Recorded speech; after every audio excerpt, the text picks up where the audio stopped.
The Resolute, Star Legend Book 4, written and narrated by J.J. Green. Chapter 1. The boy toiled under the hot sun. Exposed skin on his neck, arms and calves had begun to burn, but the day's work was far from over. The pumpkin crop was ready. The ripe vegetables had to be brought in before the season turned, or mice and rats would gnaw and damage them and make them unfit for storage. The harvest had to last the group until next year. In a few weeks the wet weather would arrive and the pumpkins would rot. His scrawny arms wrapped around a large pumpkin, the boy walked to the cart, stepping through the rough remains of faded foliage. The vegetation crowded closely in the field, sprawling over and between the rows. Tiny hairs on the vines would scratch him and embed themselves in his skin, leaving sore, itchy welts, so he was careful to avoid brushing up against them, but sometimes he couldn't help it. 2 horses stood at the front of the cart, lazily flicking flies with their long tails, ears twitching and thick haunches moving as they shifted their weight from one foot to the other. The horses were the only thing the boy liked about working in the fields. He wanted to rub their soft noses and reach up to stroke behind their ears, but he didn't dare. The supervisor sitting on the cart's box seat seemed able to see everywhere all the time. The minute anyone slowed down or stopped doing what they were supposed to, he would notice. If he was feeling lazy, the perpetrator only received a harsh word of warning, but more often than not, the man would be out of his seat in a flash, racing over the field and laying his stick across his victim's back. The boy knew the feel of that stick too well. He was careful to never slacken his pace if he could help it, no matter how tired he got. Straining with effort, he lifted the pumpkin high for the supervisor's assistant to take and stack with the others in the back of the cart. Relieved of his burden, the boy took the long way around the vehicle to return to his row, briefly enjoying relief from the blazing sun as he dipped into the cart's shadow. The field stretched as far as he could see, and everywhere children were working in it. Carts and horses waited on the dusty red lines of tracks threading through a sea of grey-green dying plants.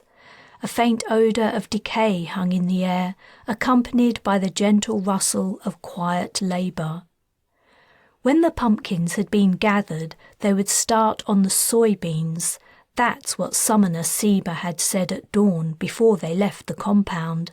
Next would come the task of shelling the beans and putting them in the big pottery containers to protect them from weevils. Not that the containers worked. The boy had eaten plenty of beans dotted with tiny dead insects. At first he'd been disgusted. Now he didn't bother picking them out. A crescent of orange peeked out from among the dead leaves, his next pumpkin. He pulled his small knife from his shirt pocket and cut the sinewy vine that attached it to the plant. "That's a monster," said a voice. Narrowing his eyes against the sun's glare, the boy spotted a girl a little older than him in the next row over. He didn't know her name. She was from a different section of the compound. Children from different sections were not allowed to mix. Talking at work was forbidden too, but the supervisor was too far away to hear. "Yeah," the boy agreed, taking care not to pause in what he was doing. "Gonna be hard carrying it," the girl went on. "Want a hand?" In rare cases, when a pumpkin was too heavy for one child to carry by themselves, they were permitted to help each other. But it was risky. The supervisor had to agree that help was needed, and that couldn't be decided until the 2 children had reached the cart. If the supervisor didn't agree, and some of them never agreed out of pure spite, the kids were punished. "No thanks," the boy replied. "I'll manage." The size of the pumpkin daunted him, and he was grateful for his neighbour's offer, but he'd grown strong in the months since his arrival on the farm. He guessed he could probably carry it by himself. He slipped his knife into his pocket and then squatted and grabbed the pumpkin. It was so big his hands didn't meet on the other side. As he straightened his legs, his already tired arms began to ache. He set off. The cart appeared impossibly far away. He staggered forward, the great weight forcing him to push through the tangled vegetation rather than step over it, heedless of the tiny cuts scratched on his legs. He began to regret refusing the girl's offer. His destination seemed to come no closer despite his efforts. Now he'd started, he couldn't stop. The supervisor would notice if he put the pumpkin down to catch his breath and rest his arms, and even if he didn't notice, the boy would have to pick it up for a second time, and he wasn't sure he could do it again. He would just have to make it all the way. Maybe the assistant would be kind and jump down from the cart to take the massive vegetable from him. Trickles of sweat ran like spiders down his neck and arms. He'd been thirsty for a while, but no water would be given out until the short afternoon break. He hoped that was soon. It had to be soon. The sun had begun its journey down the sky. His ankle caught on something, but his forward motion propelled him onward. He couldn't stop. He overbalanced and fell. Despair and fear erupted from his lungs in a yell, abruptly cut off. His ribs had impacted the vegetable at the same time it hit the ground and forced the rest of the air soundlessly from his lungs. Though it had been short, his cry was enough to attract the supervisor's attention. With a growl, the man leapt from his high seat and stomped across the field. The boy knew what was coming. He closed his eyes, curled into a ball, and braced himself. "Lazy, stupid, worthless child!" Thwack! Stinging pain burst from the boy's back as the stick cracked against his spine. "You only have to do one thing, a simple, easy thing, but even that's too hard for you." Thwack! The pain redoubled as the stick hit the same spot. The boy whimpered. "A waste of time, a waste of food, that's what you are." Thwack! More pain from lower down his back. Tears filled his eyes, but he refused to cry. Mam had said it was okay to cry when you were hurt or sad, but he didn't want to. Crying meant giving in. Crying meant you'd let them get to you. Crying meant forgetting who you were and where you were from. "I'll teach you to slack off." Thwack! "I'll teach you to be clumsy." Thwack! Thwack! Thwack! That night, the boy was hunched over as he waited outside the compound. His back hurt too much to stand upright. The carts piled high with pumpkins stood in a line at the closed gates. White sweat coated the horses' flanks. All the children huddled in one group. They had walked the long distance home while the supervisors and their assistants had ridden on the carts. A lot of the kids appeared dead on their feet, especially the younger ones, only just old enough for field work. But they still had a while to wait until they could rest, drink and eat. The snap and click of a lock opening broke the evening quiet, quickly followed by the loud rattle of a chain being pulled against metal. One of the double gates swung open. A creak and a clunk signalled it was secured. Then a second gate opened.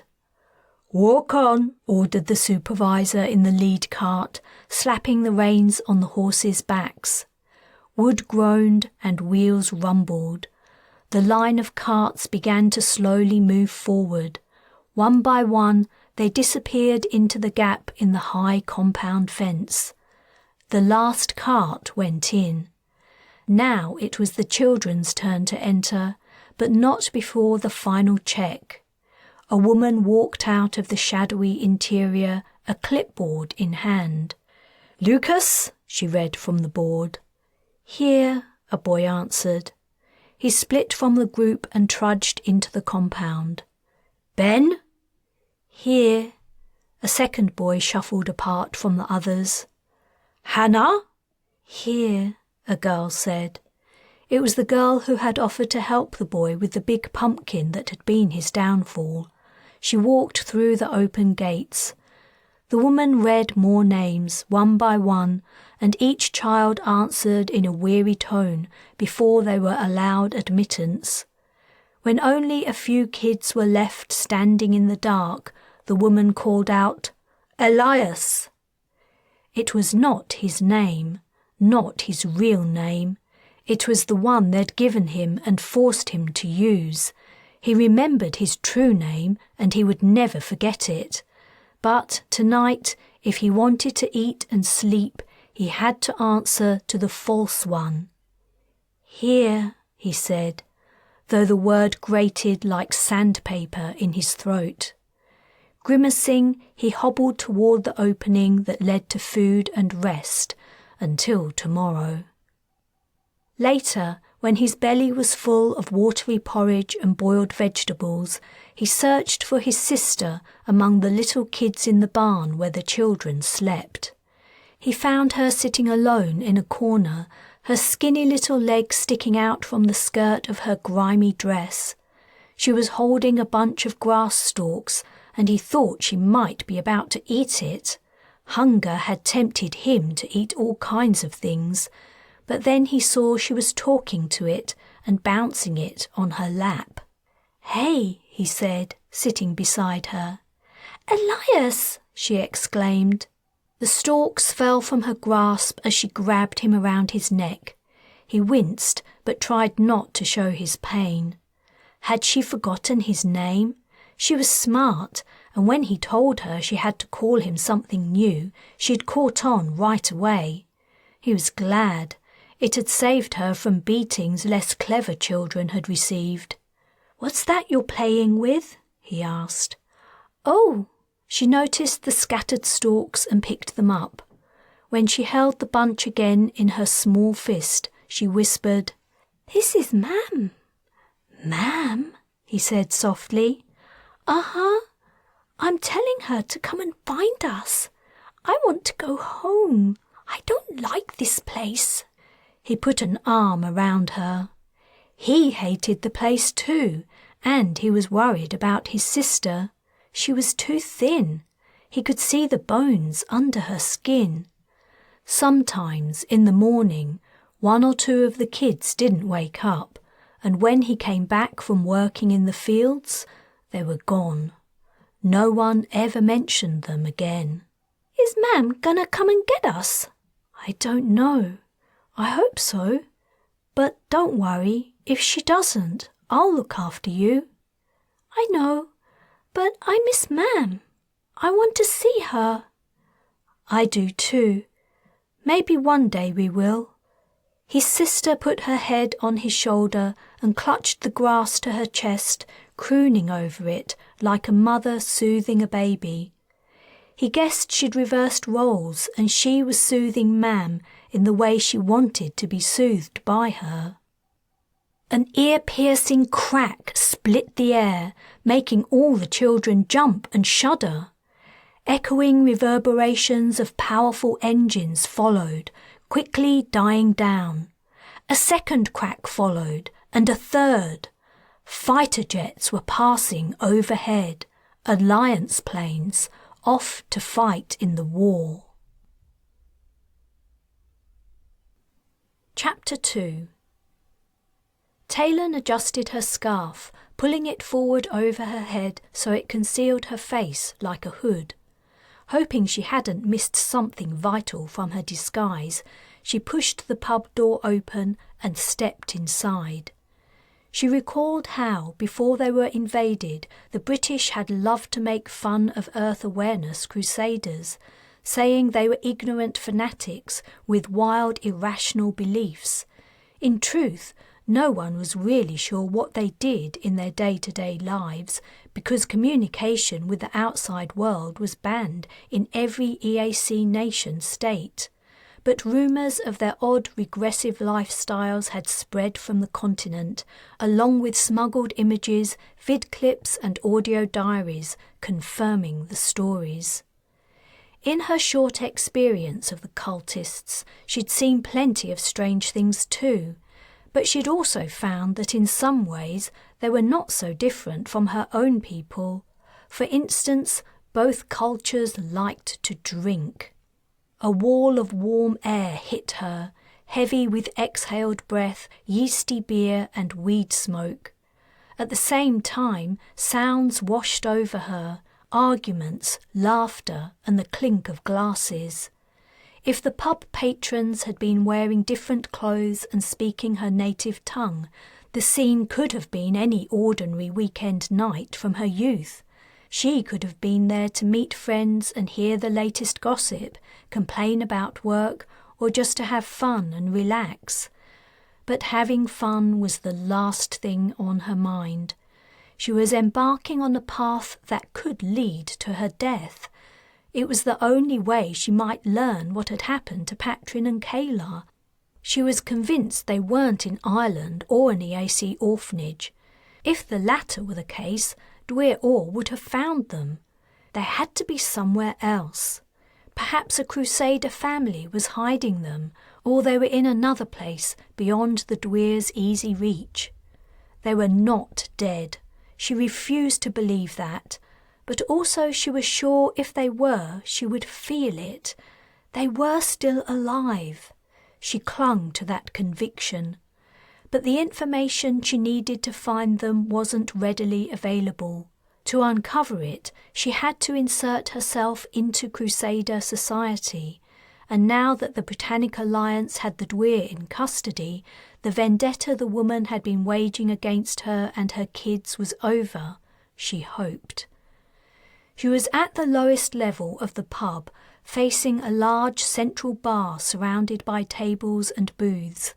2 sets of dark wooden stairs led to the second and third levels, their seating areas and customers visible through balustrades of the same dark old wood. She guessed the place had to hold 200 or 300 people, perfect for her plan. However, the bartender, a stocky, broad-shouldered man, was already looking at her suspiciously, as if deciding whether to throw her out. If she tried to ply her trade immediately, he probably would. She went up to him. His frown eased a fraction. "What can I get you?" Beyond him, 2 younger female bartenders were giggling flirtatiously with the men they were serving, angling for tips. She was relieved the male server had seen her first. He might feel a little sympathy for her.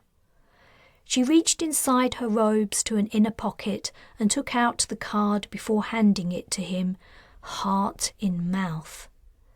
The few simple words she'd written on it were the culmination of weeks of work.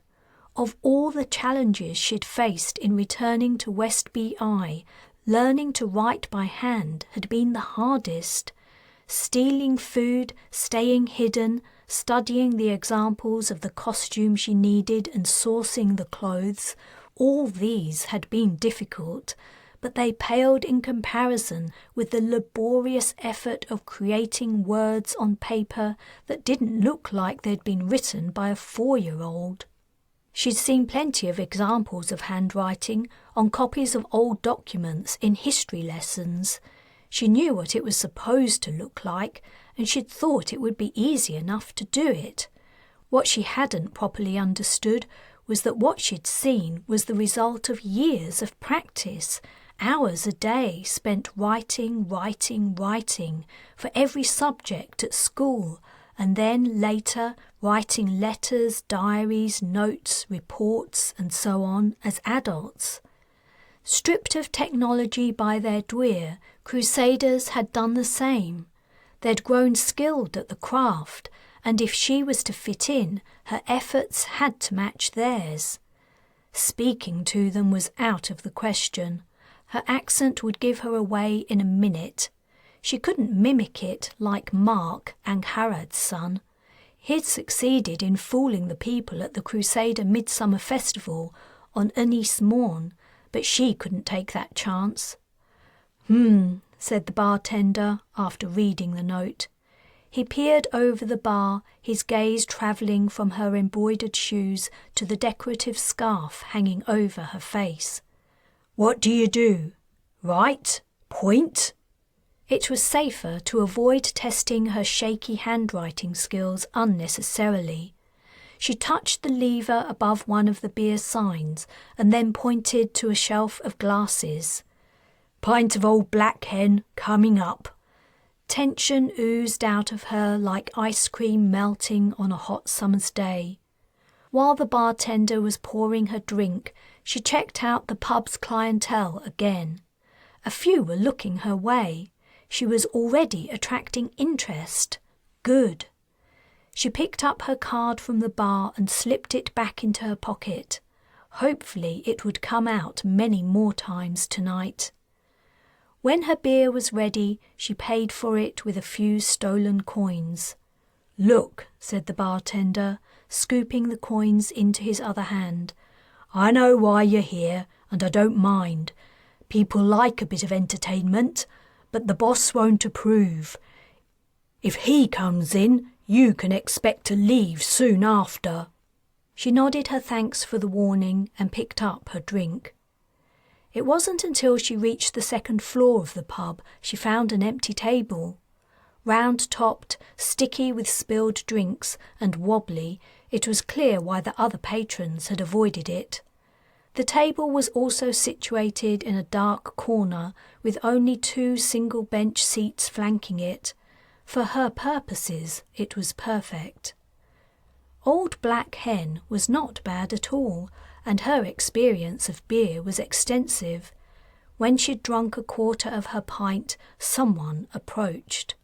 In the half-light, Taylan couldn't see her first customer too well, but the woman appeared very young, too young to be in a pub legally in old West Britannic Isles. Maybe the EAC didn't care about such things. She was wearing a long skirt and a blouse, covered by a tabard decorated with symbols.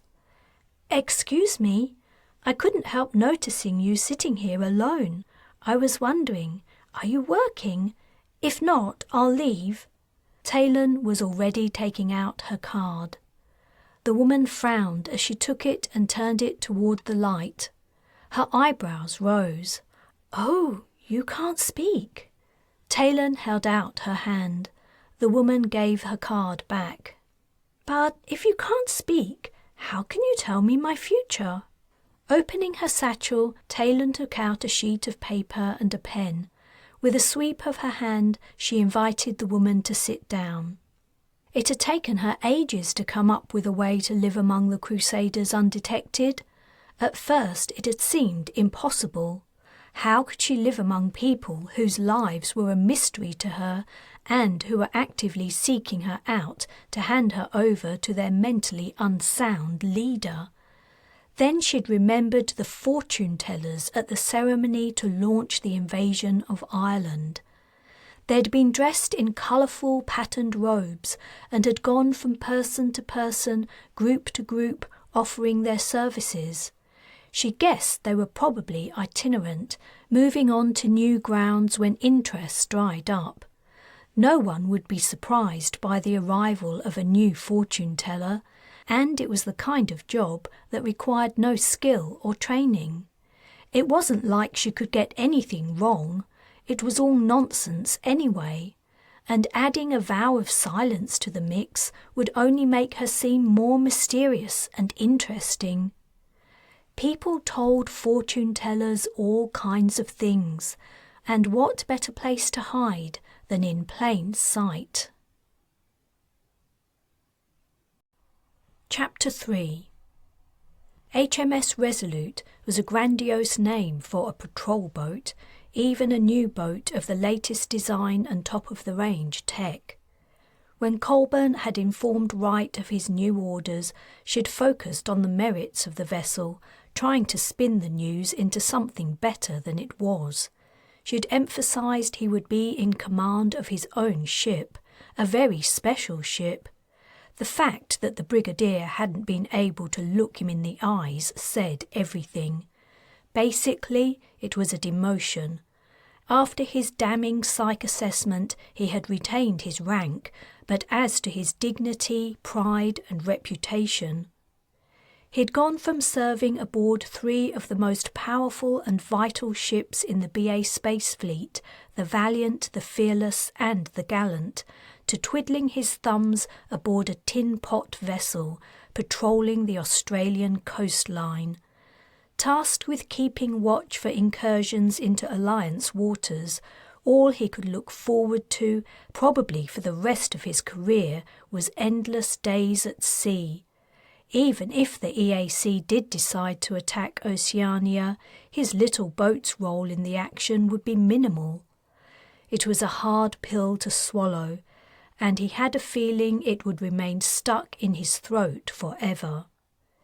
He leaned on the gunwale and gazed at Sydney Harbour, growing steadily closer as the Resolute cut through the water on her approach. He'd spent a brief time in the city before assuming his command and had fond memories of it. The buildings of the central district were sunk halfway into the ground, and a network of pedestrian walkways and road tunnels connected them, leaving the tree-lined streets on the surface quiet and tranquil. The architectural style had been adopted hundreds of years ago, he'd learned, to cool the buildings and conserve energy, as well as to protect from bushfires. It would be a great shame if the EAC got its hands on the place and plunged it into technological darkness. The sun from a crystal sky beat on his back and glittered on the waves. He was uncomfortably hot in his stiff white uniform jacket, but he had to wear it to greet the Marines who would be joining the ship. He would be glad to get back to sea and informal working attire. He straightened up and calmed the helmsman, Warrant Officer Jeong. "How long until we dock?" "About 20 minutes, sir." "Thanks. I'll be in my cabin." "Aye, aye, sir." He descended the ladder to the second deck and walked to the narrow passageway to his compartment. Opening the door, he was hit by a smell. Shit. It was, literally. He'd been house-training the cat Ellis had given him, Boots. His efforts were hit and miss, or rather, the cat's were. He went to the litter tray in the corner and saw with relief this effort was a hit. As he was dealing with it and wondering whether a cat could be trained to use the head like a regular Marine, Boots came from under his bunk and rubbed up against his leg. He awkwardly patted her. He hadn't been allowed pets as a child. His dad had been a clean freak. He wasn't sure what he was supposed to do with Boots, how to care for her, but he seemed to be doing okay. The cat appeared healthy and happy, and she hadn't tried to jump overboard yet. The last had been his greatest fear. If he ever saw Ellis again, he wouldn't know how to tell her he'd drowned her cat. He sat at his desk to go over the ship's manifest. 5 crew members would be leaving the ship when they docked, and only 3 would be joining her. On the face of it, the loss of 2 Marines wasn't significant, but it was a symptom of the difficult times. The Britannic Alliance had clawed back to global dominance by retaking the Caribbean, but its grip was weak. All 4 branches of the military were stretched thin, and each was finding it harder and harder to meet enlistment targets.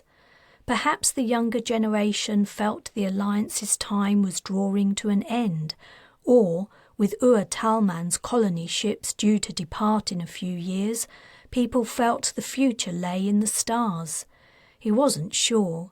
Either way, every military man and woman counted, now more than ever. That was why one particular name on the list of Marines joining the ship puzzled him. Boots meowed to be let out of the cabin. He opened the door. After staring at the gap for long seconds, as if deciding what to do, the cat finally left. Pets of any kind were against regulations, but he hadn't even attempted to keep his a secret from the crew. At first, he'd justified his decision by telling himself a cat aboard ship would be good for morale, but finally he'd realised he just didn't care about regulations anymore. He opened a book on his interface to pass the remaining time until the boat docked. The new crew members were standing together on the quay, kit bags at their feet. As soon as they spotted Wright walking down the gangplank followed by his lieutenant, the 2 men and 1 woman formed a line, stood to attention and saluted. "At ease," he said. "Welcome to the Resolute."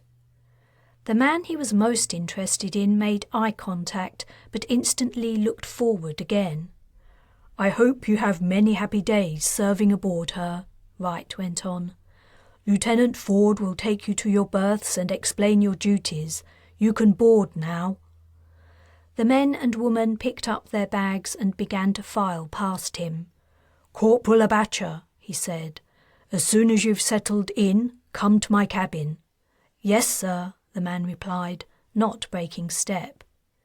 It seemed an odd coincidence the man who had served under him had ended up on his ship. Marines usually aspired to be transferred from the surface to the space fleet. Movements in the opposite direction were rare, and there was nothing about a transfer request in Abacha's file. Maybe the Marine had done something to piss Colburn off, and sending him to the Resolute too had immediately sprung to her mind as a suitable punishment. There was a knock at his cabin door. "Come in." Abacha looked uncertain as he entered, perhaps wondering why he'd been singled out to speak to his new CO. The corporal was tall, stooping a little to get under the door jamb. Though he wasn't burly, he was muscular, his neck muscles and biceps rounding out the lines of his shirt. If Wright hadn't seen it with his own eyes, he wouldn't have believed Ellis had defeated the man at hand-to-hand combat. "Sorry," said Wright, realising Abacha had been waiting patiently for him to say something. "Take a seat." His look of confusion deepening, the corporal sat on the chair by the side of Wright's desk and rested his hands on his knees. Wright sat on his bunk. "Congratulations on your promotion." "Thank you, sir." "I wanted to speak to you because, to be honest, I'm surprised our paths are crossing again." "I'm glad to be serving under you again, Major." After an awkward pause, Wright said, "Can I ask?" A soft meow sounded outside in the passageway. Abacha's eyes widened in surprise as he turned toward the sound. Wright opened the door. I might not be the only one you recognise aboard the Resolute." "Ha!" Abacha grinned with delight as the cat trotted in. "How on earth did he get here?" Then he gave a slight shake of his head. Why am I asking? As if I didn't know." "He?" asked Wright. "I thought Boots was a girl." "You did? Why would you think that?" I must have just assumed. I didn't check."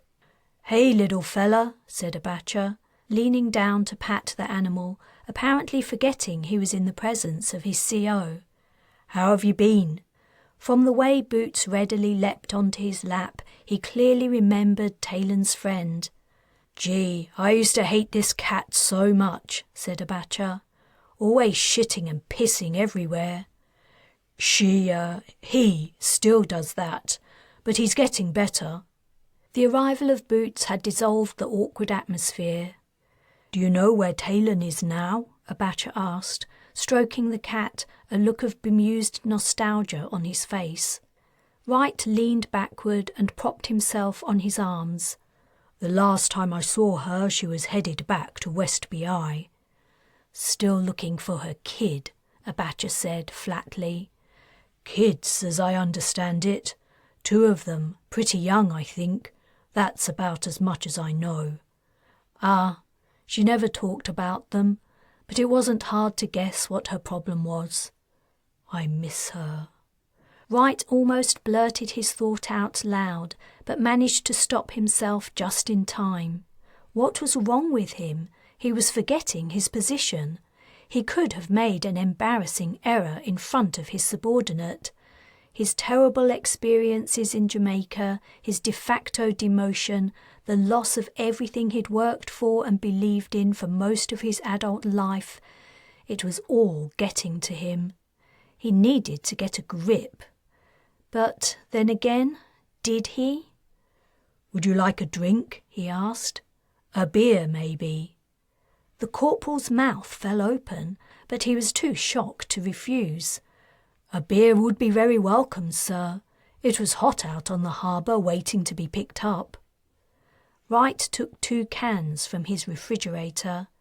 There were some perks to being in command, no matter how small your boat was. Handing one over, he said, "Abacha, I think I can be open with you. You seem like a good guy. Let's face it, anyone who could put up with Ellis for any length of time has to be a saint." Abacha popped his can and took a long drink before replying, "Yeah, she's a pain in the ass, that's for sure. Whatever you want to tell me, it won't leave this cabin, sir." "Right.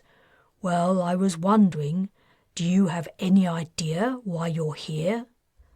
"I'm not sure what you mean." "Do you know why you were assigned to the Resolute in particular? It isn't the most obvious career advancement after serving on the Valiant." "I don't have any special duties, Major Wright, if that's what you mean. I'm being straight with you." "I believe you, but didn't it strike you as strange that you would be transferred here?" "It did, but I'm not in a position to question anything. I just do what I'm told. Maybe the higher-ups are holding something back from both of us." Warrant Officer Jong calmed him. Reflexively, he touched the implant behind his ear. "Yes, we're out of sight of land and visual contact with any other vessels, sir." "Okay, take us down." The ship's speakers emitted 3 short, loud bleeps, and a section of steel slid over the cabin window, cutting out the light. The cabin lights brightened in response. Boots jumped down from Abacha's lap and went to hide under the bunk.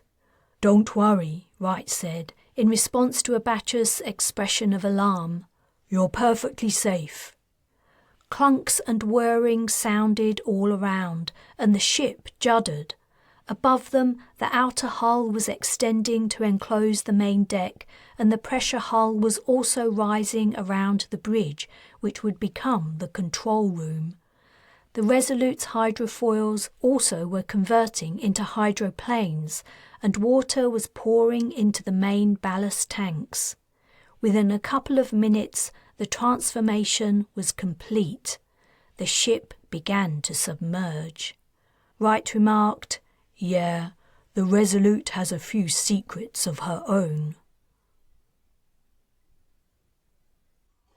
Chapter 4. A line of cards lay face upward on the table. 6 in all, they forecast the future of Taylan's customer. On the far left lay the Queen, unmistakably a Dwyer, under a horned headdress. Next to her, the naked lovers were entwined stylistically in each other's arms. The 3rd card Taylan had drawn was a wheel set among clouds, symbols she didn't know the meaning of around its edge. She didn't know what this one was supposed to be, so she'd written something about a period of time passing. The king followed the wheel, seated on a throne with a sword held high.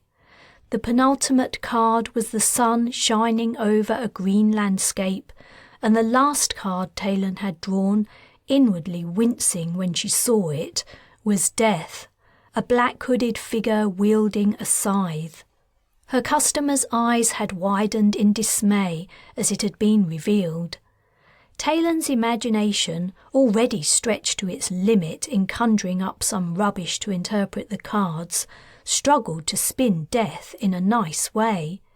She patted the young woman's arm reassuringly and wrote, "It is only through endings we have new beginnings. You will enter a new phase of your life."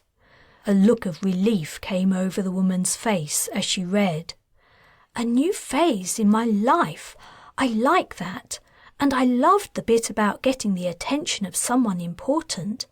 You don't think it could be the new Dwyer, do you?" Dwyer Perrin Orr had taken his oaths 3 weeks ago. Like the former Dwyer's funeral, and as with most public events in the Crusader world, few had actually witnessed it. Taylan had seen the public notices go up, and she'd overheard people talking about it, gossiping about what the boy had looked like and how he'd acted. She'd wondered how they could know the reports were true. But factual truth wasn't highly valued in their society. The only item of news she'd thought was reliable was the fact that Perrin's initiation ceremony wouldn't take place for a few years. She guessed the unspoken reason for the delay was they had to wait until he was sexually mature before he could participate. Gross. Was that what her customer was thinking about? She wrote, "It could mean someone important in society, like the Dwyer, or someone important only to you." That was the great thing about telling fortunes. All you had to do was write predictions so vague they could mean anything. The next time the woman attracted the attention of anyone she deemed important in any way, and it was impossible she wouldn't, she would believe the prediction had come true. Taylan gathered up the cards, signalling the session was over. "Thanks," said the woman. She scanned the paper again and nodded thoughtfully. "That makes a lot of sense. You're very good. The last fortune teller I saw told me I'd be pregnant and married within a year, and that I'd go on to have 10 children and never leave West BI. That isn't the kind of life I want. I want to do something interesting. All my mother did was look after us kids and then her grandkids. I don't want to be like her." Taylan felt a spark of sympathy for the stranger. The genuine fortune-teller's reading was likely to be more accurate than her own. She doubted contraception was promoted in Crusader culture. It would be seen as too technological and interfering in the natural course of things. She had told a more exciting but far less possible tale, including foreign travel and meeting important people. The pub was mostly full of men. The few women present were young. No doubt the older ones were at home caring for a brood while their partners enjoyed themselves. Crusaders were anachronistic in the extreme. She couldn't understand the appeal. "What do I owe you?" the woman asked. It was a rhetorical question. She was only being polite. From the sessions Taylan had spied upon, the custom was that the client paid whatever they felt the reading was worth. She spread her hands and smiled. Only her mouth would be visible. She'd been careful to keep most of her face in shadow. She knew from the time a Crusader patrol had attacked her that the people knew her likeness and were on the lookout for her. The woman pulled a small cloth purse from a pocket in the fold of her skirt and took out 2 coins. It wasn't much. The beer cost more. But Taylan didn't betray any disappointment. She wasn't there for business purposes anyway. "I know it isn't a lot," said the woman as she handed the money over, "but I'll recommend you to my friends. Will you be here tomorrow?" Taylan nodded and gave her the paper. Now for the real work. Before the woman could leave, Taylan wrote on a second sheet of paper, "What do you do?" "I'm an embroiderer. I made this." She lifted the hem of her tabard to display it. "Do you like it?" Genuinely impressed, Taylan wrote, "It's beautiful." Beaming, her client said, "Thanks, it took me hours." An embroiderer was unlikely to have any contact with children. There was no point in prolonging the conversation. "Good luck with your work," she wrote. "Thank you." As the woman left, a man rose from his seat and began to walk over. Her clientele was on the increase already. She only hoped she might learn something useful from them. There was no defined end to serving hours at the pub. As the evening wore on, things grew rowdier and then quieter as people left or the drunks got too inebriated to cause any more trouble. The servers began wiping down tables and waking up the people who had passed out before forcing them into the street. No one had approached her table in more than an hour. It was time to pack up shop and leave. With a heavy heart, Taylan drained the dregs of her second pint and put away her cards, paper and pens. Despite gently probing her customers with questions, she hadn't heard anything that might give her an inkling of where her children had gone. Maybe she was expecting too much.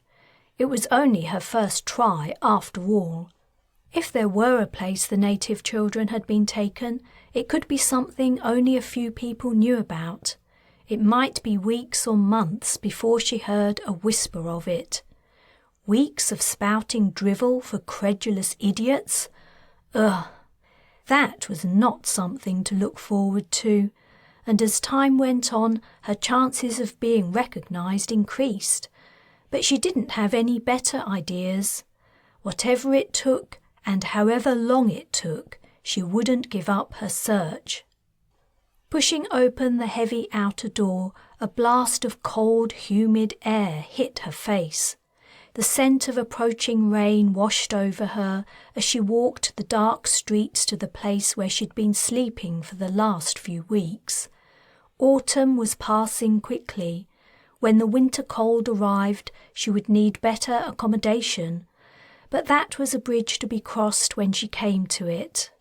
The little town was set in a valley, the road snaking up the hills on each side. She hadn't been here before, in that almost mythical time before the invasion, but it hadn't taken her long to find a quiet spot to hide away.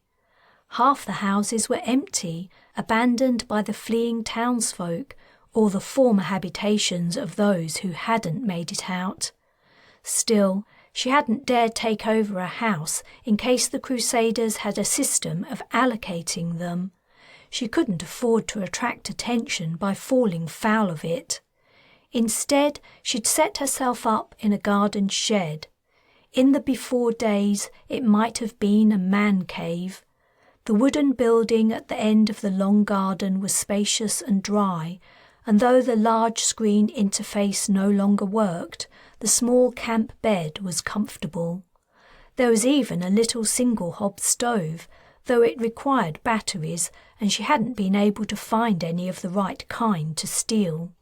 After checking up and down the street and seeing no one else about, she turned into the narrow alley between two terraced houses that led to their rear doors and gardens. Behind the houses, nature had taken over. Brambles arched over pathways and the ornamental shrubs were wildly overgrown. She knew the route through the vegetation well, which was lucky as she had to navigate it in pitch darkness. As she reached the black shape of the shed, heavy raindrops began to fall. Groping down along the crack where the door met the wooden wall, she felt for the stick she'd placed across the entrance earlier when she'd left. The door opened outward. If someone had entered the shed, they would have moved the stick. It wasn't there. She took a step backward, but at the same time the door jerked open, hitting her in the face. She vaguely made out a tall, broad figure before a large hand fastened on the front of her jacket. "Gotcha!" a voice growled. Stunned by the blow to her face, she didn't react immediately. She was dragged into the shed and pushed to the floor. "Stay quiet, and I won't hurt you," said the man, looming over her. "No need to be scared." There was the sound of a belt being removed. She wasn't scared. She was furious. It took all her self-control to wait for him to get on his knees.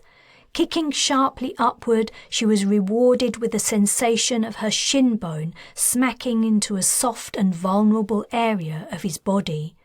An agonized yell erupted from his mouth, handily allowing her to locate his face in the darkness as he bent toward her.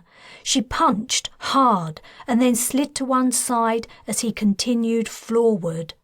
When he was down, she twisted his arm behind his back and knelt on him to keep him there. What to do? It would be easy to take out the knife she carried in a hidden sheath in her belt and slit his throat. The mess wouldn't matter. She couldn't stay in the shed now anyway. But the last thing she wanted to do was to attract attention, and in a small town like this, a murder would be big news. People would be wondering who the killer was, and they would be looking askance at strangers. She couldn't take the risk. Yet she also couldn't allow her would-be attacker to get away scot-free. He'd begun to recover and was squirming, trying to throw her off. She pushed his arm higher, forcing it upward with all her strength. He hollered and wriggled madly and kicked his legs. Then he screamed. The resistance she was pushing against gave out as his shoulder dislocated. "Stop, stop," he mumbled, tears of pain in his voice.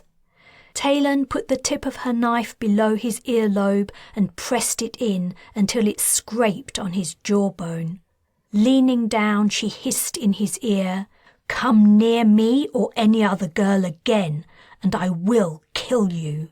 She leapt up, grabbed her small bag of belongings from under the bed where she'd always kept it filled, ready for a quick getaway, and ran out. During the short-lived scuffle, the heavens had opened. Rain pelted down, instantly soaking her to her skin. Chapter 5. Carla Orr floated in a sea of nothingness. No light reached her eyes, her ears picked up no sound, and she could feel nothing, not even her own body. She had no idea how long she'd been in this state. At first she'd tried to keep track of time by counting, but she would lose her place and then, frustrated, begin again. She'd lost track of how many times she had counted to 10,000 or more. Finally, she accepted there was no point to her efforts, except perhaps to prevent herself from going mad. If she slept, she was not aware of it. She had no memory of drifting to slumber or waking. All was painful consciousness. In the beginning, she had fretted endlessly about Perrin. What was Morgan doing to him? Had he forgotten about her? Was he safe? Then her worries had given way to fury. She'd imagined many and varied excruciating punishments for her usurper, for everything she had done since Carla had released her from the mine. She'd relished thoughts of Morgan's screams of agony and pleadings for death. While the extreme emotions had coursed through her, another nibbled at the edge of her mind: despair. Unpleasant questions arose, but she hastily pushed them aside. Would she ever be released from her mental prison, or would she spend the rest of her life cut off from the outside world? What was happening to her body? Was Morgan giving her water and food, or was she wasting away, soon to die? Then the hallucinations began. Confused, she'd thought they were signs she was about to be released from her nightmare. Brilliant flashes of coloured lights dazzled her, and whispered conversations, the words indistinct, teased her with potential meaning. Pins and needles pricked at her nerve endings, their intensity building in waves. It wasn't until the memories began to play she understood nothing she was experiencing was real. They were not true memories. She was not in control of them, choosing to think back over the scenes of her past.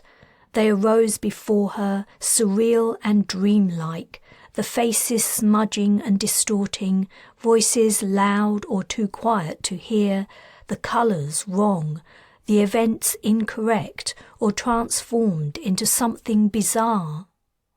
The Marine she had tortured tottered toward her on broken legs, the working muscles visible, his mouth impossibly wide, red and raw. The lips opened wider and wider, bending his head back. He swallowed her, and she found herself descending the tunnel that would take her to Morgan, flying along, crashing through cobwebs. At the end of the tunnel lay a newborn baby.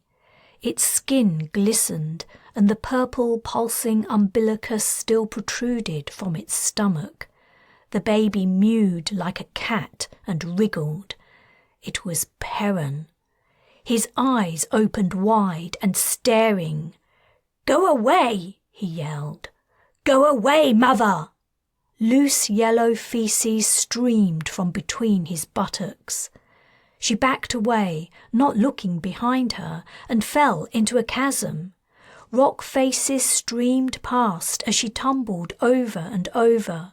She caught a glimpse of John, swinging by his neck in his nightgown. A monstrous Morgan leaned out from a gap in the stone and tried to grab her. She slipped between the giant, grasping fingers. Her descent slowed, and she stopped spinning. She was looking downward at a town, a small old-fashioned place with twinkling lights shining from spires and turrets. The town expanded as she neared it, spreading over the bottom of the chasm, roads growing like dry riverbeds filling with water in a flash flood, houses popping up on each side. It wasn't until she reached it she realised she was looking at Berlin. Her spread-eagled body became vertical, and her feet touched the ground light as a feather coming to rest. She was walking along one of the old streets. Blocky, blank-faced edifices rose on each side, built windowless hundreds of years ago, when interface walls displaying landscapes were all the rage. Crude graffiti defaced the walls at street level. Some things never changed. Ahead of her, the street heaved with black figures, fuzzy as if seen through an unfocused lens. They were talking in murmurs interspersed with snatches of songs. As she drew closer, they didn't become clearer, but remained dark grey, formless shadows. As she passed between them, they became wisps of smoke and disintegrated on the breeze. "I am your Dwyer," she thundered. "I command you to stay here.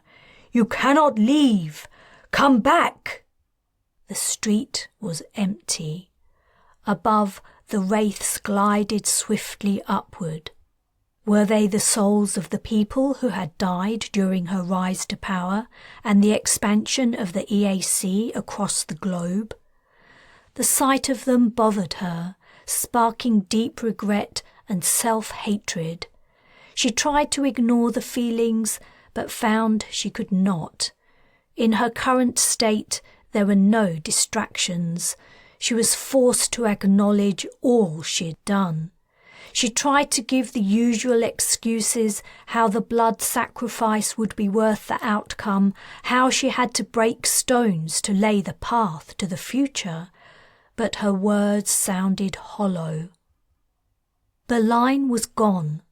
She was alone in the dark. The flashes of light started up, along with distant strains of discordant music. If she didn't do something soon, she would lose her mind. The lack of external stimulation was sending her insane, her brain creating fantasies in compensation for the absence of input. She had to go inward. If her outer world could not supply sensory information, she would create it in her inner world. She would recall memories, go over old conversations, make plans for the future, anticipate difficulties and devise strategies to overcome them. If Morgan could survive thousands of years trapped without light and avoid descending into madness, so could she.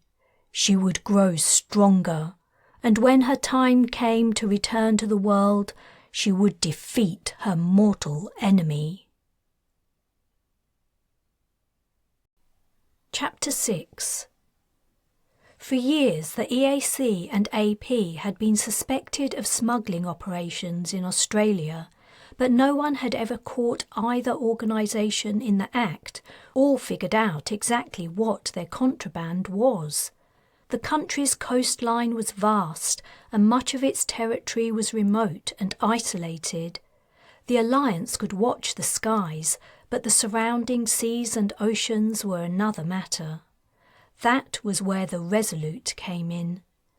If it weren't for the weak organic humans who crewed her, she could run for centuries without surfacing.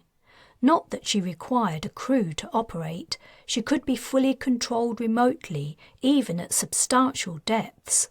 The idea of an unmanned patrol sub had been mooted in the planning stages, but eventually Sea Lord Fox had vetoed the proposal, citing the risk of a hostile power taking control and turning the Alliance's latest sea defence into a weapon to be used against it. Wright explained the boat's short history and her purpose to the new arrivals the day following his chat with Abacha.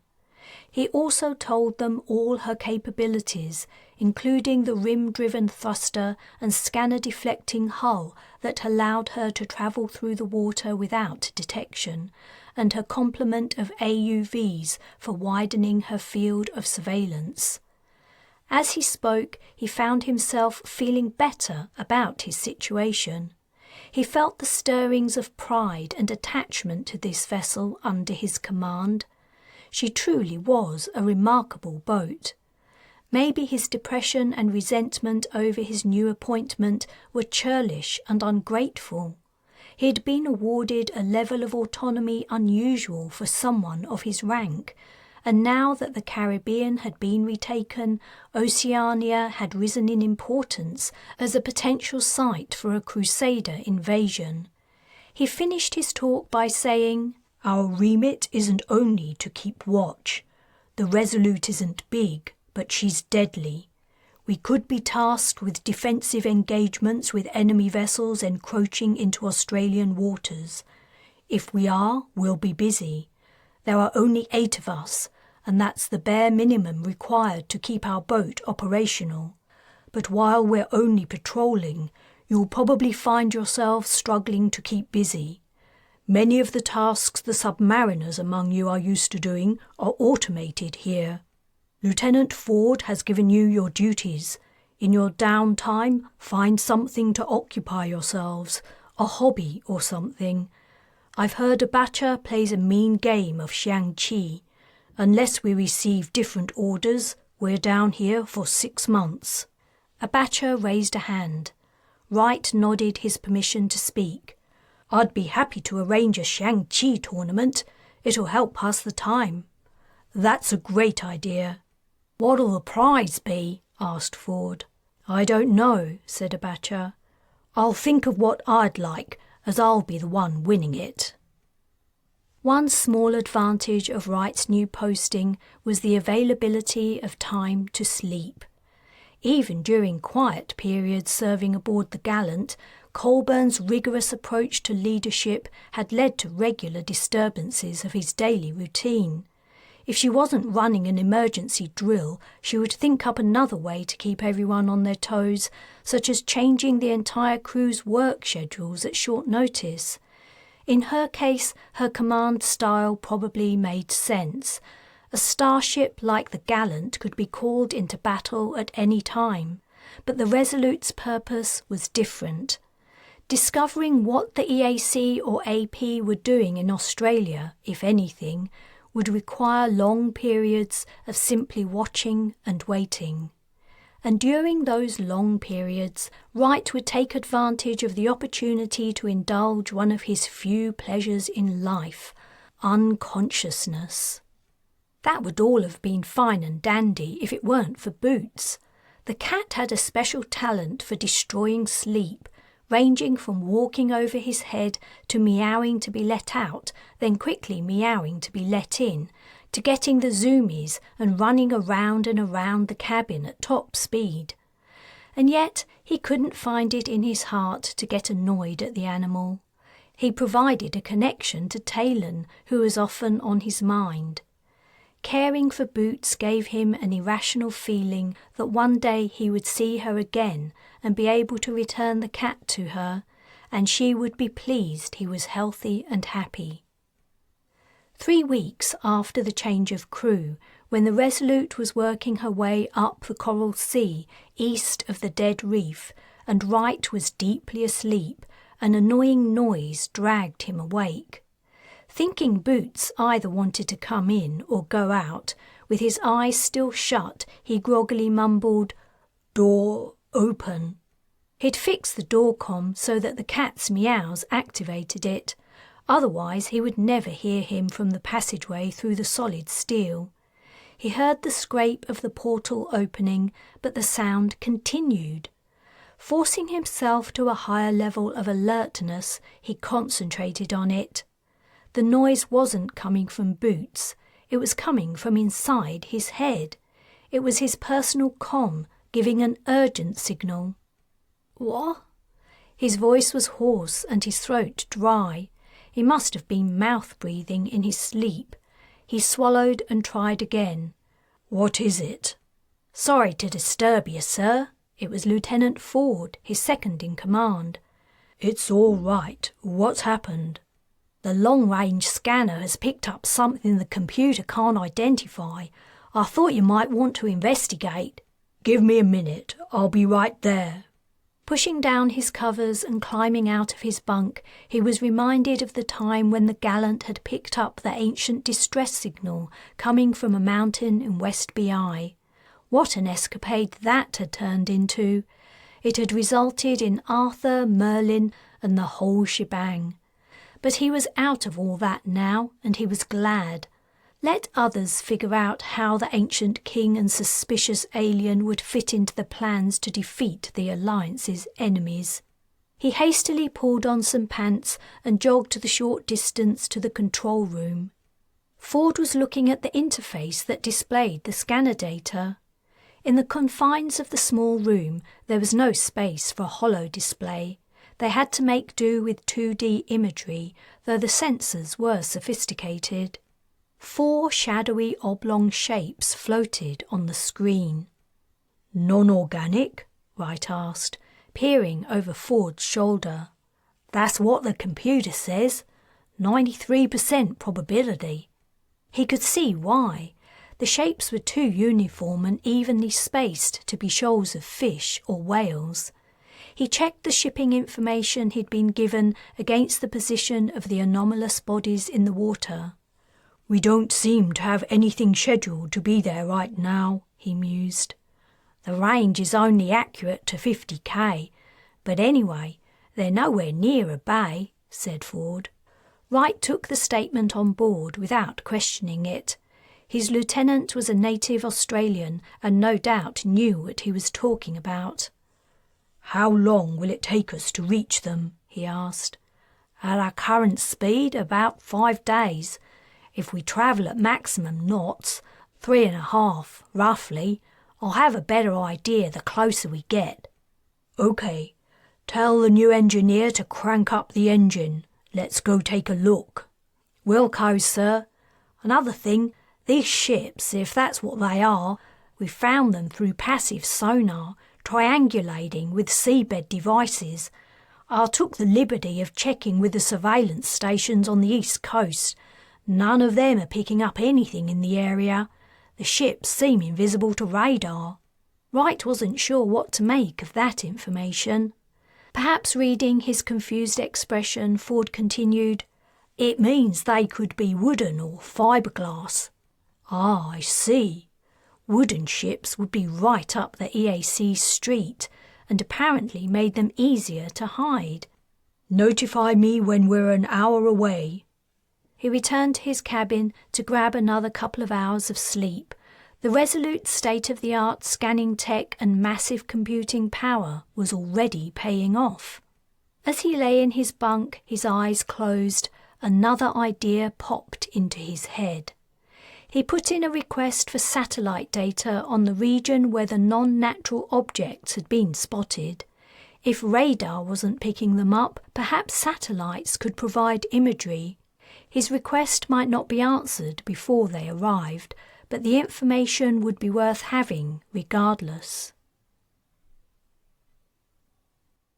Chapter 7.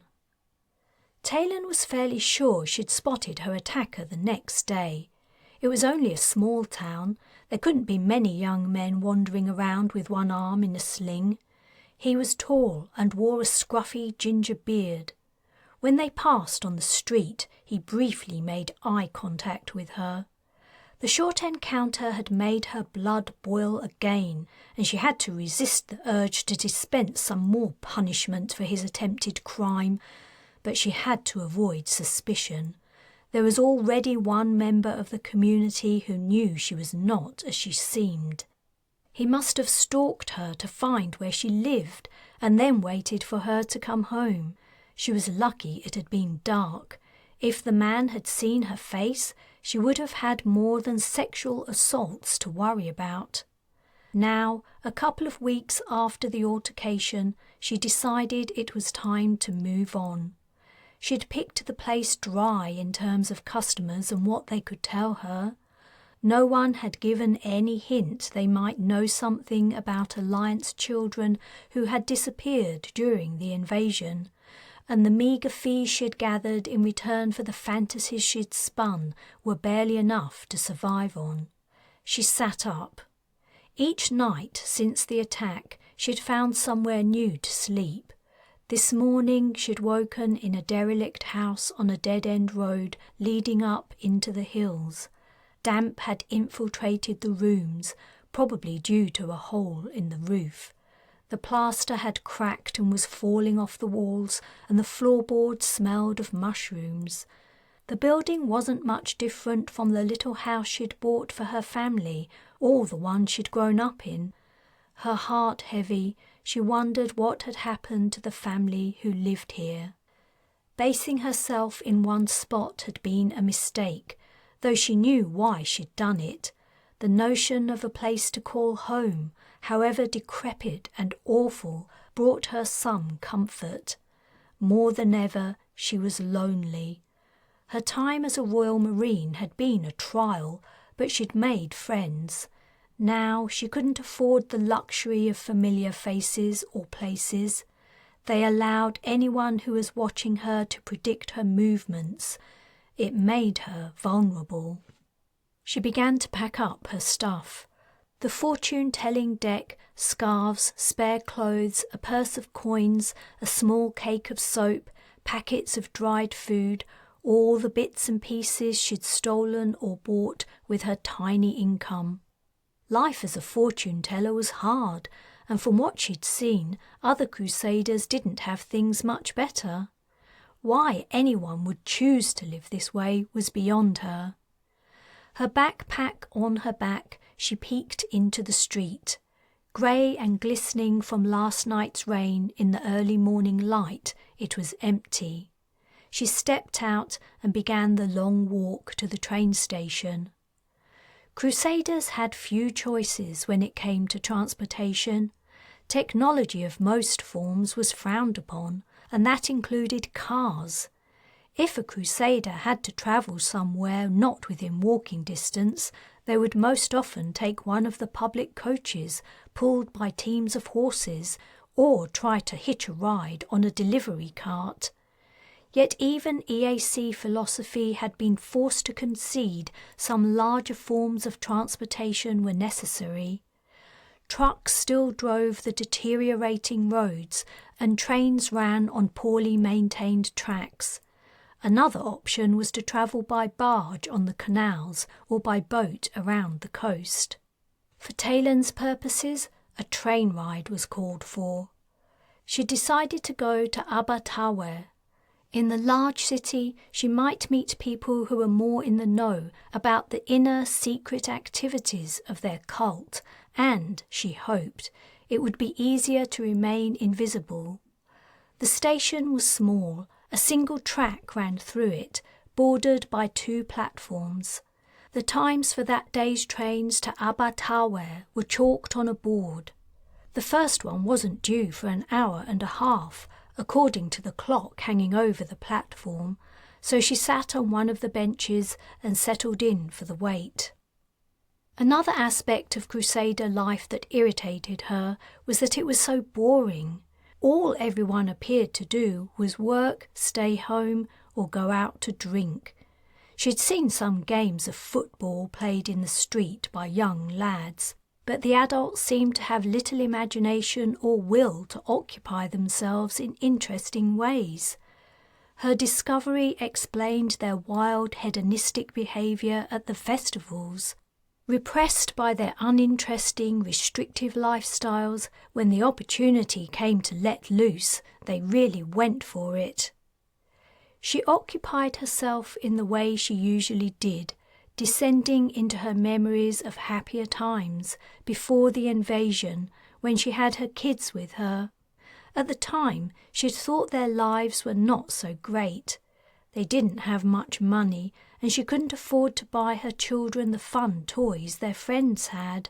But they never went hungry or wanted for any essentials, and they were happy.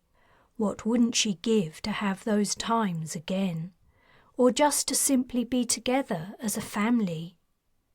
Realizing her thoughts were sending her into a black hole of despair that always sat on the edge of her mind, she drove away the memories and returned to the present. Only 40 minutes had passed. Sighing, numb with boredom, she took out her pack of cards and began to thumb through them. She would think up some bizarre interpretations to offer her customers and see how far she could go before one of them called her on it. There were 2 cards that always freaked people out, the Hanged Man and Death. She had no idea what they were supposed to mean, but it was odd there were 2 cards for what was essentially the same thing. Naturally, she'd never told anyone the cards meant they were going to be hanged, though that was a punishment in the Crusader justice system, or that they were about to die. Predictions like those wouldn't earn her much compensation for her time and trouble. If either of the cards came up, she usually wrote something about the client's problems coming to an abrupt end or the death of something that had been worrying them. Making shit up to please people was so easy. She held up the Hanged Man. Someone special will give you a gift, perhaps a necklace or a scarf. Or, your eyes will nearly pop out when you hear some surprising news. Time dragged by as she tried to entertain herself with her musings until sounds of people arriving on the platform drew her attention. A group of young men were passing through the open barrier. One of them had a short ginger beard, though his arm was no longer in a sling. Damn! She looked at the clock. The train was due in 5 minutes. There was nowhere for her to hide, and as the only other person waiting, she stuck out like a sore thumb. She could leave, but there wouldn't be another train for 2 hours. She put away her cards. She'd been spotted.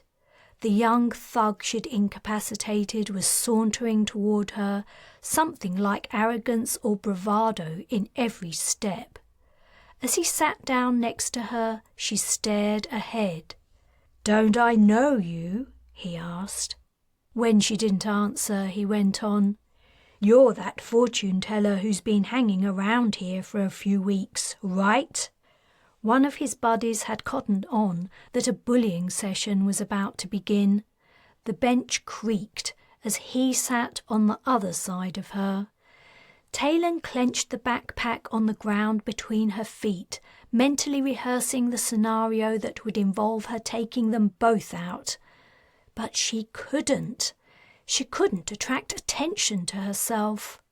News of a soothsayer who was also an expert at unarmed combat would soon spread. She had to stay in character. "Wait a sec," said the friend, a bulky man whose thigh pressed disgustingly against hers. "If it is her, how's she going to answer you, Nat? She's dumb, ain't she?" "Oh, I bet I could make her moan," joked Nat. He stretched out an arm and fastened it around Taylan's shoulders. "Wanna give it a try, darling?" Brave now he had his friends with him and it was broad daylight, he was trying to salvage his pride. Visions of punching his nose flat raced through Taylan's mind, but she managed to stay in control.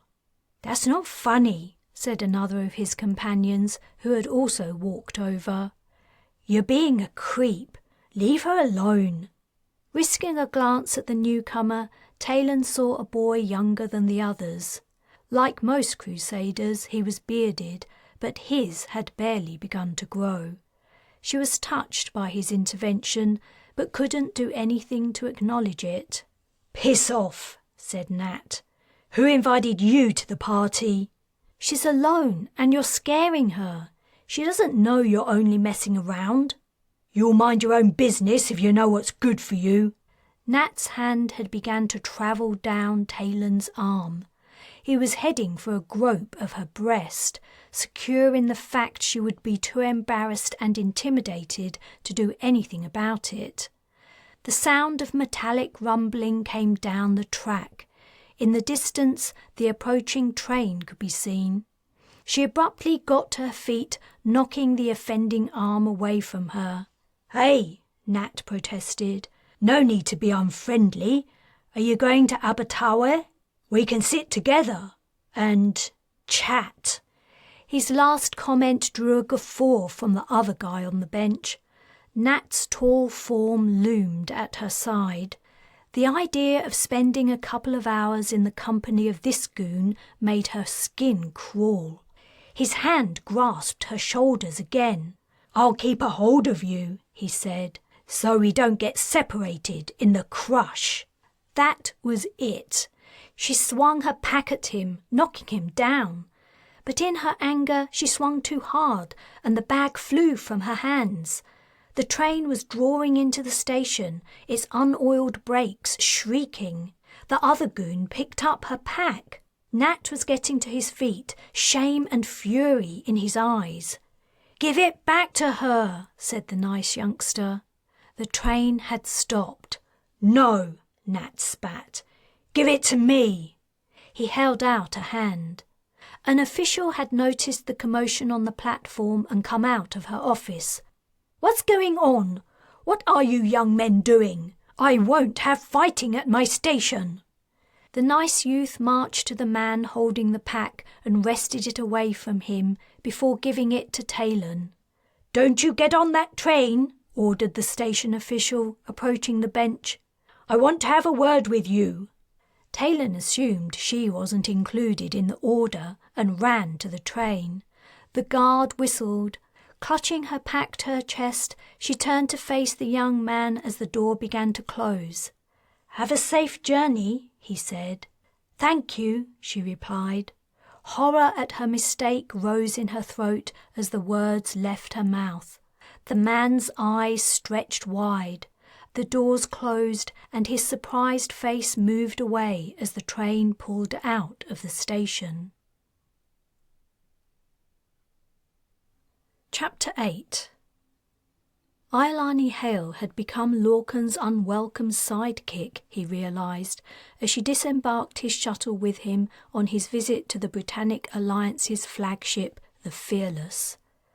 Everywhere he went, by hook or by crook, she found a way of coming with him.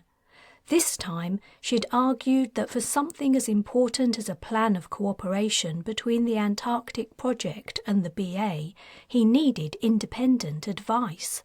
Not that she was as independent as she liked to make out. In the months since she'd been working with him on the project, she had become as enmeshed in its challenges as he was. At least she'd left her blasted dogs behind. The damned hounds followed her everywhere, and they'd maintained a dislike for him ever since he'd first encountered them with Hale in her jungle hermitage. They accepted pats and strokes from others aboard the Brez, but they reacted to his presence with lifted lips and barely audible, rumbling growls. "Whoa," breathed Hale, gazing up and around at the vast shuttle bay, home to ranks of military craft. "I've never been on an alliance ship before. Have you?" "No," he replied shortly, his tone deliberately unimpressed. "Okay," he admitted to himself, the bay was larger than any of the passenger bays on his colony ships, but it wasn't as big as some of his cargo bays. Of that he was confident. The cargo areas were to be converted to storage facilities as the date of departure drew nearer, and to supply the needs of the 1,000,000+ souls who would be travelling with him to the stars, they had to be vast. "I hope they're better at warfare than they are at receiving visitors," he commented. The only other people in the bay were engineers and technicians working on the dropships and fighter ships. No one had appeared to greet them or take them wherever they were supposed to go. "Do they expect us to figure this out by ourselves?" he asked acidly. A figure entered the far end of the bay and walked quickly toward them. An older woman, her grey hair cut perilously close to her scalp. She seemed flustered and irritated. She looked familiar, but he couldn't place her. "I'm sorry for keeping you waiting," she said. "There was a miscommunication. The Fearless has only recently returned to operational status, and we're still ironing out the wrinkles." "That's all right," said Hale. "We only just arrived." "If you would please step this way." As they followed her, she added, "I'm Brigadier Colburn. I'll be present at the meeting." "You will?" Lorcan replied, not bothering to keep the surprise out of his voice. He wasn't particularly au fait with military ranks, but he hadn't expected to consult with anyone lower than the heads of the branches. Colburn didn't react to his implied condescension, only responding, "I will. I have something of a history with 2 people who will also be attending, so my presence was requested by Admiral Yorkson." The passageways of the flagship hummed with activity. Auto-transporters trundled by bearing their loads. Armed troops in full armour marched past on their way to take part in exercises, Lorcan presumed, and skilled labourers of various kinds made their way to and from their work. They even saw someone operating a mech, its heavy footfalls making the deck vibrate. Lorcan's interested gaze followed the mech as it continued down the passageway. It seemed to be a new type. He wondered if it had superior manipulation capabilities than the models he was currently using. Mechs were useful for cargo handling, but only humans could perform certain tasks that required fine motor skills, and human labour was expensive. Colburn halted outside a door and spoke into the comm. Inside the room was a scene that caused Lorcan to pause before entering. The military officials in their uniforms sitting around the table were not the problem. What bothered him was the 2 civilians. One was a giant of a man with flowing reddish-golden hair and beard. The other was a tall, lean individual who, by his bearing, gave the impression he thought of himself as the most important person in the place. This man's hair was cropped almost as short as Colburn's and was a similar shade of grey, but unlike her, his face appeared almost youthful. These had to be the people Colburn had mentioned in the shuttle bay, but he hadn't expected quite such an odd pair. He was trying to fathom who the 2 additional attendees might be when he noticed the sword. The ancient weapon stood propped against the bulkhead in the corner of the room. A sword. It was a beauty, to be sure, very long, with a finely wrought hilt and grooved blade. But it was still a damned sword. Was the BA thinking of reverting to medieval battle tactics? Dwyer Orr would be delighted. It was the kind of thing she would love. Then he recalled Carla Orr was dead, and her son Perrin had assumed her role. He felt the tiniest twinge of sadness at the recollection, only the very tiniest. "Welcome to the fearless Uatalman," said a short man, rising to his feet. "I am Admiral Yorkson. I'd like to introduce Chief of Defence Staff John Evans and Sea Lord Stephen Fox. Pleased to make your acquaintance. This is my associate, Iolani Hale." The two men nodded their greetings, but remained seated. Middle-aged and nondescript, they were of a type Lorcan knew well. Moulded by their privileged upbringings in the higher echelons of Britannic society, their attitudes and prejudices were fixed and immutable.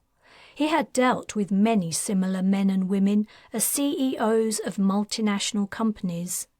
His attention quickly moved on to the civilians, but Yorkson didn't introduce them. "If you would like to take a seat," the Admiral suggested. "Please help yourself to refreshments. We appreciate your agreeing to come to us rather than the other way around." Colburn had already sat down. Lorcan sat in one of the two vacant chairs, not moving his gaze from the strange pair. Hale sat beside him. Yorkson cleared his throat uncomfortably. "As you can see, we have also invited two people who are significant to the future of the Alliance to this meeting. Their existence and presence here may seem... He coughed again in a strangled tone. "Remarkable. I ask you to suspend your disbelief and accept our assurances that what you're about to hear is absolutely correct and verified. Brigadier Colburn, if you would please do the honours." What followed was the most astounding tale Lorcan had ever heard. The word remarkable didn't come close to doing it justice. As the officer gave her account, he had to consciously close his mouth twice after his jaw dropped. When she'd finished her story, he was dumbstruck. In truth, if he had to imagine what King Arthur and Merlin had looked like, if they'd ever existed, the two men sitting before him would have fitted his expectation pretty well. The larger man did look like a warrior chief from the BI's dark ages, and the one they claimed was a wizard had a distinctly otherworldly air about him. Not that their appearance meant much.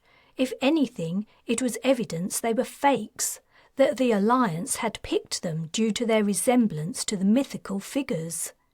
Hale was silent, apparently as nonplussed as he was. Eventually he spluttered, "You can't honestly expect me to believe a single word of that ridiculous narrative." Sea Lord Fox replied, "None of us believed it at first. Like yourself, we're practical people. We aren't prone to being fooled by mumbo-jumbo of the kind the EAC espouses. But now, after the proof we've seen, we all believe it." "Proof?" Lorcan asked. "I'd like to see that proof myself." "I'm afraid all the documentation and recordings relating to Arthur and Merlin are highly classified," said Evans.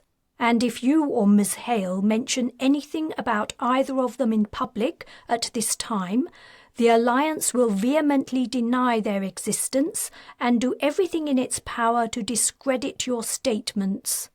"Well!" exclaimed Lorcan, once again at a loss for words. Yorkson put his elbows on the table and leaned forward. "The way I look at it is this. Whether or not these two gentlemen are genuinely who they say they are, and we believe them to be, is immaterial. They possess abilities unexplained by science, and they have shall we say, a certain mystique that, when their return is announced, will hold great sway over the minds of the world's citizens. These are the aspects of their existence that are important to the Alliance, and to you, we hope, as you fulfill your very welcome promise of support." Lorcan recalled Camilla Lebedev telling him about a rumoured secret weapon the BA was using. Were Arthur and Merlin the source of the rumour? "You're going to reveal them to the world?" asked Hale. "The timing has to be optimal," said Fox. "But yes, we will, as part of our overall strategy to protect civilization on Earth," adding, "which is where you come in, Uatalman." He'd been wondering when they would get around to his reason for being here.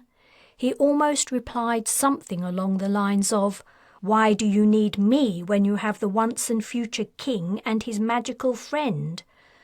But he kept his sarcasm in control, something he'd been learning to do better since Hale had forced her way into his team. She could match his cutting remarks word for word, and it just wasn't worth the bother. "I have to confess you have my colleague to thank for my presence here," he said. "Iolani has persuaded me the Antarctic project may have an interest in helping you in your work, but I'm not completely convinced.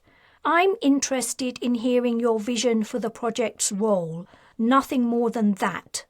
I'm sure you understand I have many demands on my time and resources. I'm reluctant to add to the load, especially as—" A memory flashed into his mind. Brigadier Colburn had been in command of the BA starship he'd helped to defend. What had it been called? He turned to her. "You're in command of the Valiant?" "Yes, she's my vessel." He returned his attention to the room in general. "My starships have come to the Alliance's aid in the past, and I've received nothing in return." "As I recall," said Evans testily, "it was AP forces that helped the Crusaders to take the Caribbean from us. I don't know about anyone else, but I would say you owed us a favour or two." Now, said Yorkson, raising his hands in a calming gesture. "Going over old history won't benefit anyone." "No," said Fox, "but it would be helpful to have reassurances regarding exactly where Uatalman's sentiments lie. If we're to combine forces, we need absolute trust in him." "Absolute trust in me?" Lorcan exclaimed. "Don't you think I have enough to do without adding your war to my list?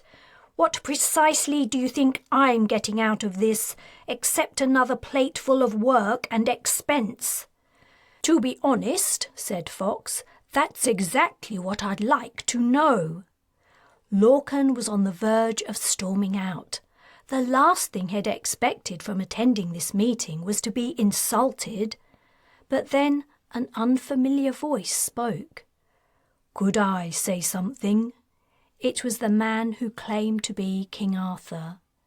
"I'm all ears," Lorcan replied, forgetting his earlier resolve to dampen his sarcasm. "I am not confused by your presence here. I believe I can see into your heart. You're a good man, though you carry a heavy burden that pains you." He addressed the military officers. "I will vouch for this man. He doesn't wish the Alliance any harm." He spoke with an odd accent Lorcan didn't recognise. Though his first impulse was to make a scornful retort about how he didn't require anyone to vouch for him, his words dried on his lips. There was some quality about the Arthur fellow that would have made his response sound churlish and mean-spirited. From the corner of his eye he saw Iolani blink in surprise. The effect on the military leaders was similar. Fox and Evans had been scowling belligerently, but after Arthur's short speech they appeared embarrassed. A silence followed, during which Merlin gave a small smirk. What a curious pair they were. "I agree with you, Arthur," said Yorkson. He made a fist and coughed into it, avoiding eye contact with Lorcan. "The bit about not wishing us any harm, I mean. Shall we move on?" Chapter 9. Disembarking the train at Abertawe had been one of the most nerve-wracking moments of Taylan's life. She had done her best to change her appearance, but she only had a few spare clothes, and as a single woman travelling alone, she wouldn't be hard to spot among the newly arrived passengers. Crusaders seemed to mostly travel in pairs or as families. If guards tried to detain her, she wouldn't have any choice about going with them wherever they wanted to take her. She was carrying no weapons except for a couple of knives for practical and circumspect reasons. Due to the EAC's hatred of technology, places to charge energy guns were scarce, and a fortune teller toting a beamer would look highly suspicious anyway. So as she'd walked through Abertawe station, she'd been tense and fearful, expecting at any moment to be approached and questioned as to why she was pretending to be under a vow of silence. Then the harder questions would come, like who was she, where was she from, and what was she doing here? She had no answers and no means to fight her way out of the situation. Only no one had accosted her. Whether Crusaders' methods of communication were too slow or faulty, and no message from the town she'd left had come through, or the boy who had heard her speak hadn't reported her, or she had entirely exaggerated the severity of her mistake, she didn't know. But no one had shown any interest in her at the station. She'd slipped into anonymity in the crowds at Abertawe and continued her quest to find her children.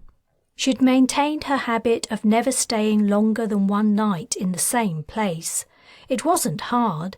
There were plenty of abandoned houses in the city, and nature hadn't yet had time to make them entirely uninhabitable. Each one she entered, however, made her sad for the people who had lived there.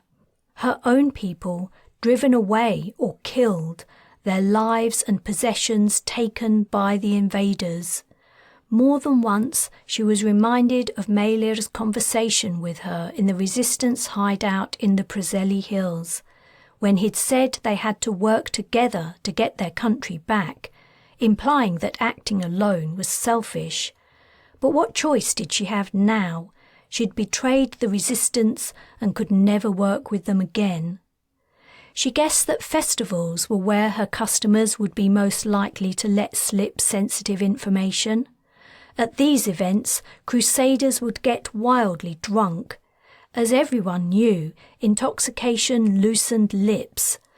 But as far as she could make out, no festivals were planned until late autumn, when the biggest one of the year would take place. She'd resolved to bide her time, keep moving around, working in pubs and, if the weather was nice, in parks, making enough money to keep herself fed, maintaining a low profile. Twice, tantalizing threads of information had been dangled before her. The first time she'd been in an upmarket alehouse on the edge of the city's harbour. At least it was upmarket in Crusader terms. The floor had been swept, the tables weren't sticky, and more than one type of beer was on offer.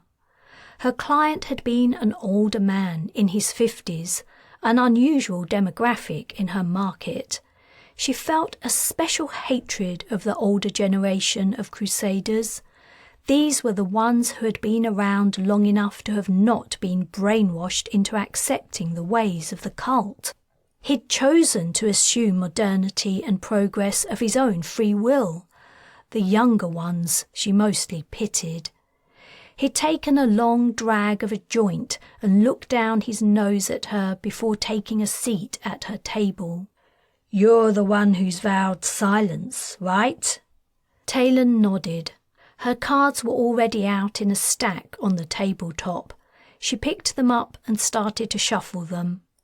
The man spread his knees and leaned back, taking up the small space with his physical presence. There was something particularly annoying about him, more so than other middle-aged Crusaders, an arrogance that made her clench her jaw. In the background, the man's companions were jeering and laughing at him, but he ignored them. His gaze was on Taylan's semi-shadowed face as she placed the first card face upward. The Lovers. Ugh. She'd been hoping for the Hanged Man, just to see his expression. She took another card from the top of the pack. "Wait," he said, grabbing her wrist. "What about this one?" He poked the Lovers. "What does this mean?" Taylan paused. What did he expect her to do? As far as he knew, she couldn't answer him verbally, and he could hardly expect her to write down her answer while he was holding her arm. She glared at him, her mouth set. Despite the way her scarf hooded her features, he must have been able to see her face a little bit. He released her arm. She laid down a second card. The cart. That was what she called it, though it didn't look like a Crusader cart. The driver stood rather than sat, and it was drawn by 2 lions. This was better. She could spin something nasty out of this, a prediction for a nasty man.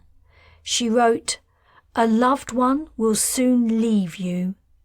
He frowned as he read, and then folded his arms with a scowl. She turned over the third card. It displayed a blindfolded woman in a toga bearing a sword. Justice. Excellent. She lifted her pen. "You will be punished for a great wrong you have committed." Reading her second pronouncement, his scowl deepened. "This isn't like the usual predictions I get. Are you sure you've got it right?" Taylan wrote, "I can only tell you what the cards say." The fourth card always reminded her of Merlin. It showed a magician performing a trick with cups. She couldn't quickly think up of a way to spin this one into bad news, so she held up a hand, signalling to the man to wait, and turned over the fifth card. This was the Hermit, depicting a lone man in a cave. Her pen poised over the paper, she hastily racked her brains. The answer came. "After deceiving someone important, you will be banished from the BI." Her heart thumped, partly from controlling herself so her hilarity didn't show, and partly from fear. Had she gone too far? Probably. But she was bored, sick of the ridiculous stupidity of her job, and frustrated that her efforts seemed to be getting her nowhere.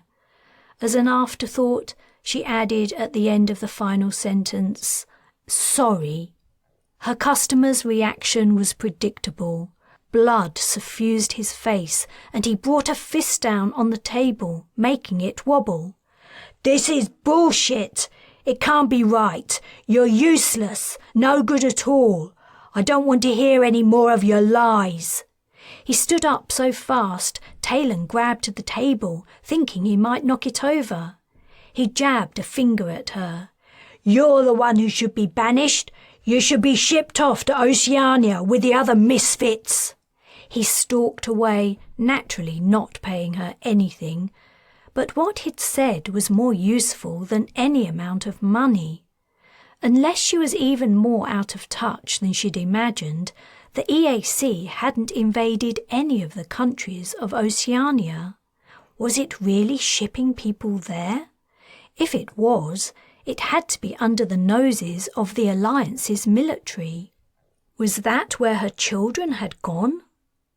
The second tidbit of possibly useful information had come only a day later from a sad old woman. Taylan had felt the familiar prickling of dislike on seeing a member of the older generation approach her table, but it had faded when she saw her face more closely. If ever there had been a visage with guilt and unhappiness written into every wrinkle, it was this one. Did she regret joining the cult? Had her life not turned out as well as she'd expected? It had certainly seemed to Taylan that women bore the brunt of hardship in Crusader households, the majority of tasks that were usually automated falling to them.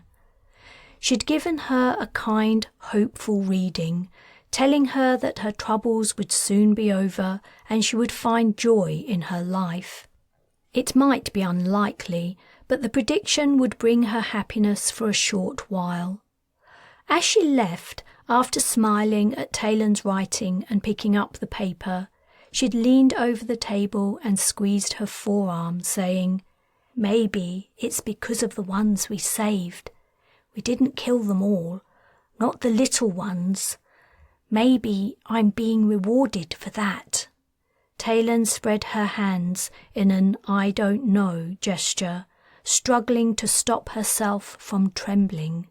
The woman straightened up and looked toward the side of the alehouse that faced the quay. "I still remember putting them on the ship," she mused. "They were all alive then.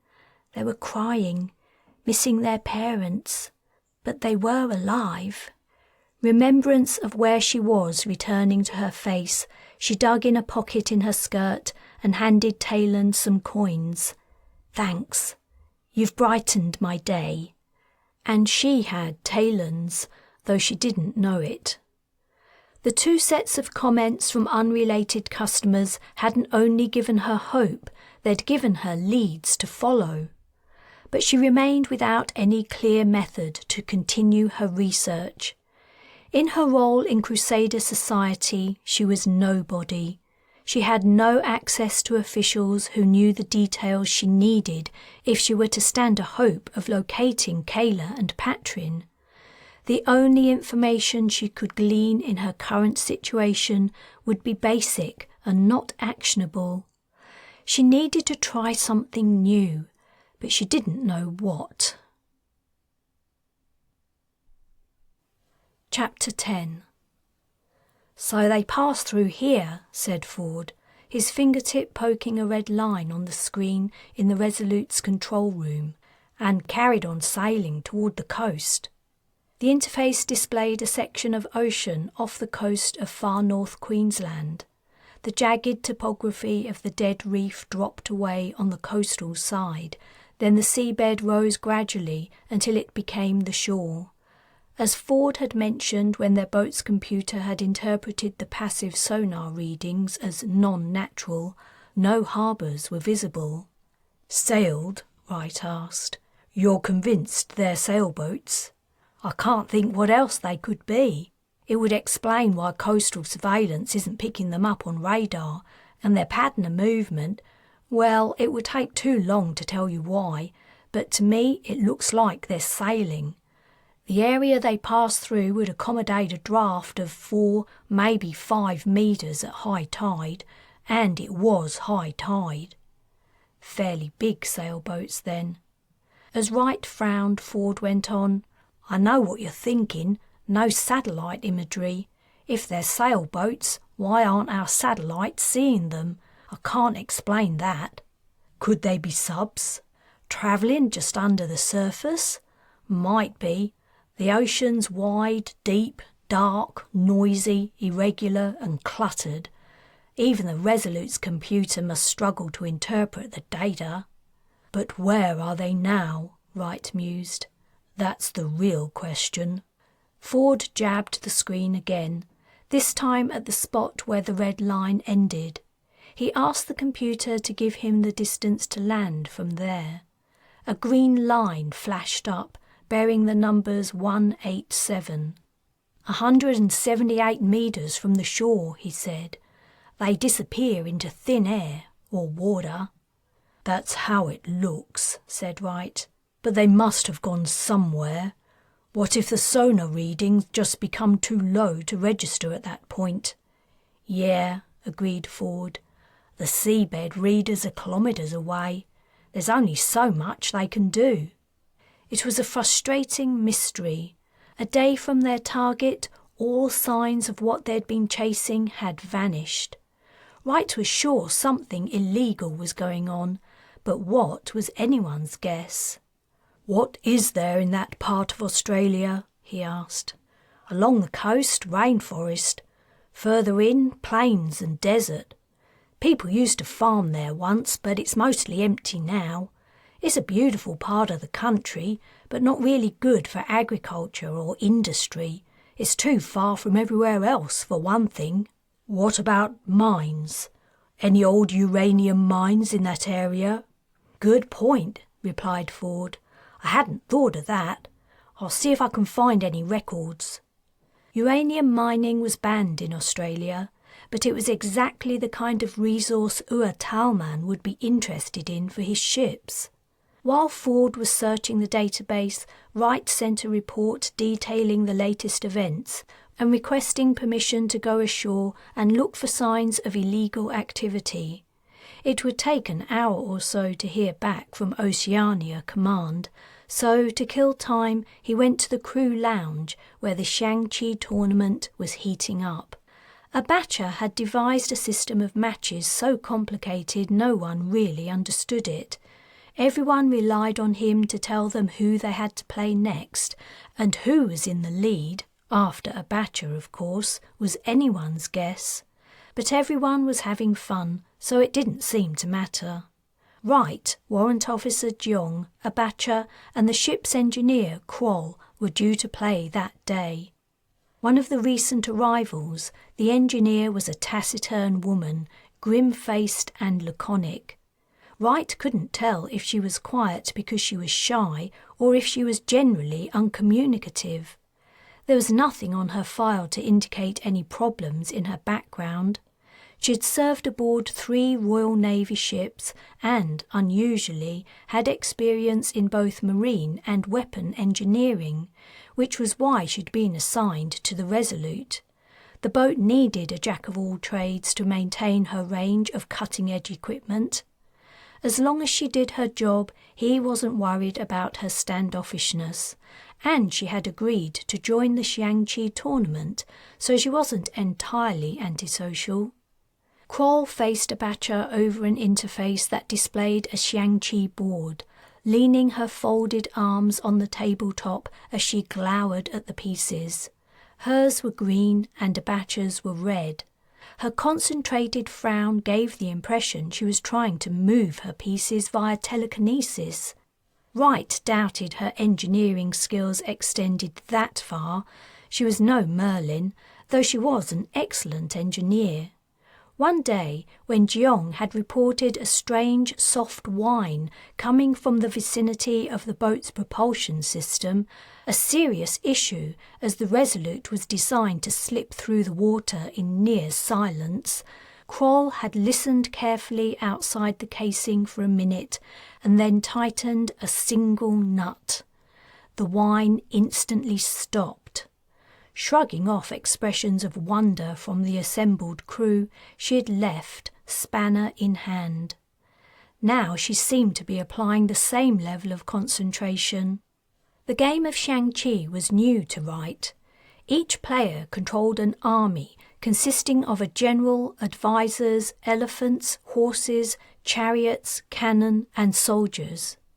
There were rules governing where and how the pieces could move on the board, which was a grid with demarcated sections including a palace, a river, and castles. The pieces sat on the intersecting lines of the grid, and the object of the game was to checkmate the opposing side's general. He enjoyed playing it because it exercised the tactical part of his mind, but he'd quickly learned he was no match for Abacha. Kroll moved her general to a new spot, sliding her finger over the screen. Abacha flashed a grin, leaned over the board and took his turn. He relaxed in his seat and watched her reaction with hooded eyes. The engineer hadn't changed position, absorbing his play, appearing to mentally digest it. Her face didn't betray any reaction to Abacha's move. Her mouth was generally downturned, and she had a permanent crease between her eyebrows, so it was no indication she was feeling discouraged. "You know," muttered John, who was watching the game along with everyone except Lieutenant Ford, "we really should set a time limit to make a move." Kroll didn't react. Her entire attention was on the board. "That wouldn't be fair," said Seaman Hadley. "We can't change the rules after the tournament's started. Besides, most of us are playing for the first time." Abacha's gaze flicked to Hadley and back to Kroll, but he didn't comment. He appeared calm and not at all impatient for his opponent to take her turn. Putting the back of his hand to his mouth, he yawned. "Could someone get me a coffee?" Hadley went to the machine, poured a cup and brought it over. Still, Kroll hadn't moved a muscle, let alone one of her pieces. Then, as Abacha was sipping his drink, her stubby-fingered hand reached out and she slid a green piece across the board. Now it was Abacha's turn to frown. He studied the move and his frown deepened. For the first time since the beginning of the tournament, he appeared worried. His coffee sat forgotten by his side as his gaze roved the interface. He lifted his hand, hesitated, and put it down without moving a piece. The silence in the room grew more tense as the audience strained their eyes and ears, waiting to see what would happen. Was it possible Abacha might lose this one? He'd beaten everyone else swiftly with minimal effort. All the times Wright had played him, he'd had the impression Abacha could have beaten him blindfolded simply by predicting his obvious moves. Abacha rested his chin on his upturned palm and moved a red piece, watching Kroll for her reaction. The piece of hers he'd taken disappeared from the screen.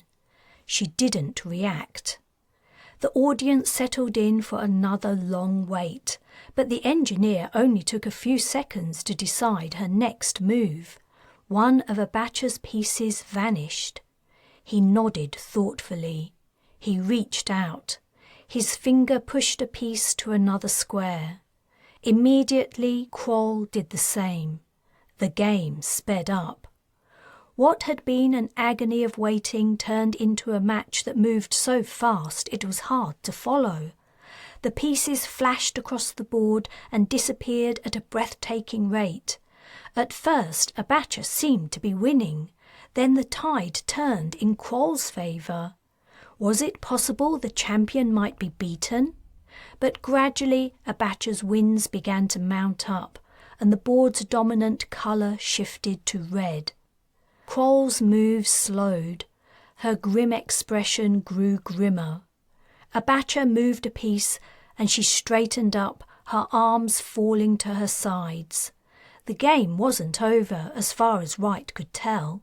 Kroll's general still had some freedom of movement, but she was done. She held out a hand over the interface. "Good match," said Abacha as they shook. "Yeah, not bad. It's an interesting game. I like it. I'll look forward to our next one tomorrow." It was more than she'd uttered at one time since she'd come aboard weeks ago. The crew stared as she got up from the table and walked out. Wright was also impressed she knew when she would face Abacha again in his complex system of matches. "Sir," Lieutenant Ford conned, "I've found something you'll want to take a look at." "I'll be right there." It didn't look like much at first, just an indentation in the coastline, not very different from any of the other irregularities in the topography at the ocean's edge. Then Ford brought up a satellite image from last year and moved it next to the other. He said, "I couldn't find any old mines of any kind within 100 clicks of the coast, but I thought if someone is smuggling something in or out by sea, they'll be making tracks. There aren't any roads in that part of the country. So I compared the most recent scan of the area with historical ones, and that was when I saw it." He jabbed the indentation. "Someone's blasted out a section of land? How did they manage to do it with no one noticing? The area's very remote. Unless we were looking in that exact place, I reckon it could be done. Hell, it looks like they did it. You could bring a medium-sized ship right in there." Wright studied the two images. "Well done, Ford. Well done. Let's go take a look." Chapter 11. The crush at the parade was unbelievable. Taylan was contemplating leaving. She hadn't been able to work at all yet, with few places to sit and everyone intent on what was happening in the street. On the other hand, she had access to a wider range of people than she usually had, people who didn't go to pubs or parks. It seemed like half of Abertawe had come out to see the new mayor sworn in. Rope barriers lined the street, separating the crowd from the road where floats and entertainers were passing by. Giving up on getting any work done until the main event was over, Taylan watched the proceedings. Squashed against a barrier, she had an excellent view, though she was uncomfortably reminded of Dwyer Orr's launch ceremony. This was a less intense affair, though. A lot of the walkers were clowns, playing comic instruments, pulling faces, bursting balloons, and performing other, supposedly amusing acts, like dropping their pants and mooning the audience. Taylan had already seen enough arses to last her a lifetime, but the onlookers seemed to love it. The floats depicted stories from fairy tales, among other things. She recognised a few from her own childhood. A young man clung on halfway up a tall vine, swaying precariously as the cart trundled along.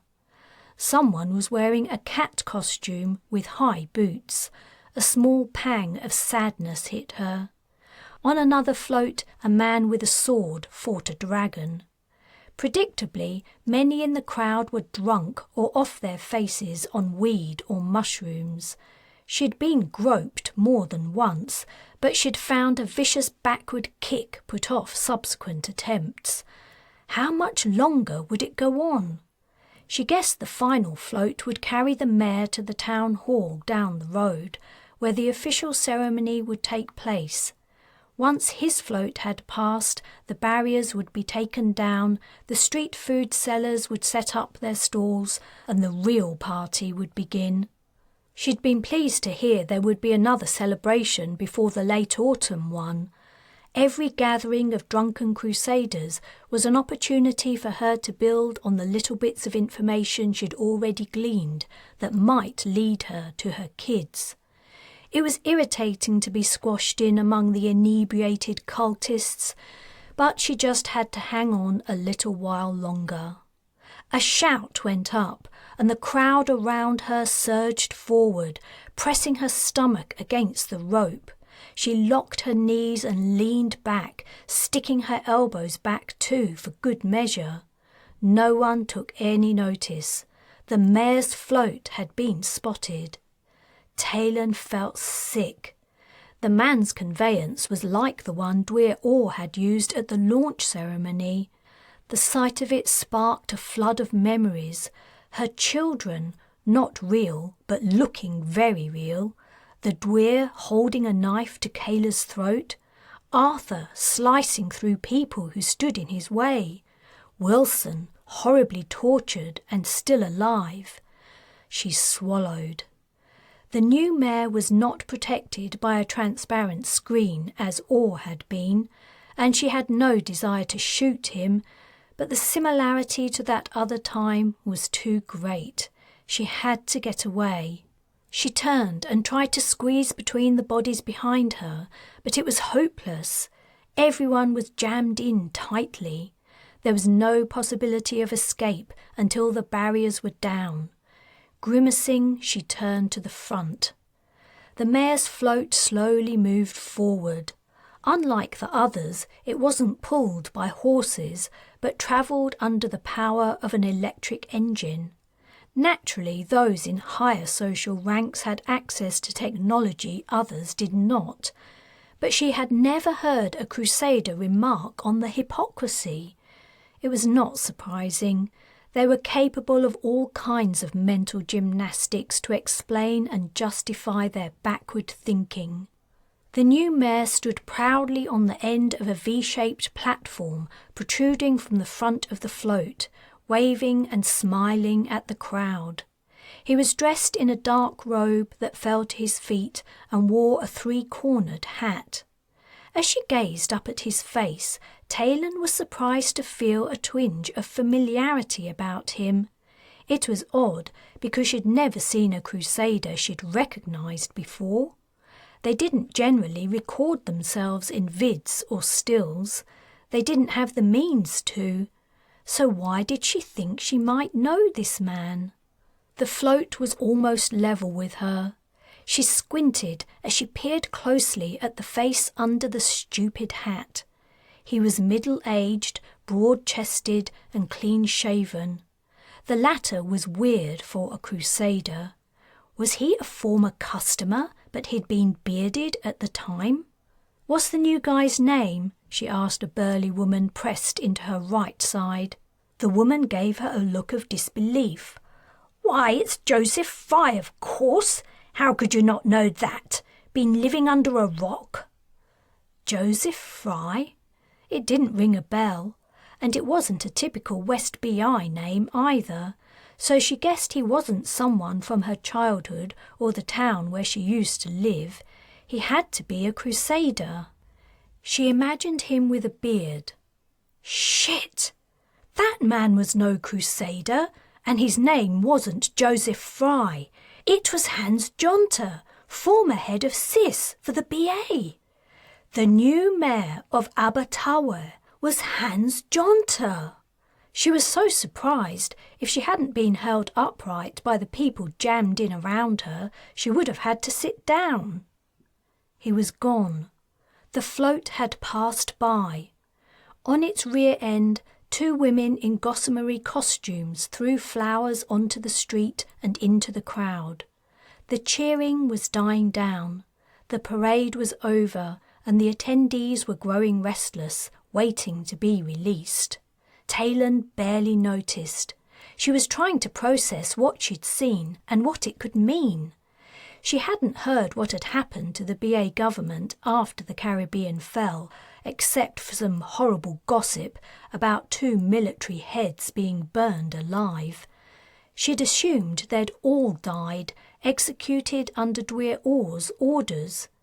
But if some had survived, the last place she would have expected to see any of them was back in the Britannic Isles. Jonter was taking a terrible risk. Then again, so was she. But she had a good reason. What the hell was he doing here?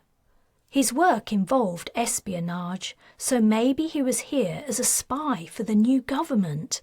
That would make sense.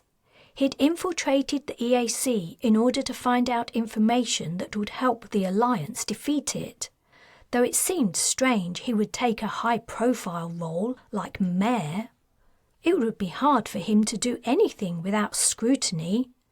Yet being mayor probably gave him access to intel no ordinary Crusader would ever lay eyes on.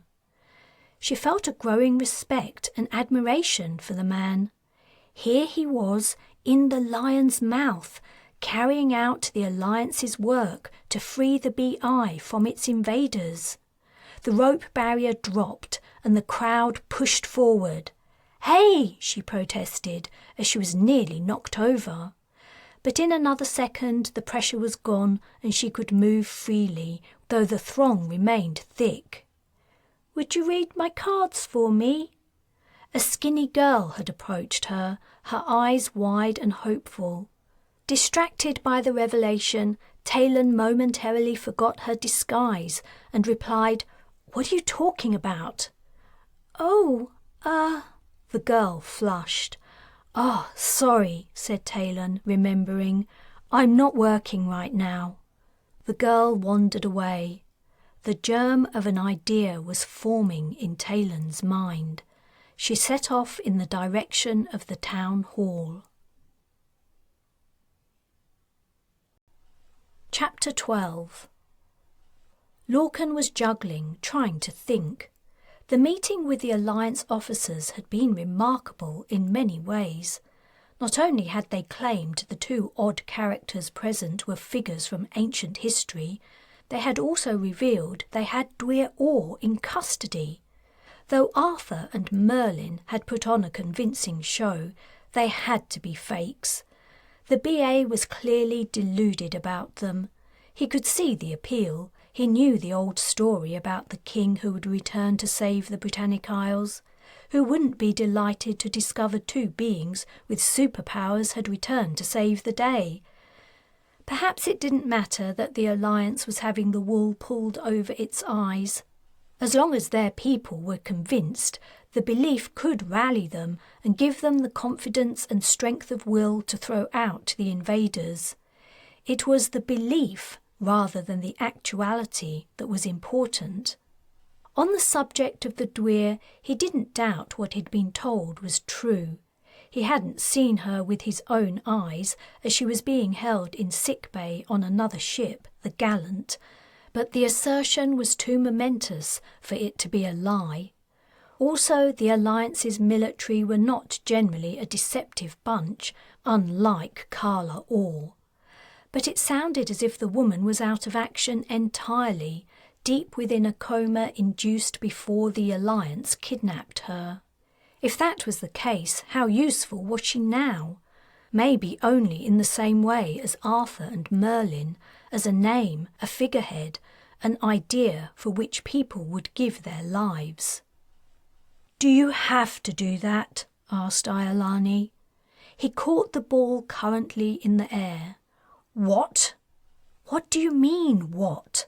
Throwing those balls around all the time, of course. It's very distracting." The rest of the team in the Brez's control centre ducked their heads. Anger welled up in him. Who did she think she was, ordering him around, complaining at him, on his own ship? But his ire abruptly drained away. He was tired of fighting her and bored with their constant conflicts. He simply didn't have the interest or energy for another squabble. "If it bothers you so much, I'll stop," he said. The team's heads rose and gaping looks were shared among them. He sat down and dropped the juggling balls over the side of his armrest, one by one. In the shocked silence, the soft, quiet thump, thump, thump of the bean-filled sacks hitting the deck was plain to hear. An almost inaudible giggle came from Kikoa's direction, but he maintained his dignity and ignored it. "Lorcan," said Iolani. "Yes?" "I've been here for months now, and I haven't seen the Balor or Banba yet. Is it okay if I take a shuttle and go and check them out?" "Do what you like." "By all means," he replied. "I have no objection." "Thanks." She rose to her feet and walked over to stand in front of him. "Would you like to come with me?" He looked up at her, surprised. "I beg your pardon?" "I was just wondering if you would like to visit your other ships too. I noticed you hadn't in all the time I've been here. I thought it might make sense, if I was going, for us to go together and save on shuttle trips." Now he thought about it, he realised he hadn't been to either of the Brez's sister ships in over a year. He received regular reports from the supervisors who oversaw their construction, and nothing he'd read had given him any cause for concern, so he hadn't bothered with seeing the progress himself. He'd been too caught up in Earth affairs and the business with Hale. "Perhaps that would be wise," he replied. "Great. There's no time like the present. Shall we go now?" Feeling uncomfortably like a puppy following its new master, he trailed her as she left the control centre. At least it looked as though she wasn't going to insist on bringing her actual dogs. Like the Brez, the Balor and Banba were constructed in the shape of corkscrews. The interiors consisted of zones, cryosuspension sections, accommodation centres, habitats, agricultural sectors, leisure modules, hospitals, shuttle bays, science and technology divisions, and a whole host of other districts. Maglev rails connected the areas, which alternated in type around the spirals. Though it was more expensive to build the ships this way, it meant that, if any part of the vessel failed for some reason, perhaps mechanically or due to an impact, the effects of the disaster would be mitigated. The damaged area would seal itself off, and no ship would lose her entire complement of passengers or everything she held stored, for instance, unless she was completely destroyed. At the centre of the spirals sat long columnar engines that would compress space-time in front of the vessels and expand it to the rear, propelling them faster than light. Probes were already travelling to prospective colony planets using the same engines, so there was no question the new technology worked, but no nation or business entity had been able to come up with the funds to build full-scale models until the foundation of the Antarctic project. When the probes arrived, they would transmit data that would help Lorcan decide where to send his ships. They had already sent back plenty of information as they came within closer scanning range of their targets, information he had begun to sift through, though it was still years before he would have to pick his ship's destinations. The probes were also assessing their own functional status, helping to inform the engineers building the starship engines. "Which one leaves first?" asked Iolani, as the shuttle brought them closer to the Banba. "Have you decided, or will they all leave at once?" "All 3 ships will complete test runs over several months prior to departure," Lorcan replied. "I anticipate there will be teething problems that will delay one or more of them. In the unlikely event they're all entirely operational, I imagine the Brez will lead the way. Call me narcissistic if you like, but after all these years of effort and expense, I feel I've earned the privilege of leading humanity to the stars." "A little narcissistic, maybe, but I don't begrudge you that. I don't think anyone could deny the amount of work you've put in. It's really been a labour of love, hasn't it?" He didn't answer. Something about the question or her tone put him on edge. She was starting on one of her niggling, annoying probes into his psyche. He decided to turn the tables for once. "Have you thought about what you'll do when the project departs the system? Will you go back to Suriname?" I haven't decided for sure. That's a long time away, but maybe not. I think I'd become too used to living alone in my own little world. I was content there. The world and everything that was happening to it was too much for me to handle. I wanted to help, to change things for the better, but I didn't know how. So I retreated to the jungle and my work. Contributing to scientific understanding of life on our planet was my way of helping, I guess. But in my time working with you and the team, I've come to realise I can do more. I think I've made a difference, haven't I?" Her quiet, honest, open-hearted words sent a shiver of shame through his being. He'd dragged the woman unconscious from her home, imprisoned her on his ship and nearly placed her in cryonic suspension before taking her billions of kilometres from Earth. And in return, she'd brought to light potentially disastrous flaws in the project, recruited world specialists to devise groundbreaking solutions, and uncovered child exploitation in one of his subsidiary companies. Her attitude had left him seething plenty of times, but she could hardly be blamed for that after what he'd done. Why had he hated her so much? He was sure the Lorcan of 30 years ago would never have behaved as he had toward this innocent person. What had he become? You have made a difference, Iolani, a big difference, and I am grateful for it." She turned toward him, her eyes widened, but she didn't respond to his answer. Instead, she said, "Have you made a decision about the Alliance's proposal?" "No, not yet." For the rest of the journey to the Banba, he felt calmer than he had in a long time. Something had changed.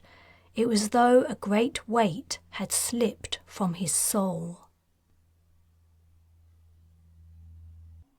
Chapter 13.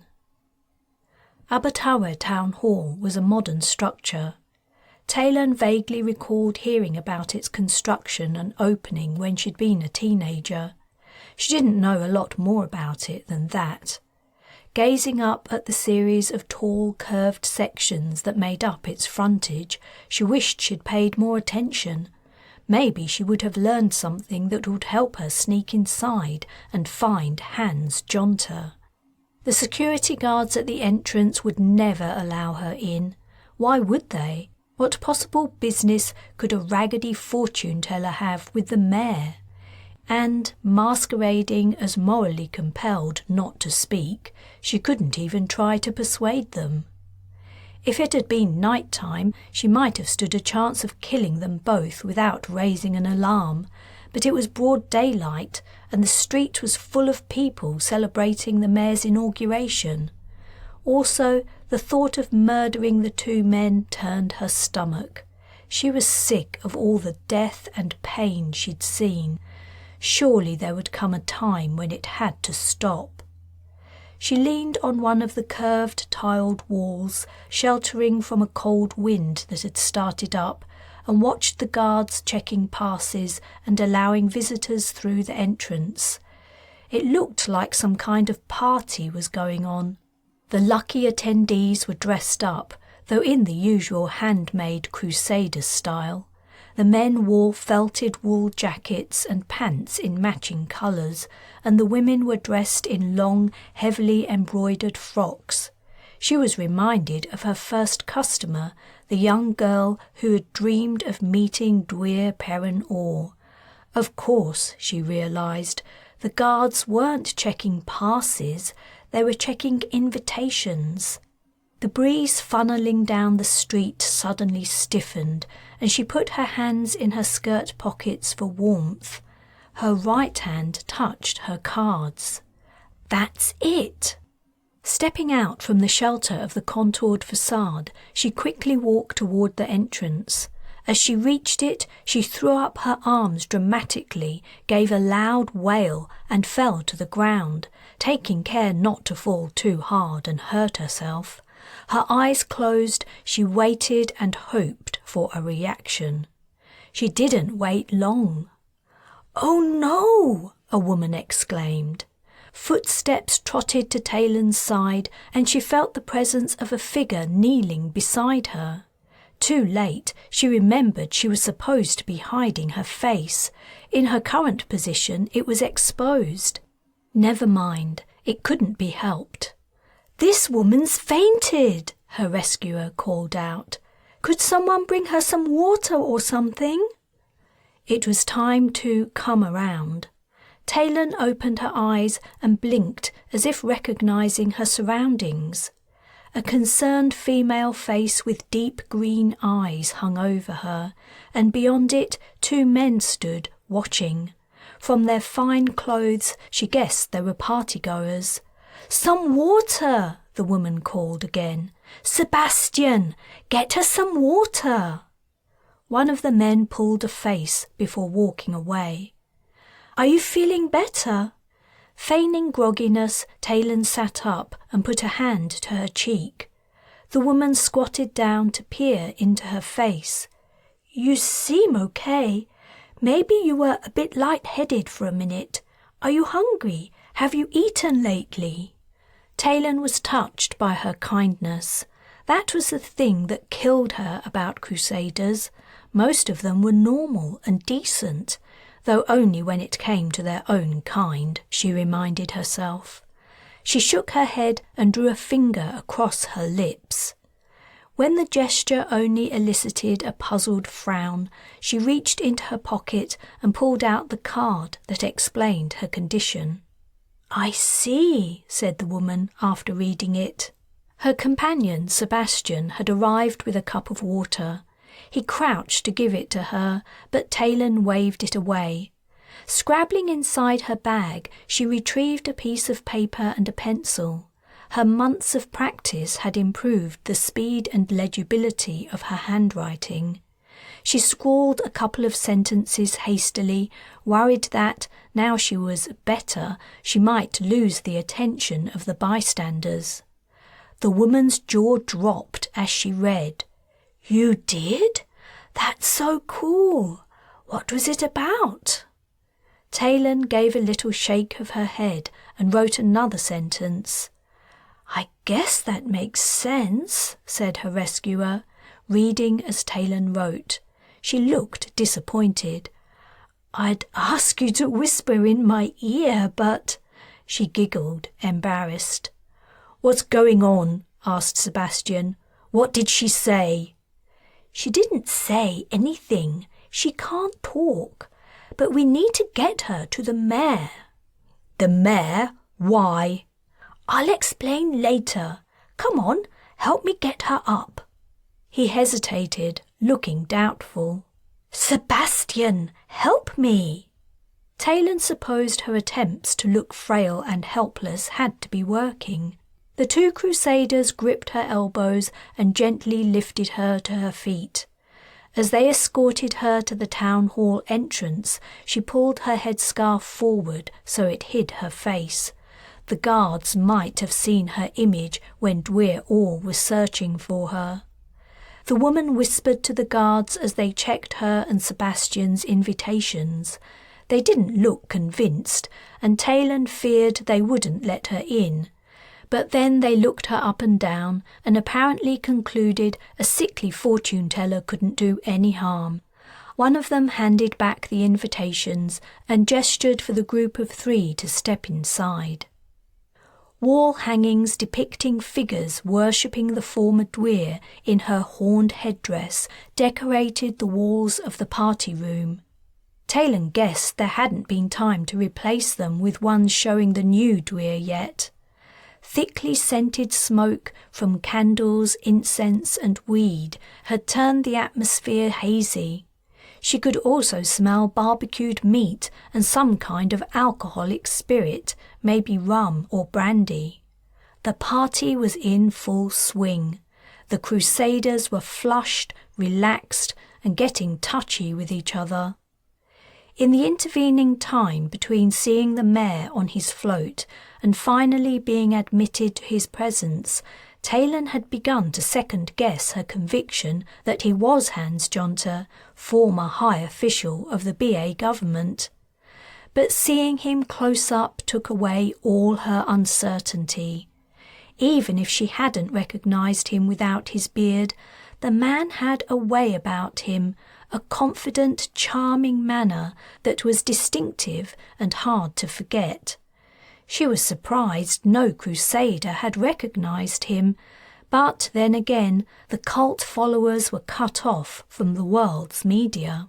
They probably couldn't have picked Queen Alice out of a lineup when she'd been alive.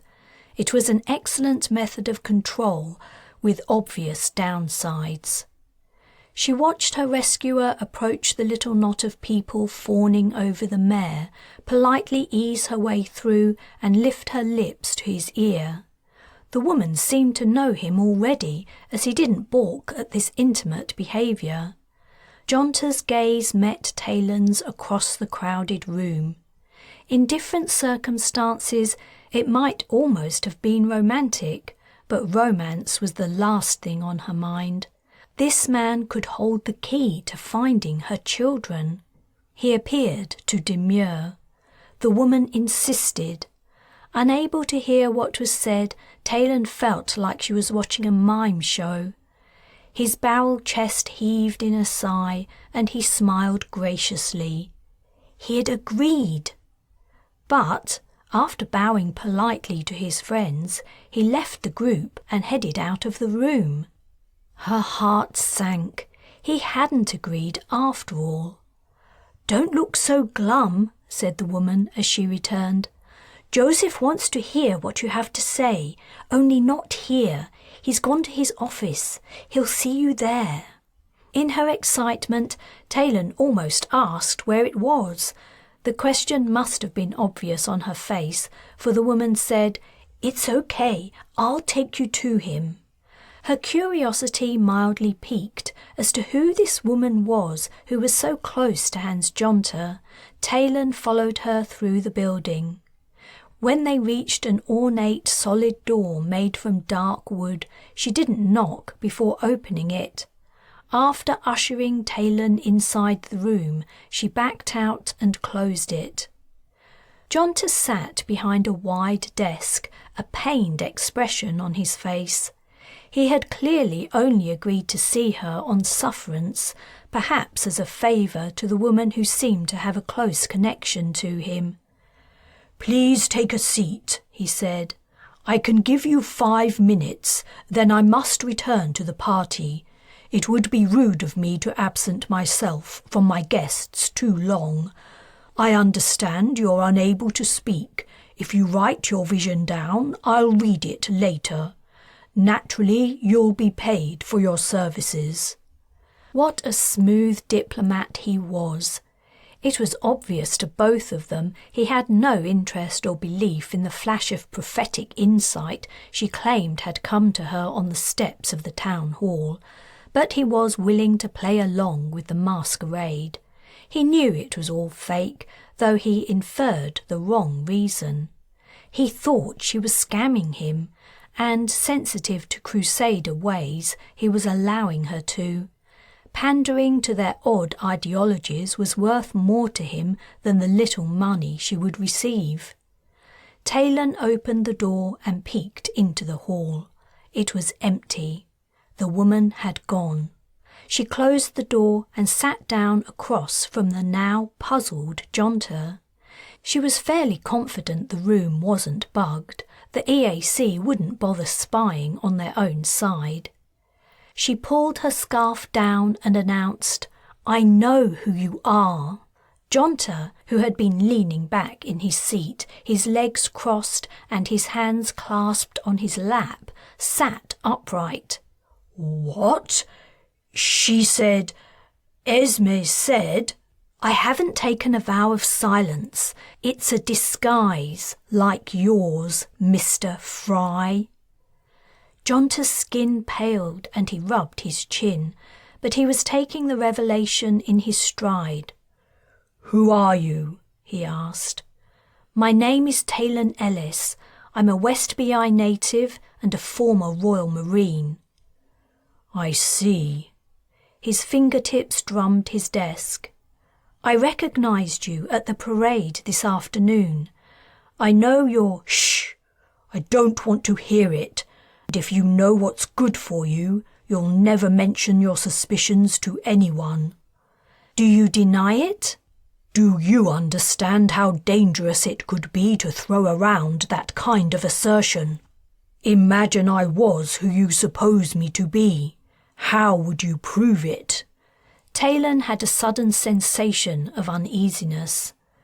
"I would tell the Crusaders to check old news reports." "Such information is not easily available to members of the EAC.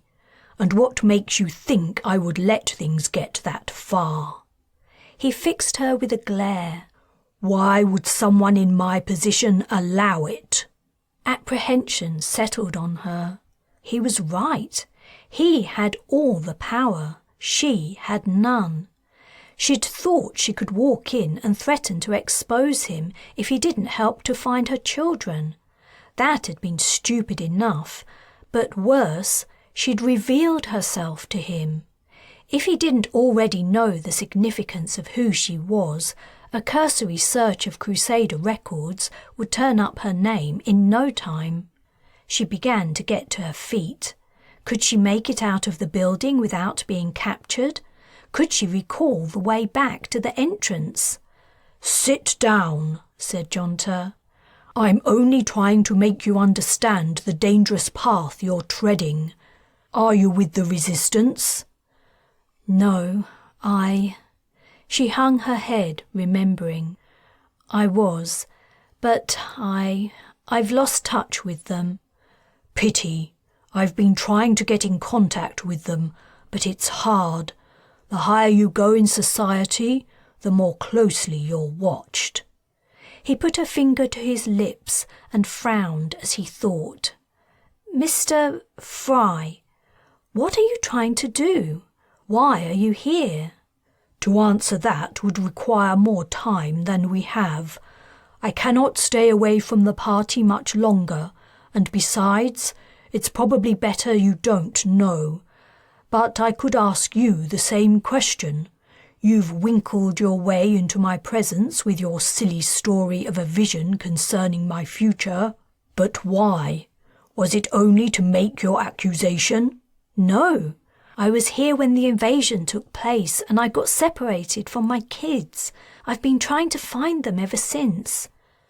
And you thought I could help you with that? She nodded. His gaze remained on her, but his eyes became unfocused for several beats before he abruptly snapped back to attention.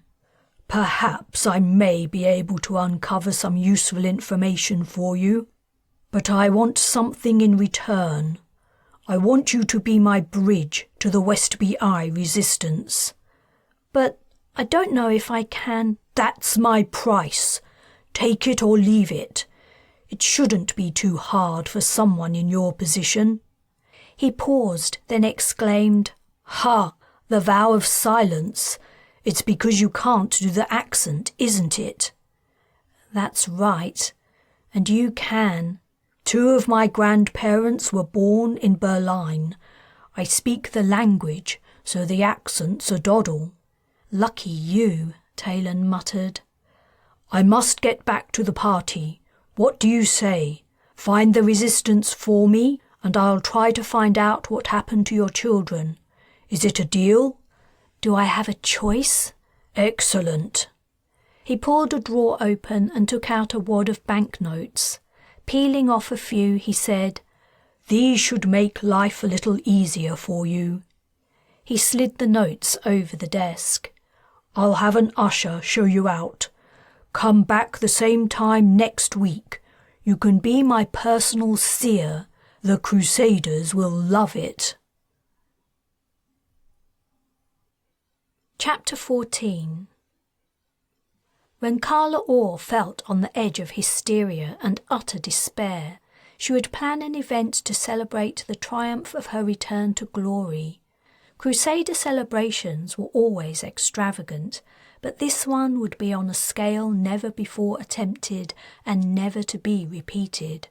She would imagine a breathtaking setting, such as a vast plain overlooking an ocean, and she would decide on every aspect of the event down to the smallest detail. What luxurious and unusual dishes would be eaten and when, what innovative and mesmerizing entertainment would be provided, what drinks and drugs would be served to bring the participants to a fever of excitement and abandon.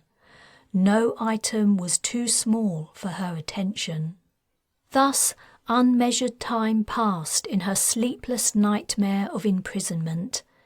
During moments when she couldn't block out unwanted thoughts, she acknowledged that Morgan could not have devised a crueler punishment.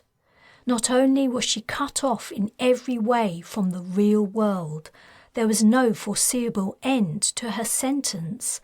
She had no means to kill herself and escape her new and dreadful existence. She imagined Morgan must be keeping her body alive to prolong the mental agony.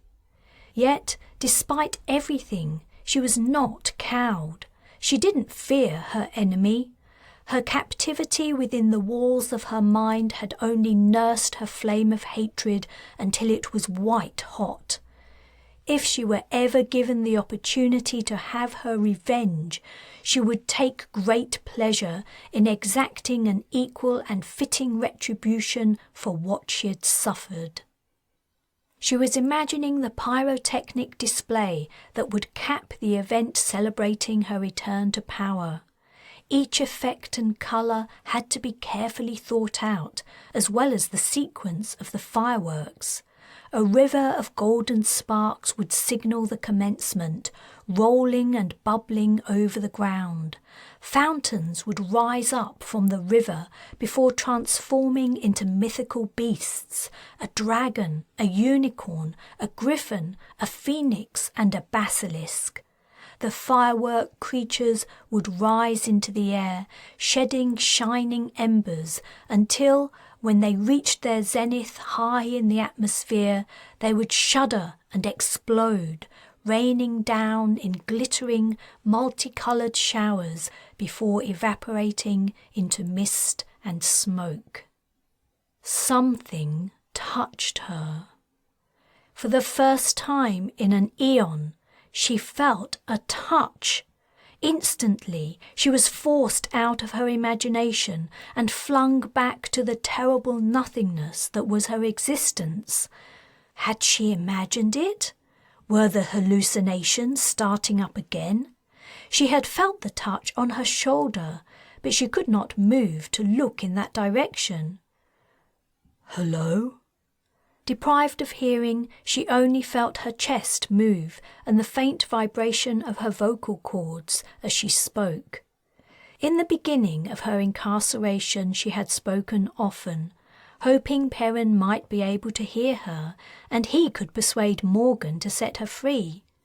But the experience of talking yet not hearing herself had been so disorienting and strange she had given up. Now she had a feeling her voice was nothing more than a hoarse whisper.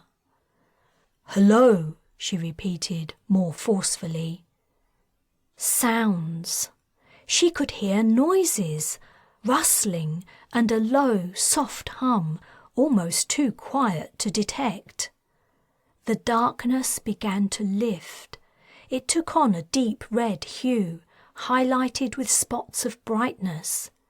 Next came the sensation of cloth on her skin.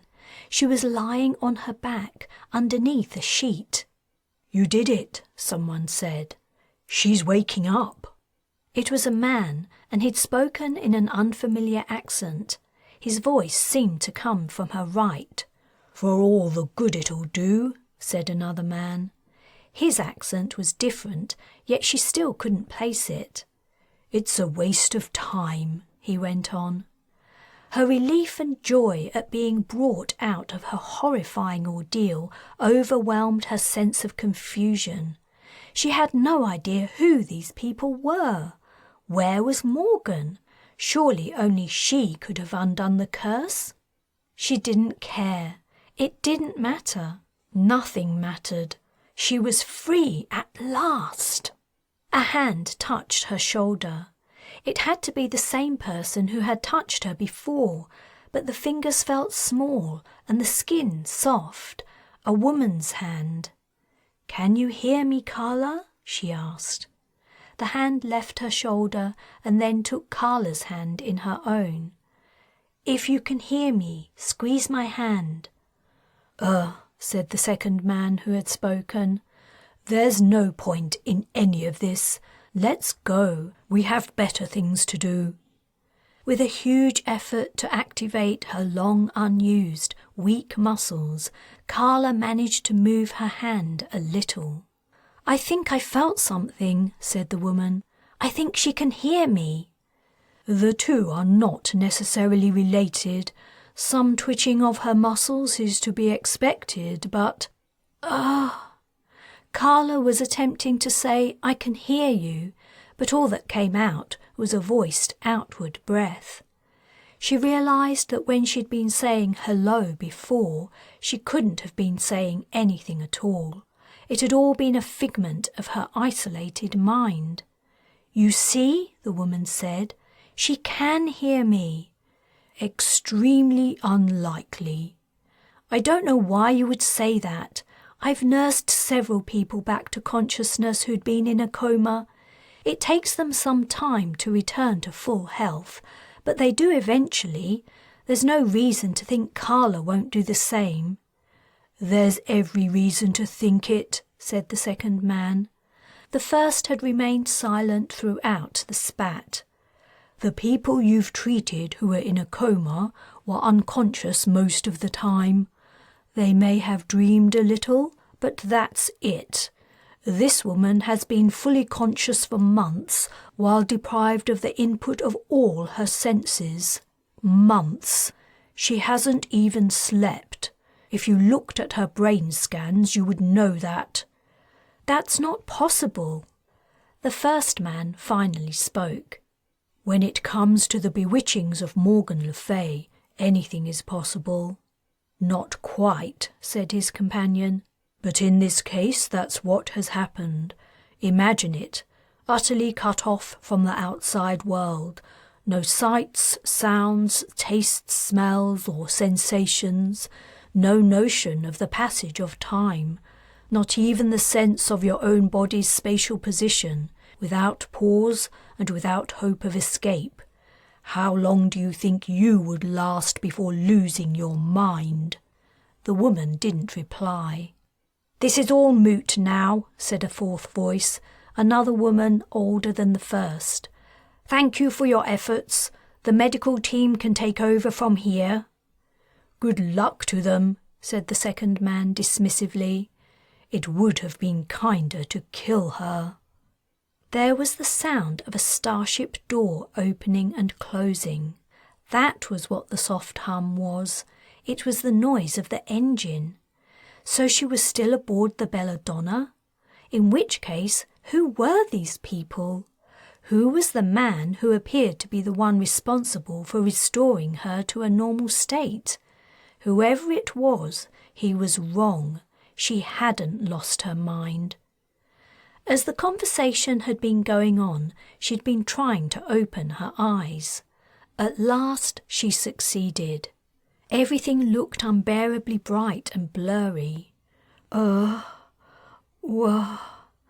She wanted to ask where she was, how long she'd been locked in her senseless state, who the people in her presence were, but all she could utter was meaningless sounds. "I'll get something to moisten your mouth," said the woman Carla now understood to be a nurse. "That'll make it easier for you to speak." "How long will she take to recover?" asked the older woman. "Depends what you mean by recover. That guy who brought her out of it had a point about her state of mind, but I did look at the brain scans, and there's no sign of actual damage. Now she's getting better. She'll slip in and out of consciousness for a week or two, each time staying awake longer.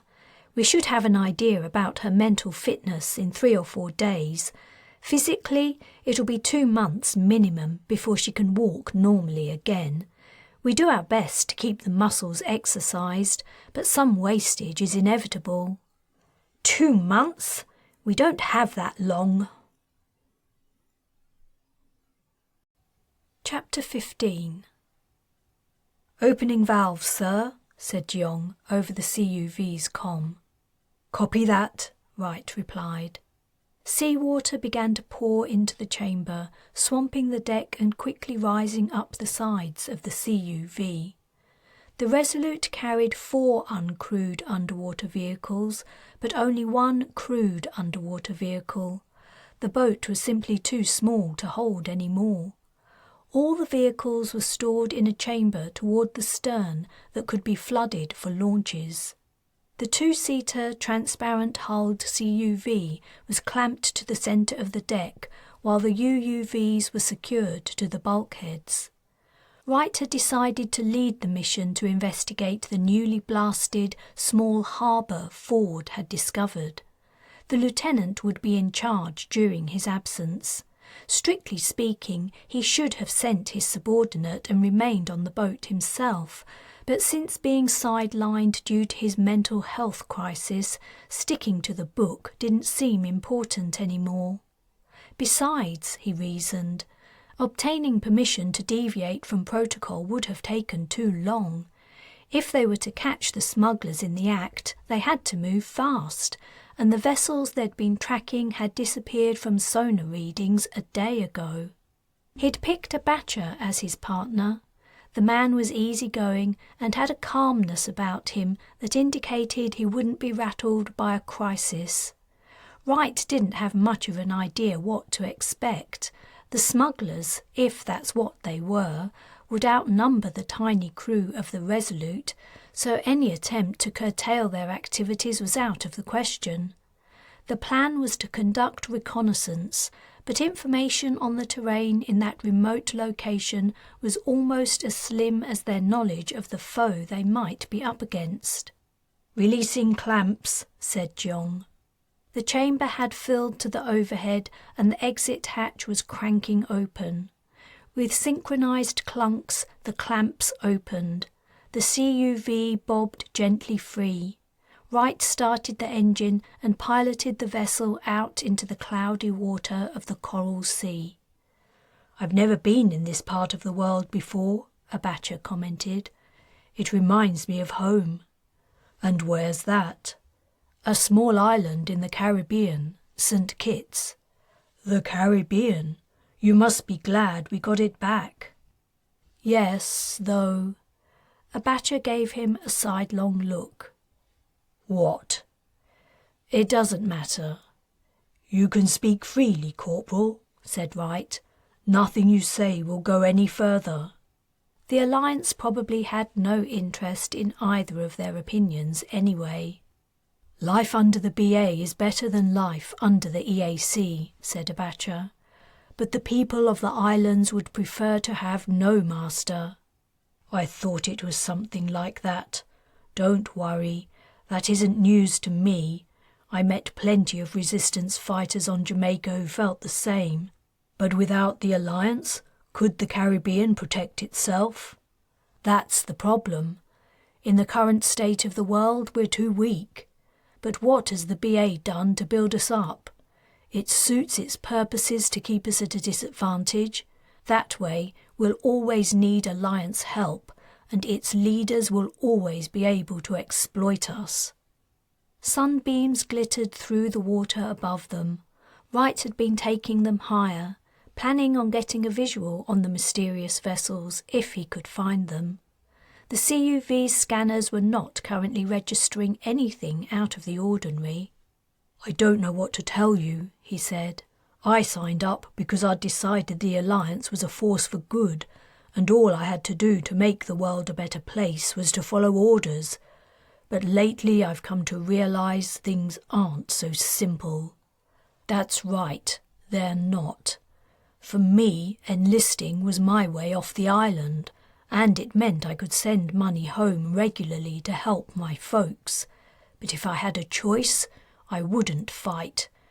I would have done something else with my life." "Like what?" "Who knows? I never really thought about it. No point." "Is there money in Xiangqi?" A Batcher grinned. "Now there's an idea. There might be, if the world is ever at peace." "You could be a Grand Master. Whoa, I think we have something." As Wright had been speaking, a shape had appeared in the scanner display. "What do you think that is?" The CUV's computer couldn't interpret the data the way the Resolutes could. "It's too pointy for a whale," a Batcher replied. "Let's take a closer look." Wright turned their vehicle southwest and even higher. The scanner reading said the object was sitting at or just below the surface. "It's gotta be a boat," he muttered. "And it's heading away from the harbour Ford discovered, out to sea. That leaves 3 still in port." "Yeah, unless they left before we got here." "Wouldn't the sonar have picked them up?" "Not necessarily. I think we were lucky to find them in the first place. The passive sonar stations on the seabed never registered anything before. It might have been only because the Resolute was looking in the right place at the right time that we noticed them. Or it's their first run. If it is, I want to make it their last." The water grew clearer the nearer they got to the surface. Fish appeared on the edges of their visual range, hastily flicking their tails and swimming away at the CUV's approach. "What was that?" Abacha exclaimed, as a large grey shape passed into and out of view. Before Wright could answer, the creature reappeared, a dolphin. It swam boldly closer and peered in through the transparent hull. Then it began to keep pace with the vehicle's progress, circling, passing beneath them, and coming up the other side. "Ha," said Abacha. "Looks like we made a friend." The dolphin suddenly veered away and was gone. "I spoke too soon." "Look at that," said Wright. In the distance, hanging below the waterline, was a ship's hull. Ford had been correct. She was wooden, the planks overlapping and festooned with barnacles. According to the scanner readings, she measured 24 meters long, so not a small ship. How had she evaded detection by Alliance satellites, which tracked all shipping in Oceania's waters? According to the scanner data, the ship was moving at 6 knots and heading out to sea. Extrapolating from her current trajectory led to the same gap in the reef the original 4 ships had passed through. She must have unloaded or picked up her cargo and was now returning home, wherever that was. "What are you going to do?" Abacha asked. The CUV was unarmed, so sinking the smuggler's ship was off the table. Wright wasn't sure he wanted to anyway. If attacked, the smugglers would just restart their business somewhere else. For a long-term solution, it would be better to find out more about their operation. They had to be bringing in or taking out contraband. If he could find out what they were smuggling, then the Australian authorities could tackle the problem inside the country. "This," he replied, pressing a button. A projectile flew from a small launcher on the side of the CUV. The tag hit the bottom of the ship, its barbs biting into the wood. Nothing would dislodge it now, not the most inquisitive fish or the roughest seas. Wright checked the CUV's interface. A regularly repeating blip appeared on the screen. Thousands of kilometers above, Alliance satellites would be recording the same signal. Wherever the ship went, the BA would be able to track it. "Now let's check out that harbour." Chapter 16. Hugging her knees for warmth, Taylan squatted under a small tree. Its branches hung down to the ground. Though many of the leaves had turned autumn colours, enough remained clinging on to obscure her presence from any except the keenest observers. Not that there were many people about in the Preseli Hills. She guessed the area had retained its cursed reputation due to the numbers of Crusaders who had gone missing here. Raindrops dripped from the canopy, hitting the centuries-old leaf mould in steady plop, plop, plops. The tree offered only partial protection from the downpour, and Crusader clothes were shit at keeping out the rain. She wistfully recalled the travel gear the Resistance had lent her the first time she'd set off to find her children. The West BI men and women had been generous despite the scarcity of their resources. Now she had to see them again, and she didn't think her reception would be so friendly. How long had she been waiting? She guessed it had to be 3 or 4 hours. In another hour it would be dawn, and she would have to find somewhere to wait out the day. The Resistance did most of their work at night. Her leg muscles were cramping and her hands were turning numb. She stood up and stretched, then rubbed her hands together to bring some warmth into them. A fat raindrop made it through the canopy and slapped into the top of her head.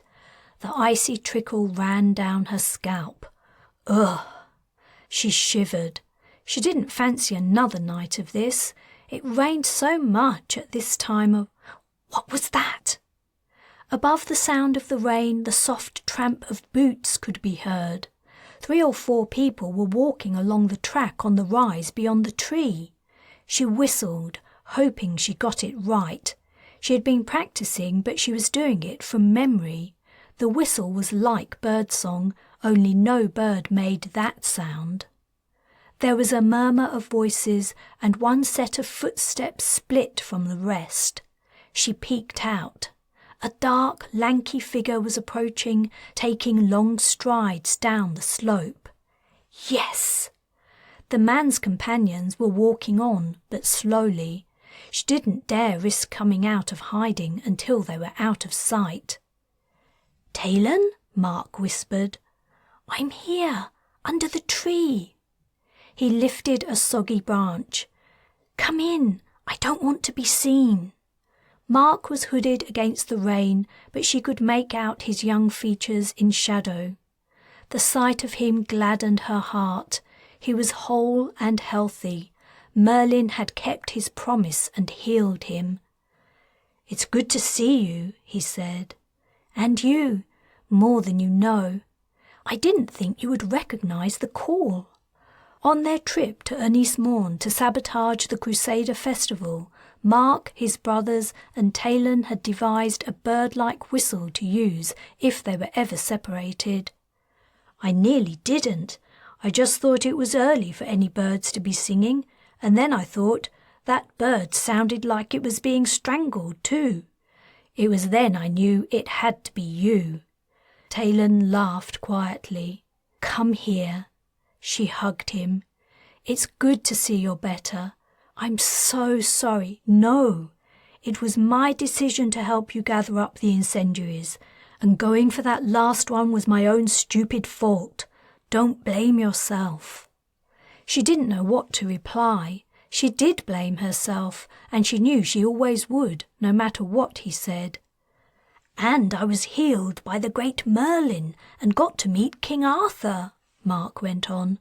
"So everything turned out all right in the end." He was making light of what had happened. She had witnessed the agony he had endured and would have had to endure for the rest of his life if she hadn't had a bargaining chip with the alien. "It's good to see you, Taylan. But what are you doing here? I can't stay long. I told the others I had to answer a call of nature." "Who's with you? Some of your brothers?" "No, they're all at the hideout.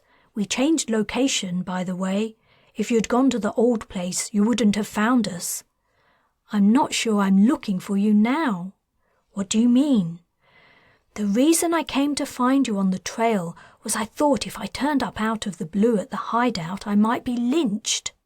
"Oh, come on, Taylan, as if anyone would do anything like that." He paused and considered before continuing, "Well, maybe Medwin might." His teeth flashed in the pre-dawn light as he grinned. "Only joking." "Mark," a voice softly called. One of the men had walked back to where Mark had left the trail. "What's keeping you? Shitting your guts out?" "I'll be with you in a minute," he replied. To Taylan he said quietly, "I have to go, but come with me. I'll introduce you to the fellas. It'll be okay. No harm was done in the end, and what happened at the Midsummer Festival is old news now." "But will they trust me again after what I did?" "What we did." "Yeah, but your brothers think I put you up to it, don't they? They think I was a bad influence on you." His silence confirmed her fears. "I need them to trust me." The West BI resistance in that part of the country was holed up in a church's crypt deep within the Preseli Hills. The church itself was little more than ruins. The rosy dawn that had followed the rain shone through skeletal, glassless, arched windows and an absent roof. But the crypt had survived intact, along with the tombs of priests who had died thousands of years ago, and gravestone coverings of bodies buried directly in the floor. One of Mark's companions, a man named Tom, had given the password that allowed him, Taylan, Mark, and the third man, Alan, into the hideout. After Mark explained who she was, Tom and Alan hadn't spoken much on the journey to the crypt. She had the impression they didn't approve of Mark's invitation. It was the custom in her culture to be friendly to strangers, and she wasn't even a stranger, strictly speaking. She was one of them. Only, she supposed, they might not see it like that anymore. Her arrival had caused a stir.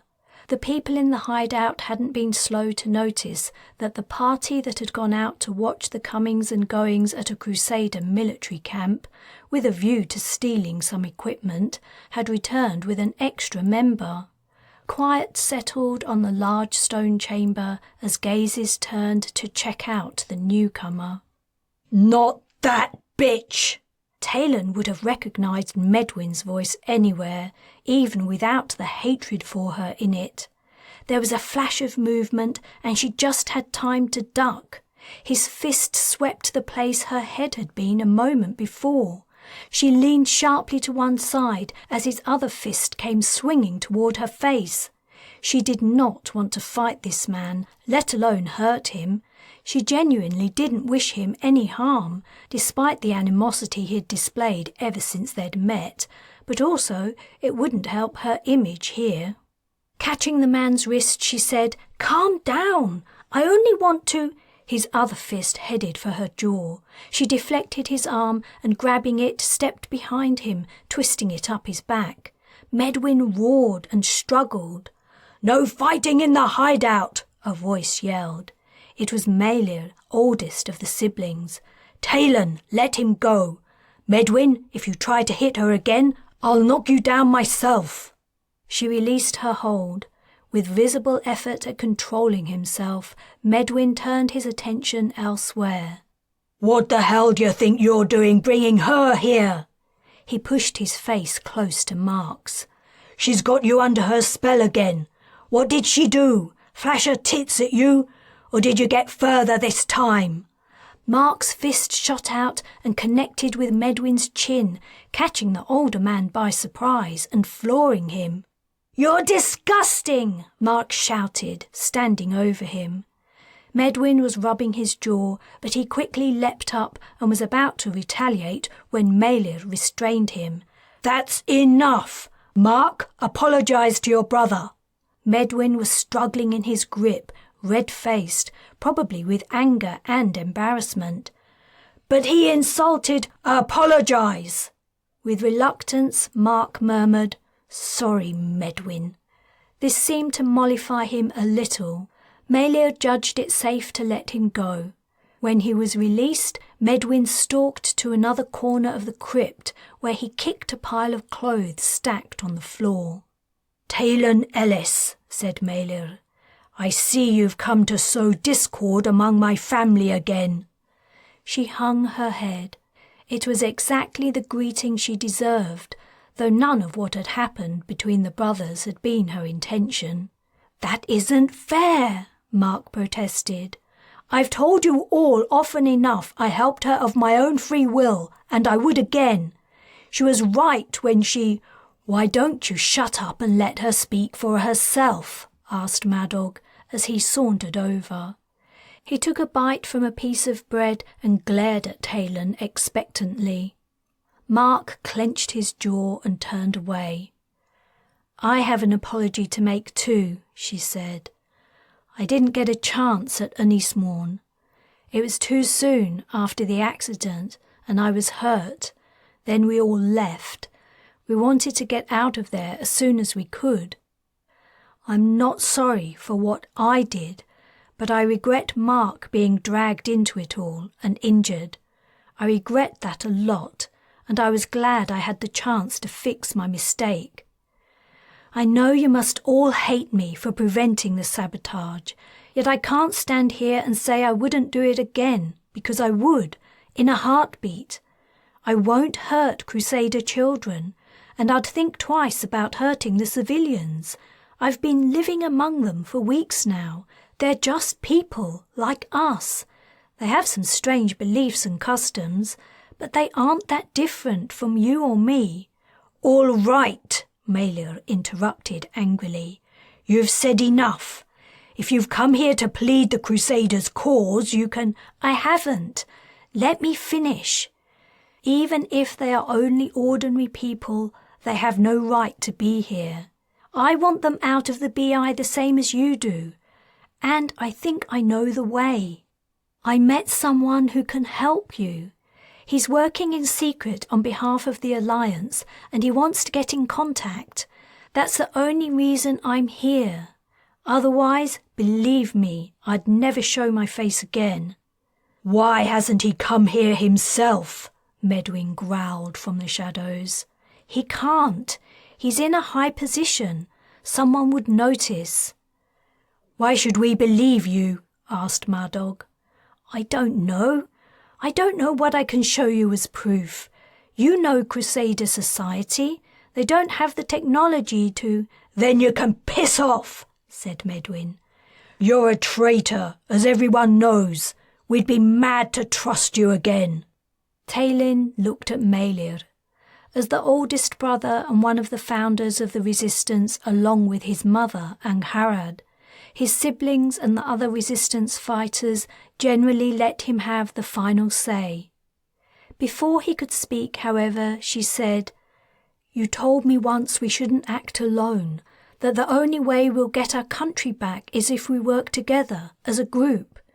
I'm bringing you the opportunity to join forces with someone who has real power in the Crusader world. He's tapped into their inner circles and has inside knowledge. Let me help you work with him." Chapter 17. There they were, 3 wooden ships riding at anchor just outside the harbour. At first, Wright had wondered why they hadn't entered the harbour and docked, but closer investigation revealed the space wasn't even large enough to accommodate one of the wooden sailing ships. It was also rocky and dangerously unstable, the result of hasty and inexpert blasting. He was getting a strong impression of who was responsible for the illegal activity, but he still had no clue what exactly it was they were doing. "What now?" asked Abacha. The 3 hulls hung above them, bobbing on the swell, their long anchor chains stretching out to the seabed. "If we had scuba equipment, we could climb aboard one of them and try to find out what they're carrying," Wright mused, speaking partly to himself. Abacha didn't reply. The impediment was obvious. With or without scuba equipment, they couldn't open the CUV without flooding the vehicle, thus disabling their ride back to the Resolute. The only alternative seemed to be to leave, to return to the patrol boat with the intelligence they'd gathered and send in a report, then await orders on how to proceed. Maybe the Australian authorities would decide to tackle the problem at their end and the Resolute's involvement would be over. The possibility he might have no more to do with this intriguing mystery galled Wright. It was the most interesting thing he'd done for a long while, and since they'd been following the smugglers' ships, he hadn't had a single flashback or nightmare about his time in Jamaica. He didn't want to hand over the reins if he could help it.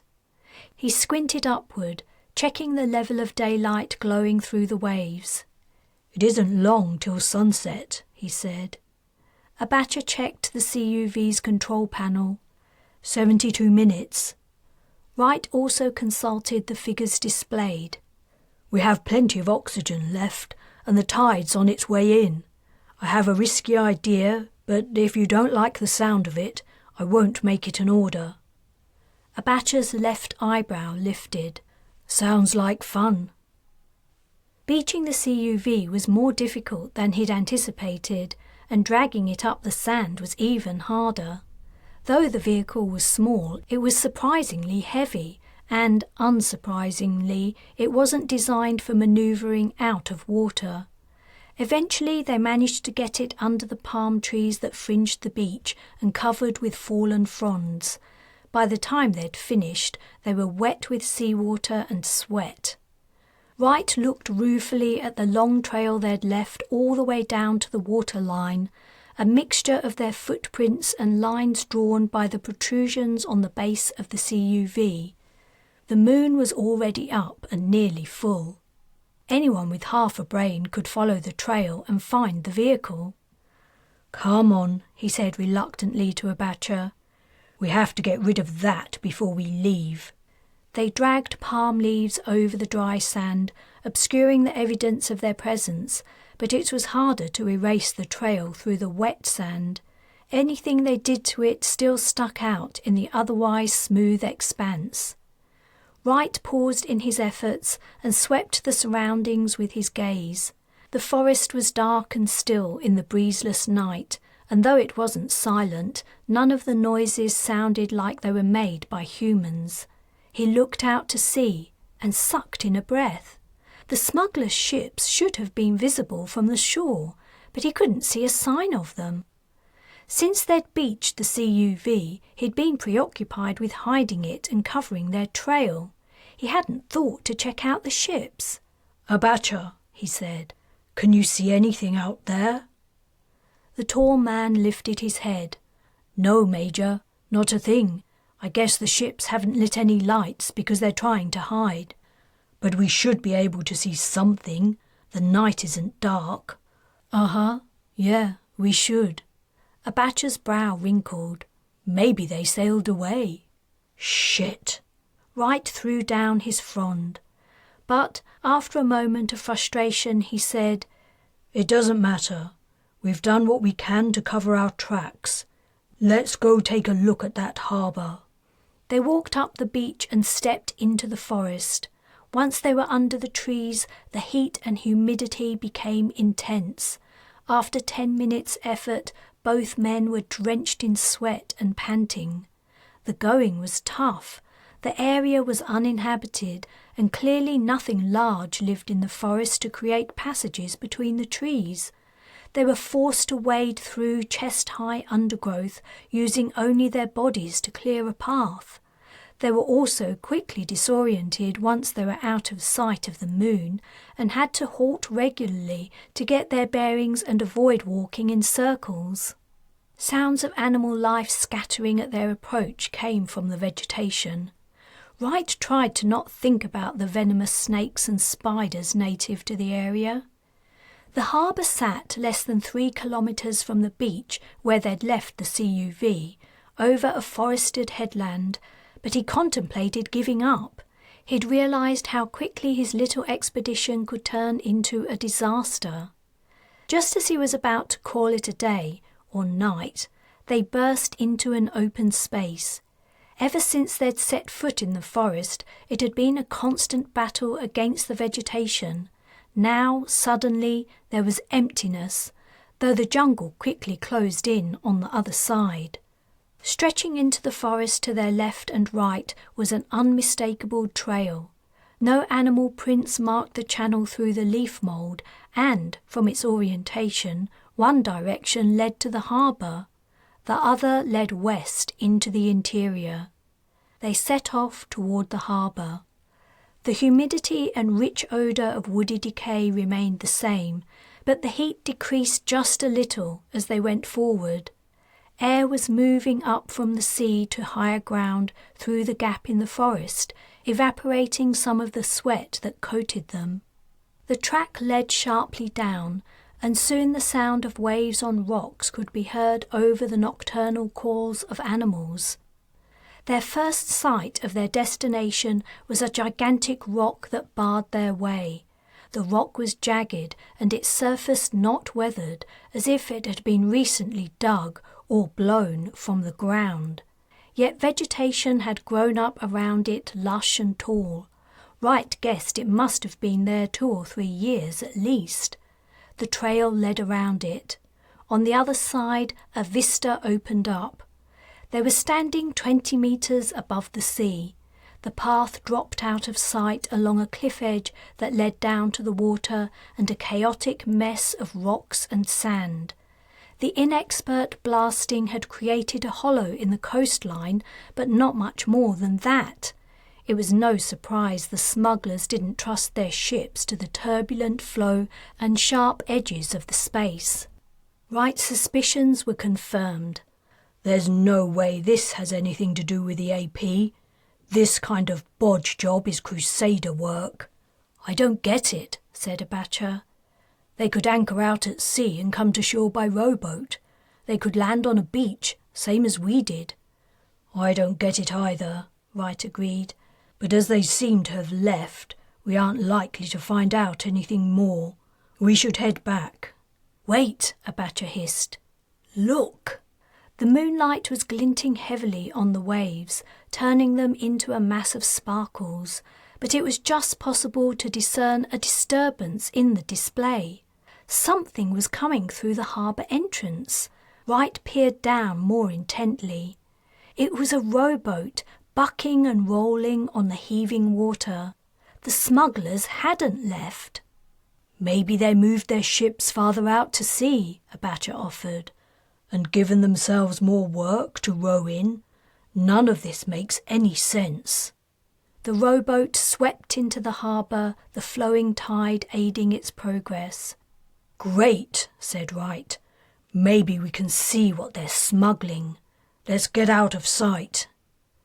They found a patch of thick undergrowth on the forested side of the large boulder from which they could watch the trail. Wright had considered watching the goings-on below after the rowboat landed, but he didn't want to risk even the slight chance they might be seen. Instead, they waited in the darkness and closeness of the vegetation. Things were crawling around them and occasionally on them, and they were entirely at the mercy of mosquitoes endlessly plaguing them. An eternity seemed to pass in their uncomfortable vantage point before they were finally rewarded by the sound of people approaching. There were no voices, only the soft tramp of feet. Wright leaned forward. He could see about 2 square meters of track. He'd already concluded that whatever the contraband was, it had to be fairly portable, something light the smugglers could carry up or down the steep trail. He expected to see only bags or boxes being transported, though he hoped he might get a glimpse of something more. What he actually saw when the people passed by flummoxed him. He watched until the party had traversed the section he had in sight, and then waited until they would be out of hearing range. He asked, "What did you see, Abacha? Tell me I wasn't seeing things." "No, I saw them too. Kids. The Crusaders are trafficking children." Chapter 18. The revivification process had taken hours. Xiao, head of cryonic suspension, was present to oversee the procedure, the first in a range of tests to be completed before the colony ships departed. The problem was, though the breakthrough in the science of cryonics had been made 2 decades ago, the discovery of a solution that could replace water in animal cells and not swell and burst the cell walls when below freezing. No subject had been held in suspension for longer than 26 months before being revived. The long journey to the stars would entail much longer periods of freezing if the colonists were not to grow old and die before they reached their destination. Despite the momentous nature of the occasion and the fact he was only witnessing the final stage, Lorcan was growing bored. Part of his success in life had been due to his short attention span. He was always pushing for something new and better, and could hold many concepts in his mind simultaneously. Standing and watching the reanimation of the first test subject to be revived after 15 years of suspension was tedious. He would much rather have continued his inspection of the Banba, only Hale had wanted to witness the event, and he guessed Xiao probably wanted him there too, as recognition for the man's admittedly exceptional work. First, the body had been warmed to an internal temperature of 35 degrees C, a little below normal temperature, by irrigating its cavities with warm water and running the solution in its veins through a warming device. Then the slow process of replacing the cryonic solution with water had begun. Now that all the solution had been diffused out, it was time to replace the water running in the circulatory system with warmed artificial blood. Using artificial blood was easier than storing the blood removed from the body when it entered suspension. Internal temperature 36.5, Xiao read from the display. Nearly there. When will you start the heart? Lorcan asked. If the temperature stabilizes, another hour or so. I prefer to be cautious, especially with these long-term patients. The blood is already circulating, so the cells are receiving nutrients and oxygen. Hopefully the other organs will begin to show signs of life soon. Have you had any failures? Asked Iolani. We have seen some organ failures. The kidneys seem the most susceptible to damage, but we can grow new ones in a couple of weeks and transplant them. Cognitive function is tricky to measure in these subjects, of course, but the brain seems to endure the process well, perhaps due to its high fat content. No deaths since the early days, thankfully. Xiao is the best, Lorcan commented. That's why he's here. How does it make you feel? Iolani asked him, knowing this will be you one day. He regarded the pig and the masses of tubes and sensors extending from it.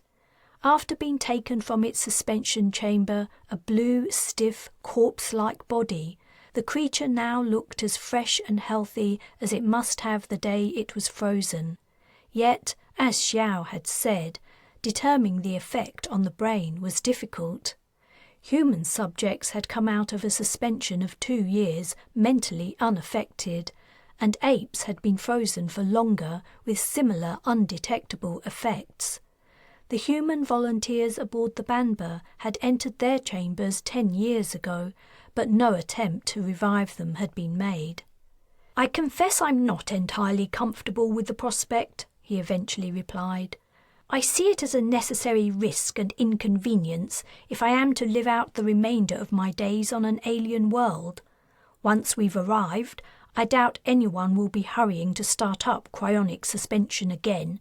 The initial drive behind its invention, the possibility of future cures for incurable diseases, and the desire to see the future, these won't apply on the colony planets. For the first few decades, life will be about survival and establishing humanity's new homes, and people will be living in the future, not wishing for it. I wonder if Camilla and Anders would change their minds if they knew exactly what was involved, Iolani mused. The two scientists had recently agreed to join the project as colonists, much to Lorcan's delight. He'd been a little foolish regarding his feelings for Camilla. Her likeness to Grace had made him sentimental and nostalgic, but now he knew she and Anders were a couple, he'd put all that to one side.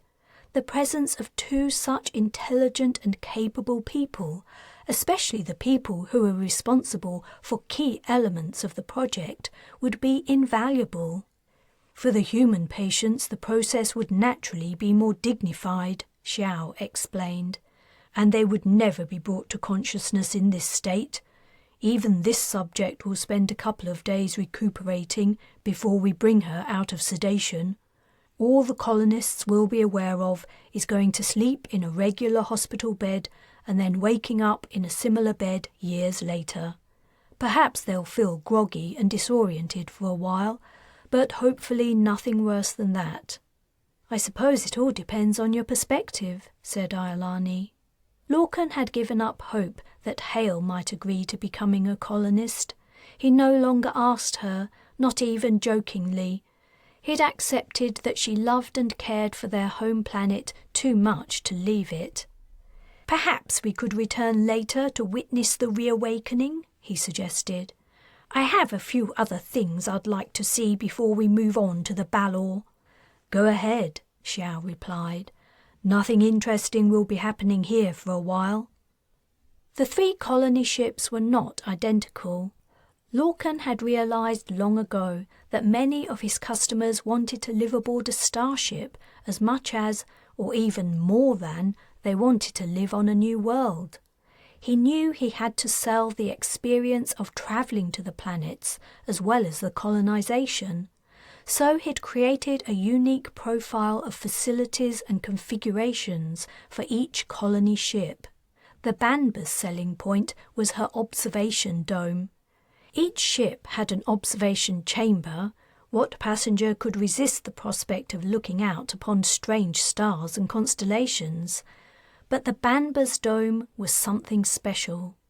For some time it had seemed the vision of a 50-metre diameter circular room with an overarching transparent roof could not be achieved. No combination of material and supporting structures could be found that would withstand the air pressure and the potential impacts of space debris, as well as protect the occupants from the deadly rays of interstellar space. Then had come the invention of a ceramic created with aluminium compounds that, triple-layered with water sandwiched between the layers, could achieve the desired effect. When Lorcan and Iolani arrived at the dome, it was nearing completion, but hadn't been sealed yet. To observe the work, they had to wear EVA suits. "This is a first," Iolani remarked, as she stepped into the legs of a suit. They came in different sizes, and she had selected the smallest one, yet it was still a little too big for her. When she pulled it over her shoulders and fastened the front zippers, it sagged down between her legs. "And it might be a last," she continued. "Don't they make any smaller ones?" Lorcan kept a straight face. "Starship technicians are generally bigger than average. Even with drones, they frequently end up having to haul things around." Iolani gave a disgruntled look as she reached for a helmet. "Let's make this quick. There can't be much of interest to see." Suited up and the "ready" sign on their HUDs, signalling it was safe to step out into the vacuum, they walked into the airlock. 2 minutes later it had depressurized. The outer hatch opened, and on the other side the section's chief engineer waited. "Ua Talman," he said via comm. "It's a pleasure to see you here. I have your tethers." AGRAV hadn't been activated inside the chamber yet, in order to make the transportation and securing of the heavy transparent roofing blocks easier. The engineer held up 2 extendable leashes with locks at the ends. "I'll fasten yours first, Miss Hale." He attached the lock to a ring at the front of Iolani's suit, but she wasn't paying him any attention. She was staring at what lay beyond him, her mouth hanging open. "And you now, sir," said the engineer. "Thanks," said Lorcan. "Please stick to the rails. If one of you got loose, we could probably catch you again before you floated off into space, but I'd rather not have to try." Their tethers were attached to handrails that ran around the inner surface of the nearly completed roof. The workers got around by releasing propellant from nozzles on their wrists and a pack on their backs, but it took time to learn how to control one's motion in this way, hence the tethers for visitors. Iolani was already pulling herself along a rail, heading up toward the top of the structure. Above them, a brilliant canopy of stars shone down. The technicians had lights focused on their work, but the drones moving between the blocks didn't require any. Naturally, there was no atmosphere between them and the stars. The stellar night had little competition. When the dome was finished, it was certainly going to be spectacular. Lorcan began to wonder if he should travel aboard this ship and not the Brez. "What do you think?" he asked, catching up to Iolani. When she turned to him, he was surprised to see through her visor that her eyes were shining and her cheeks were wet. "I had no idea," she breathed. "I never imagined." She didn't or couldn't go on. They pulled themselves to the top of the structure, where they hung for some minutes, looking out into space. Lorcan explained how to use the HUD to identify the planets and stars. He enjoyed watching Iolani's face as she gazed in wonder almost as much as he enjoyed seeing the starscape himself. In the months since making her acquaintance, his experience of her had been mostly negative. He'd never seen her show such delight and wonder. Being next to her reminded him of his own feelings during the early days of the project. Xiao conned to let them know he was about to move on to the next stage of the revivification process. They began to make their way back to the airlock. Only about 1/8 of the roof remained to be fitted, and all work seemed to be progressing well. Lorcan thanked the chief engineer and congratulated him on the efforts of his team. "Thank you, sir," he replied. "I'll pass your comments on." As Lorcan and Iolani were getting changed, he said, "You know, I think I've decided I will commit some of the project's resources to the Alliance's scheme." "That's great. If you can help them, it'll make a big difference." "I know. It's risky and I'm not confident they'll win, but it seems the right thing to do." "It is the right thing to do," said Iolani. She didn't follow up with a lecture, however, for which he was grateful. By the time they returned to the cryonic section, most of the sensors and several of the tubes had been removed from the pig. She lay on her side on the stainless steel platform, eyes closed, tongue lolling, pink udders jutting from her belly. "We start the heart," said Xiao, "then extubate. Breathing should re-establish soon after." Electrodes were already attached to the animal's skin in the region of her heart. Several medics stood by. Lorcan wondered if any farm animal had ever received so much attention. Xiao pressed his interface and the pig jerked. The scientist commented, frowning at the screen. "Usually works first try." He pressed again. A couple of tense seconds passed. "Ah yes, good. Let's move on to extubation." Chapter 19. Hans lay back and relaxed in his chair as the barber draped a hot, scented, steaming cloth over his face. "Just the usual today, Mayor?" Beneath the cloth, Hans smiled. He was still getting used to his new honorific. "Yes, just the usual." "Then I'll be with you in a moment." The barber's footsteps retreated as he went to do something while the warm steam from the cloth took effect. Hans breathed in the sandalwood odour and exhaled deeply, enjoying this respite from his busy day. Being mayor of Abertawe was surprisingly taxing. He'd thought the role was mostly ceremonial and he would have plenty of time to use his position to push even deeper into the EAC's circles of influence. But actually, he'd found there was always a meeting to attend, a new venue to officially open, or some other business to attend to. The event he was waiting for, which would allow him to introduce himself to the new Dwyer, had not appeared on the horizon yet. He could bide his time. He'd made amazing progress since walking ashore with only a fake identity and a few coins sewn into his turn-ups. Crusaders were easy to beguile, and the fact that they'd only invaded the country a couple of years ago had made it easy to assimilate. The incomers had arrived from all over the continent, so strangers were nothing new. As long as you had the right accent and espoused the right opinions, no one questioned your story. He'd had fun making up the tale of his background, refining and embellishing it at every telling. He was the fourth and last son of a wealthy wool merchant. His father's business had been passed to the first son, and the second and third had inherited key, lucrative roles. Nothing had been left for him, so he'd set out to the new lands of the Britannic Isles to make his fortune. It was like a fairy tale, but that was no problem. Such stories deeply appealed to the Crusader psyche, and in a society that employed almost no technology, it was nigh on impossible for anyone to verify. When he'd understood his fabrication had hit a resonating chord, he added a younger sister, a widow with 4 children to support.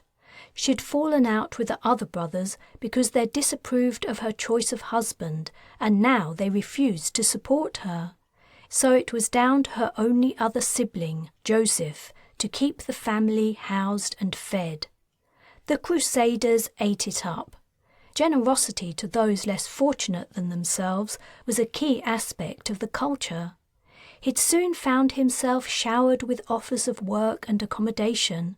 Some individuals even slipped him money now and then to send to poor Eva and the kids. Had Eva existed, she would have done very well. As it was, the donations had helped to smooth Hans's rise to prominence in the small city.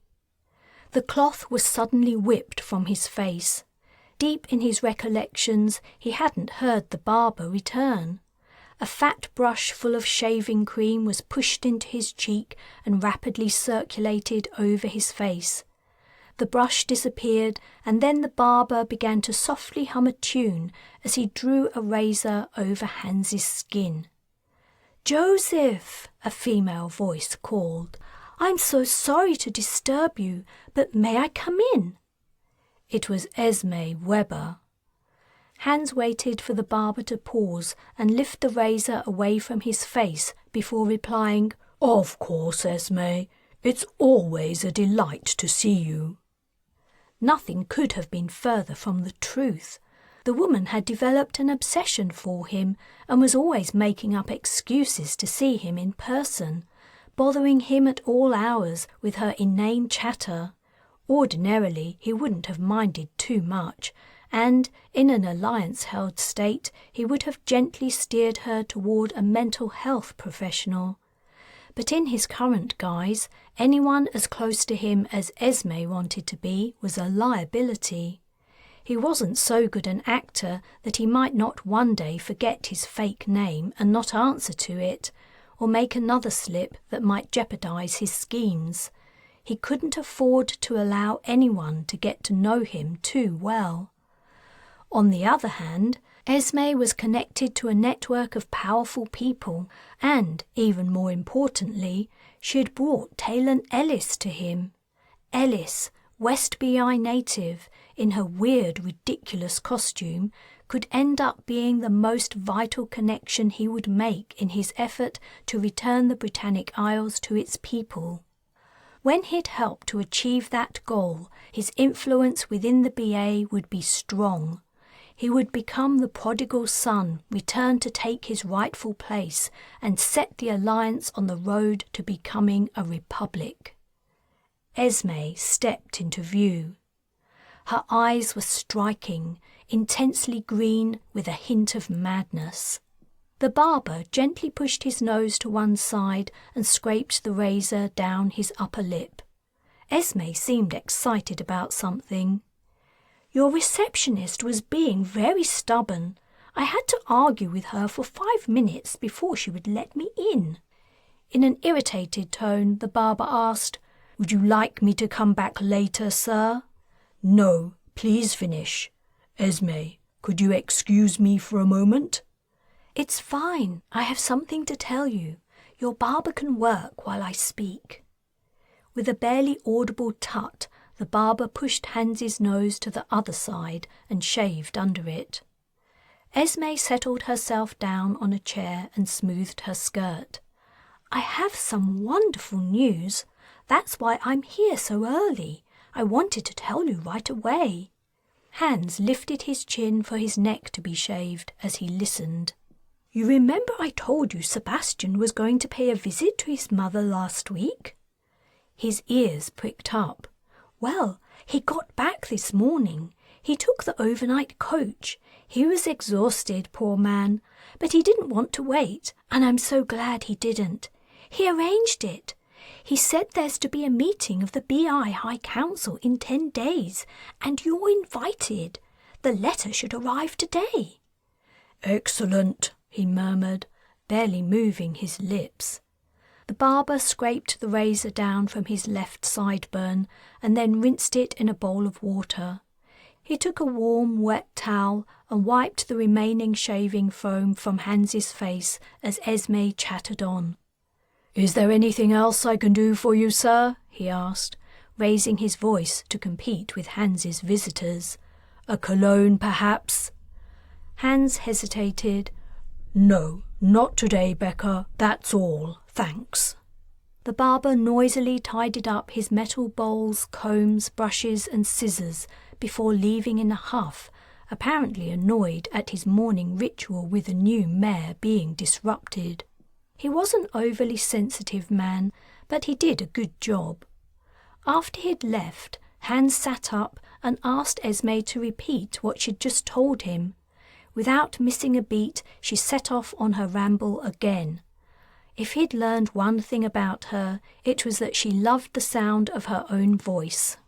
"So after Sebastian found out about the meeting, he naturally suggested it would be a good idea for you to attend. His mother was reluctant to do anything at first. She said if your name wasn't on the list, there wasn't anything she could do about it. That it wasn't up to her who was or wasn't invited, it was up to the Dwyer. But he's just a child. How would he know who he wanted on his council?" Esme's husband's mother was seneschal at the estate where the new Dwyer was currently residing. Hans guessed she was being honest when she said she had little influence over the Dwyer's decisions. Asking Sebastian to intercede on his behalf had been a long shot, but it looked like it had paid off. Anyway, Perrin isn't the true power there, as Sebastian quickly found out. It's a woman. We think she's related to him, but it isn't clear. She might be a cousin of the former Dwyer. There's a silly rumour that Carla Orr brought her back from the dead, resurrecting her from her grave. But that's nonsense, right? She looked questioningly at Hans. "I would say that's extremely unlikely." She nodded. "That's exactly what I thought. So this woman is kind of the Dwyer's regent, though not officially. Sebastian's mother says she seems to guide him in everything he says and does, and she—" "What's her name?" "Morgan." "Morgan what?" "I don't know. That's the strange thing. She doesn't seem to have a last name, or at least no one knows it." "Morgan?" Hans searched his memory for high-ranking members of the EAC who had come to Sis's awareness in the old days. He couldn't remember anyone with that name. Was she keeping her surname a secret? That didn't make any sense. She would only have to make another one up, as he had. Esme was off on another stream of consciousness babble. "It's lucky she was there when Dwyer Orr was killed, don't you think? To help Perrin, I mean. That poor boy must have been devastated. I still find it hard to believe the Alliance murdered her in cold blood. No trial, nothing. Just shot her. Monsters." Considering the death and destruction Carla Orr had wreaked upon the world, it wasn't so surprising the BA simply executed her when they stormed the Belladonna. But he did find it somewhat odd. It wasn't really their style, and when he'd been head of SIS, it hadn't been the game plan if they ever managed to capture the EAC's leader. A broadcasted trial would have been much better in terms of public relations, maintaining the Alliance's image as a fair and just organisation. There was a knock at the door. "Come in," Hans called. His receptionist poked her head into the room, scowled at Esme, and then announced, "Your seer is here, sir. Should I send her in, or—" "Ah, yes, please do." Esme's eyes widened. "Is that the woman I—" "Yes." She was being disingenuous. She must have known he'd put Ellis on the payroll after her miraculous vision outside the town hall on the day of his inauguration. In a world where little real news existed, gossip spread like wildfire. The new arrival stepped into the room, her scarf pulled low, hiding her face. She had done the same at the party, though he wasn't sure why. It wasn't like the Crusaders could tell she wasn't one of them just by looking at her. "Thanks for coming to see me," he said to Esme, "and please send my thanks to your husband. I appreciate everything he's done, and I won't forget it." Warm pleasure suffusing her features, she rose to her feet. "It's no problem, Mayor. We all help each other, right?" "Exactly. Now, if you wouldn't mind." Ellis was standing at the door, her head down. Of course. I'll leave you to it.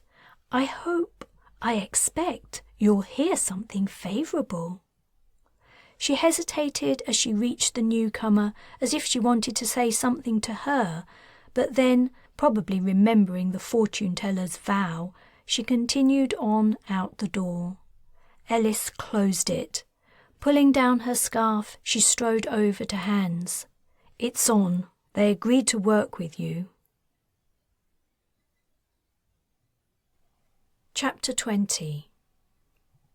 Carla folded her arms over her chest. She felt weak, weaker than she'd ever thought possible. And imprisoned aboard their starship, she was entirely at the Alliance's mercy. But she would never agree to do their bidding. She would rather return to the endless nothingness Morgan had sentenced her to and live out the rest of her existence in dreams than side with the BA against her son. 2 military officers and 2 civilians faced her across the table. The female officer, with short grey hair and a stony expression, asked, "What makes you think you have a choice?" "If I have no choice, why are you asking me?" Carla retorted. "It would make things easier for both of us if you were in agreement," said the male officer. He was a short man, someone high up in the ranks, according to the number of stars on his shoulder straps. "Face it," he went on, "your empire is lost. You will never be Dwyer again. The EAC will fall, and you will be executed for war crimes. Agree to our terms, and you can live out the rest of your days in comfort and a measure of freedom." "I wouldn't call exile freedom," Carla remarked. "I would call it a far preferable alternative to public shaming and death. My people would never blame me for anything I've done, and they are the only people whose opinions I value." She glanced at the 2 civilians present. Why were they here? Were they not going to speak? They were an odd pair, one slim and greying, but with a youthful face, the other a bear of a man with flowing red-gold hair and beard. As if prompted by her look, the slim one said, "Carla, we have made a bad start to the negotiations. May I begin by saying how pleased I am to see you recovered so well from your ordeal? Frankly, I didn't think you would be anything other than a gibbering, mindless wreck when I brought you back." She gave a little gasp as a realization hit. This was the man who had been complaining at her bedside when she had returned to consciousness. "It was you who woke me?" "Yes." Though her body continued to suffer the ill effects of her months of inactivity, her mind remained sharp. This new piece of information set off sparks of significance and connections in her understanding. If this man had managed to reverse the charm Morgan had placed on her, it meant something critical. Assuming the large man had been his companion when she had woken, they knew about Morgan. He'd said something about her bewitchings. "Who are you?" she bluntly asked. The short officer replied, "It isn't necessary for you to know. I am Merlin," interrupted the slim man. "And my friend? I believe you may have heard of him. My friend is called Arthur." The short officer grimaced and said between his teeth, I thought we agreed. Oh, never mind." "Arthur!" A wave of emotion hit her. Shock, wonder and fear washed through her, leaving her reeling. This was the man who she'd spent years searching for. This was the man who Morgan had warned her about, the man who could kill her.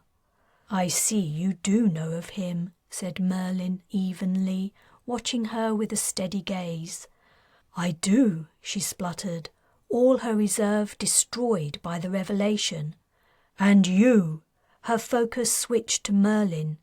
"I have read your name too, in the old books. You... He was another powerful figure from the past. So that was why he'd been able to bring her back to wakefulness. Was he the one who had imprisoned Morgan deep below ground for thousands of years? He had to be the person she feared. "Now the introductions are over," said the female officer sourly. "Maybe we can get back to business." Everything had changed. She was sitting in a room with the only man who was capable of killing her. She felt as though she was growing smaller. Her confidence and anger melted away, and she felt very, very vulnerable. The female officer was watching her closely. "Do you require medical attention?" She shook her head. "Arthur no longer wishes you any harm," said Merlin. "Huh?" said the short officer. "I thought she was unconscious when you found her. How could she know?" "She knows enough," Merlin said, his gaze not leaving her. The Alliance's threat of execution for war crimes had suddenly become real. This man, this Arthur, could kill her. Not only could she lose her life, she might never see Perrin again, never have the chance to wrest his affections away from the dreadful bitch who had taken him from her. But the new information had opened up other possibilities. When the officers had put their proposal to her, she'd never imagined the Alliance could achieve its desired outcome anyway. There had been no point to her agreeing to play her role in their plan. Morgan was too intelligent and too powerful, and in ways the BA couldn't even imagine. They would never defeat her. Now she knew they had Merlin on their side. That changed everything. "I need time to think," she said. "We don't have time," said the female officer. "We need an answer. Our forces are nearly in position." "Then your forces will have to wait," Carla spat. "This plan of yours won't work without me, and I won't be rushed. I'm returning to my quarters." She grabbed the edge of the table and used it for balance and as a prop to help her get to her feet. Her wasted leg muscles ached with the effort. "Let me help you," said Arthur, speaking for the first time. She knew his voice. Her deduction had been correct. He had been the other person in the room when she woke up. His tone was soft and smooth, and he had an odd accent. He didn't sound like a killer, though he must have been the man who had approached her platform at the launch ceremony, cutting a sway through the crowd with his sword. At the time he'd been wearing a helmet, so she hadn't been able to see his face, and his hair had been red with the blood of her people, but he was the right build. Morgan had assured her that, were he ever in her company again, he would make a second attempt. He stood up and walked around the table to her side. She shrank from his outstretched hands. "Don't touch me," she hissed. "I'll call a medic for you," said the female officer. "I don't want a medic." She leaned on the table as she walked unsteadily toward the door. After staggering the few steps it took to cross the open space, she rested against the door jamb. She could feel them watching her. She knew how she must look, thin, weak, and frail under her horrible printed ship's clothes. Her hair, once thick and lustrous, now dull and missing in patches. But she didn't care. She couldn't care less what they thought of her. When she'd gathered her strength, she stepped out into the passageway. As she walked away, using the bulkhead as support, she overheard the female officer ask, "Shouldn't we request a guard to escort her?" Her superior replied, "Ha! No need, Colburn. She's hardly going to escape or take over the ship in that state." Chapter 21. It had been easy keeping up with the party of Crusaders and children as they hiked through the Australian wilderness. What had been hard was not being discovered. As the night had worn on, the nocturnal noises had faded, and then the jungle had given way to desert. In the strong moonlight, Wright and Abacha had been forced to stay far behind to avoid detection. The Crusaders were armed, not with much, just a couple of pulse rifles and long whip-like sticks for hitting the kids. It had been all Wright could do to control himself the first time a child had been struck for going too slowly. He'd wanted to smash the living daylights out of the bastards. Abacha must have felt the same. He'd growled his disapproval so loudly, Wright had feared the Crusaders would hear them. But it would have been stupid to approach them. Wright and Abacha were only carrying regulation beamers. The hand weapons were no match for pulse rifles, and the smugglers outnumbered them 10-2. More importantly, killing or taking the men and women into custody would mean they would never find out where they were going. Crusaders were notorious for never giving up intelligence, preferring to take the first chance they had to kill themselves. Wright didn't know how far they'd walked following the group of trafficked children. By the time dawn had arrived, he'd been tired and very thirsty. He couldn't imagine how exhausted the kids were. Some of them looked no older than 5 or 6. At least the Crusaders had allowed them brief stops for water along the way. When the sun had risen, his hopes had died. A bleak, dry, dusty landscape spreading all the way to the horizon had been revealed. They could not go on.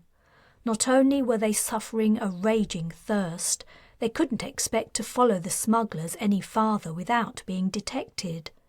If they kept them in sight, they would also be visible to anyone who happened to glance back, and the trail was almost undetectable on the bare rocky ground.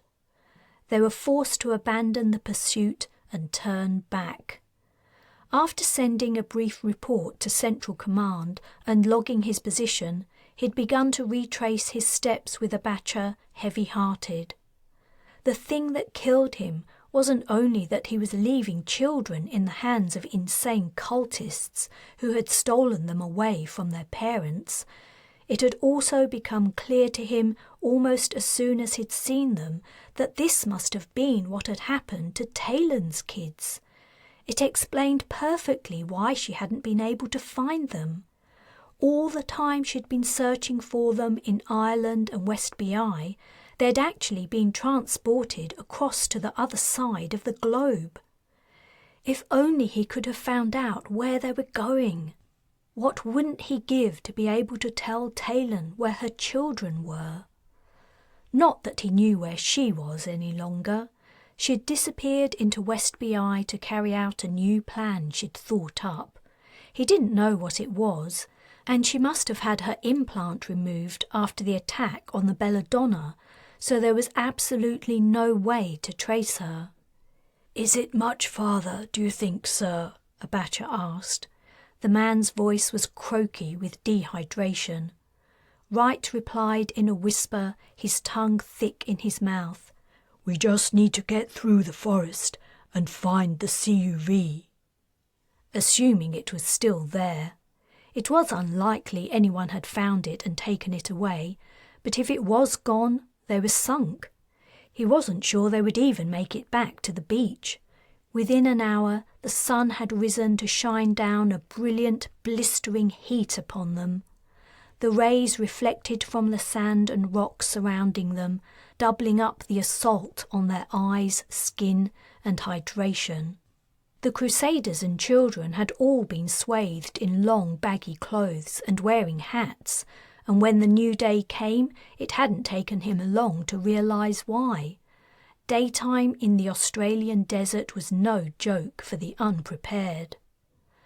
Desert vegetation, short, gnarled trees with grey-green leaves and scrubby, spiny bushes, had been increasing for an hour or more when, like a miracle, a line of deep green trees appeared on the horizon, shimmering in the heat haze. If they could just reach them and get out of the desiccating heat of the sun. Abacha went down. At first Wright thought he'd only stumbled, but when he tried to get up, he couldn't. Wright grabbed him under his armpits and hauled him into the shade of a boulder, propping him up against it. "Sorry, sir," he mumbled. "Don't be dumb," Wright replied. "This is my fault." He calmed Central Command. He'd avoided it up until now because he didn't want Alliance helis or other rescue vehicles in the area.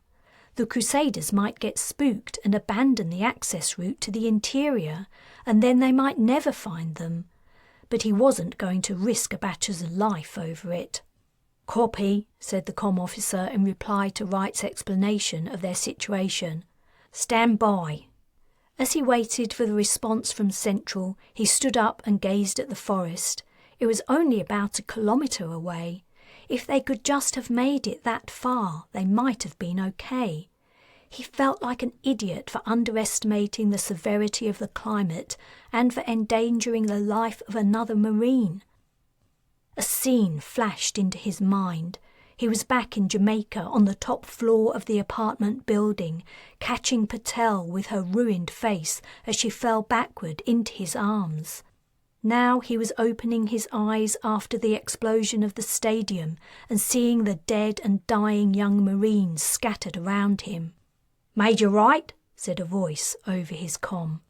"This is Colonel Rioli. We can get a heli to you in 4 hours.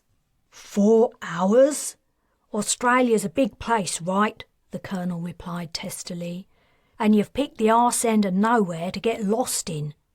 We aren't lost, He was too exhausted to continue. I know it's a long time, Rioli went in a more kindly tone. Look, I wouldn't normally recommend this. The usual advice in your situation is to stay put. But I can see on the map there's a small creek about half a click east of your current position. If you're feeling up to it, you could try to get some water for your companion while you're waiting. Dehydration kills fast, and it sounds like he's in bad shape. Water 500 metres away? He had nothing to carry it in. I'll try, he said. Good man. We have a lock on both of you, so don't worry if you can't make it back to him. We'll find you. During the short conversation, Abacha had rolled onto his side. His eyes were closed and sunken, and his lips dry, cracked and bleeding. Wright didn't know if he would last 4 hours. He murmured his intention, but Abacha didn't seem to hear. He set off. On the way, imaginary conversations ran through his head. Hey, Taylan, I think I might have found what happened to your children, but, by the way, I had to kill your best friend to do it. Taylan, great to see you. What's that? Oh, Boots is doing fine. Abacha, not so much. What a surprise. Who'd have thought we'd ever meet again? You heard about what happened to Abacha, right? Oh, you didn't? Well... He tripped on a rock and fell to his knees, tearing cloth and skin on sharp stones. Cursing, furious with the universe and himself, he clambered to his feet and continued on. The trees he'd seen in the distance had to line the creek. If they could both have made it that far, they would probably have been okay. He staggered on, the sun like a red-hot iron pressing down on his back. His vision was swimming. The trees seemed to approach and then move away from him. Then, before he knew it, he was under them. The cool air felt like a balm on his skin. He could feel moisture in it, taste the humidity. A mild breeze stirred the leaves, and it was like a blessing from heaven. The ground sloped downward. Through the greenery, something glinted. Water. Abacha had come around by the time he returned. He was sitting upright again, propped up by the boulder. "Man, I'm glad to see you," he said. "I thought you'd gone somewhere else to die." "Tip back your head," said Wright. "What?" Seeing what he was holding, Abacha's eyes widened. Wright squeezed his sodden shirt into the man's mouth. Heavy drips flooded out. When the shirt would yield no more water, he said, "Give me your shirt and put this one over your head. It's still a little wet." The drink appeared to have done Abacha a world of good. He was already looking much more alert. Wright returned to the creek, feeling much better about himself. His first taste of water had been like nectar. On the way back, he managed a slow jog. This time, Abacha managed to wring the shirt out himself. "The river's that way?" he asked. "Yeah, it's only small, but the water looks clean. I think I can make it there myself." "Maybe you can, but I don't want you to try. A rescue heli is on the way." "It is? When will it get here?" "About 3.5 hours. Abacha's left eyebrow lifted. "Apparently we're in the arse end of nowhere," said Wright. "Sir, if I can just get to the water and rest a little more, I'm sure I can make it back to the boat." "No, I'll wait here with you for the heli, then I'll return to the CUV alone. You need to recuperate." They argued back and forth, and eventually Abacha persuaded Wright he was okay to go on. Wright commed Central again, cancelling their rescue. The comm officer linked him to Colonel Rioli, who said, "I'll recall the heli if you're sure, but if you die on me out there, I'm going to be bloody pissed off." "No intention of dying, Colonel," said Wright, and explained his concern about an Alliance heli being spotted by the smugglers. "Yeah, we're looking at your report now. All right. Good luck, Major." Chapter 22. The last thing Taylan imagined would happen when she returned to West BI to look for her children was she would become a go-between for Hans Jonter. Joseph Fry! She hit her forehead with the heel of her hand. She had to think of him as Joseph Fry, or she might slip up and mention his real name. Even the ignorant Crusaders, cut off from the current affairs of the rest of the world, might have heard of him. Yet she wasn't supposed to be able to speak anyway, so... She'd arrived at the meeting place. She loitered at the alley entrance, casting surreptitious glances up and down the street. When no one appeared to be looking her way, she stepped in.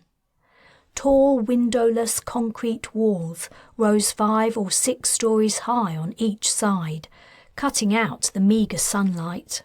At the end stood a woman. The light that spilled in from the farther street silhouetted her, but from her outline it was clear she was dressed in lumpy, coarse Crusader clothes. To wear anything else in the middle of Abertawe was madness.